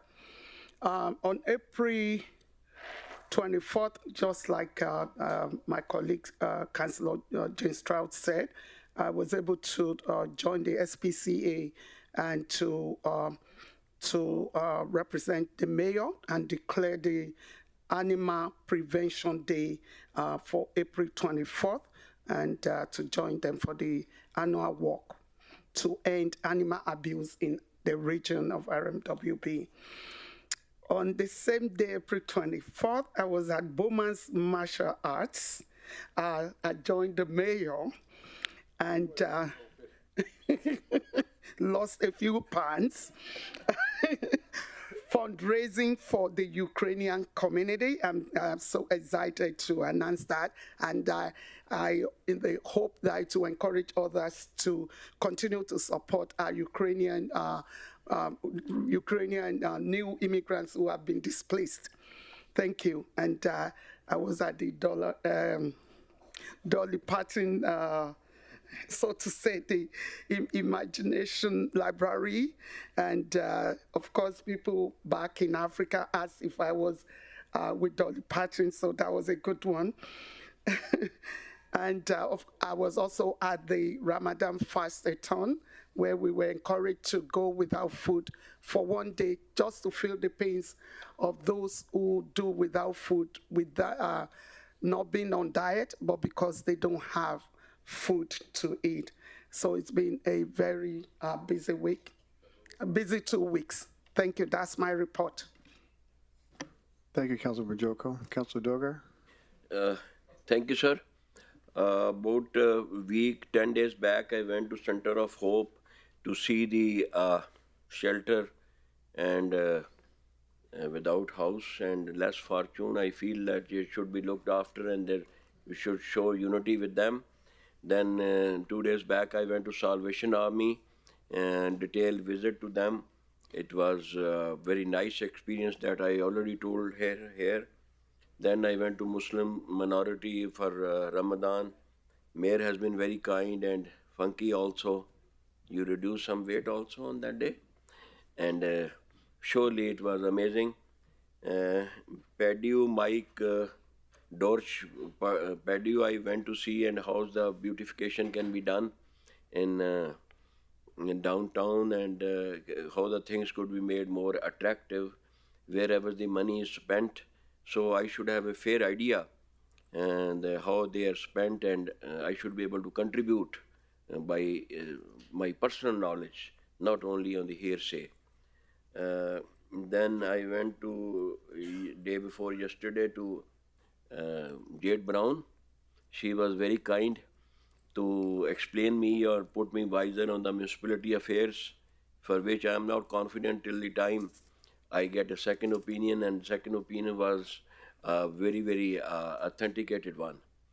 And then indigenous culture, yesterday and day before yesterday, I enjoyed their hospitality, love. I had always a great respect for them. Then that's why I love and you see respect Councillor Cardinal most, and then also my brother Sue also. You see, like and love because my background is also indigenous, and I have always tried to help them wherever it was possible. Not that I got in trouble with something, but excellent people, very amazing people. They love you. Love them, they will reply. They will return the love with lot of affection, multiply it for that matter. And that was all. I was not prepared. Otherwise, I would have given you more things on that was it. a lot. Thank you. Thank you very much, sir. Thank you, Councillor Dogar. Councillor Weigel. Thanks, Mr. Mayor. Just want to give a huge shout out as well as to Pastor Edwin and FCC Church for a great Good Friday service. It was incredible to see so many churches come together and be able to celebrate that. So huge shout out to him and his team, as well as the Draper engagement. Being at the Draper engagement was absolutely incredible. So hats off to the team at RMWB. I know it was planning, development, communications, and engineering. And again, a massive shout out to Nadia Power, how she controlled that situation, and that room was unbelievable. And so much appreciation there. I also got to be in Fort Chippewa for the Great Bannock Bake Off. So thanks to Rick Kirshner and King's Kids, and Kendrick Cardinal and Chief Powder for being great judges up there of the Bannock. And hats off to Wild Rose Catering, a little prop there for the bison stew. And then last but not least, just a massive congratulations to the Calgary Flames for winning the Pacific Division. So have a great night. Thanks. That's it. That's it for your mic. Councillor Cardinal. I think we're getting our second wind here. No. All right. Well, I just wanted to say how overly proud I am of our engagements with Truth and Reconciliation, and I'm really honored to be a part of the Regional Municipality Council, and I look forward to the days ahead. And I just wanted to say to our Indigenous communities that we got this covered, and we're going to do the best we can to make sure that Truth and Reconciliation is at the forefront. I wanted to also say how good of a time I had at Bannock Bake Off in Fort Chippewa with Stu, Rick. I thank Rick Kirshner for invited me, and Chief Powder, and everybody else that was involved there in Mercury. I also did go and tour the 6th floor of Rural Indigenous Relations, and I thank Dennis for giving me a tour. Allison, Annalisa, Janine, all the staff are there. They're pleasant, and it made me feel good to actually go and visit the 6th floor, and try to make my way to every other floor, I guess. Engagements with Buffalo Housing's Henry Hunter. He does a wonderful job. Invite with Jane and Loretta and other community members. We had a good information sharing session, and it was good feedback and good stuff to take in. I also attended the art ceremony yesterday. That was another spiritual moment and proud moment for me to be able to have Indigenous culture in our council chambers. There's going to be more to come, but we'll leave that for later. I was also at the industry summit with Loretta, Funky, and Jane, and who else?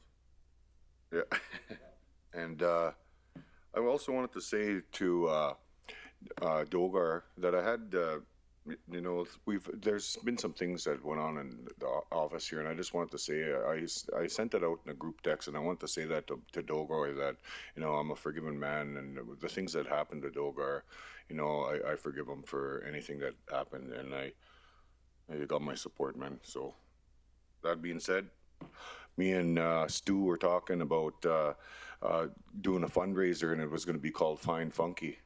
What?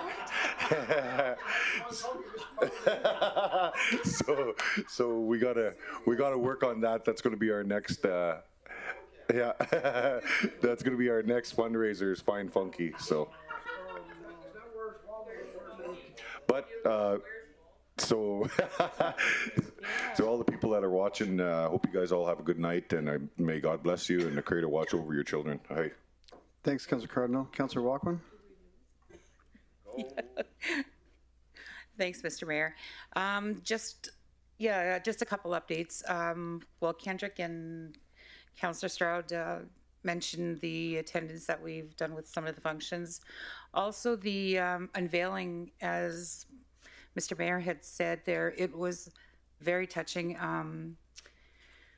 The poem, I was kind of hoping that Fred would actually post it in some way through social media or something, but he said he's not quite ready for it. But the poem that he wrote, it took him months to write, and I just want to, you know, say thank you for that poem. It was very touching, and I think it brought a tear to my eye, and along with some other of the elders. Also, I'd like to say, well, during the Easter, I was out in Fort Chip, and my husband was driving me around, and I was going around talking to the kids. Well, I wasn't talking to the kids, I was talking to the elders, but I was dressed as the Easter Bunny. So, yeah, the kids got a lot of treats and a toy from both me and my husband. Also, there's going to be, both Kendrick and I are going to be setting up meetings in Chip, just to open the office to the public where we can meet, have coffee. Also, we're trying to set up some meetings here in the rural areas, which hopefully will come soon, but we're working on that.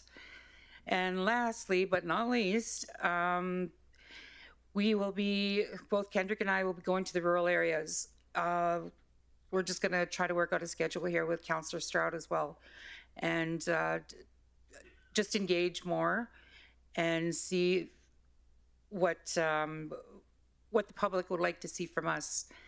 Take some information and bring it back to council. And that's all I have. Have a good night. Thank you, Councillor Walkman. And for council, since we're at almost 11 o'clock and been here almost 8 hours, would there be any objection to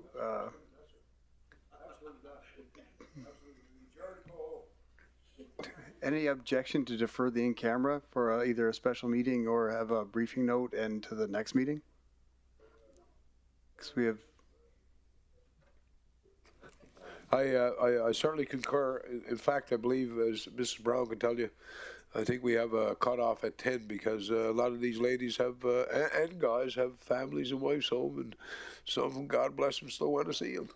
So what do you do? Go home and enjoy it, because heavens knows it could change overnight. So I accept, I do, sir. I make the motion to adjourn this meeting publicly, and then adjourn the meeting privately, or the in-camera session, and hold it on another day. 1 minute, sir. Councillor Dogar? Yeah. Thank you very much for giving me for 1 minute. Whenever there's a in-camera meeting, I feel little guilty as if we are going to hide something from the public. Those who brought us here.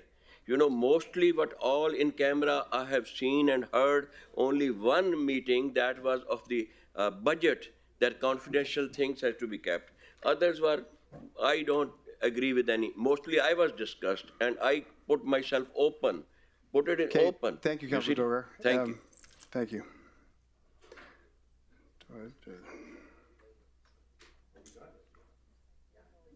So there's no objections? Okay, I'm seeing none. Meeting's adjourned. So those items will be deferred to next meeting.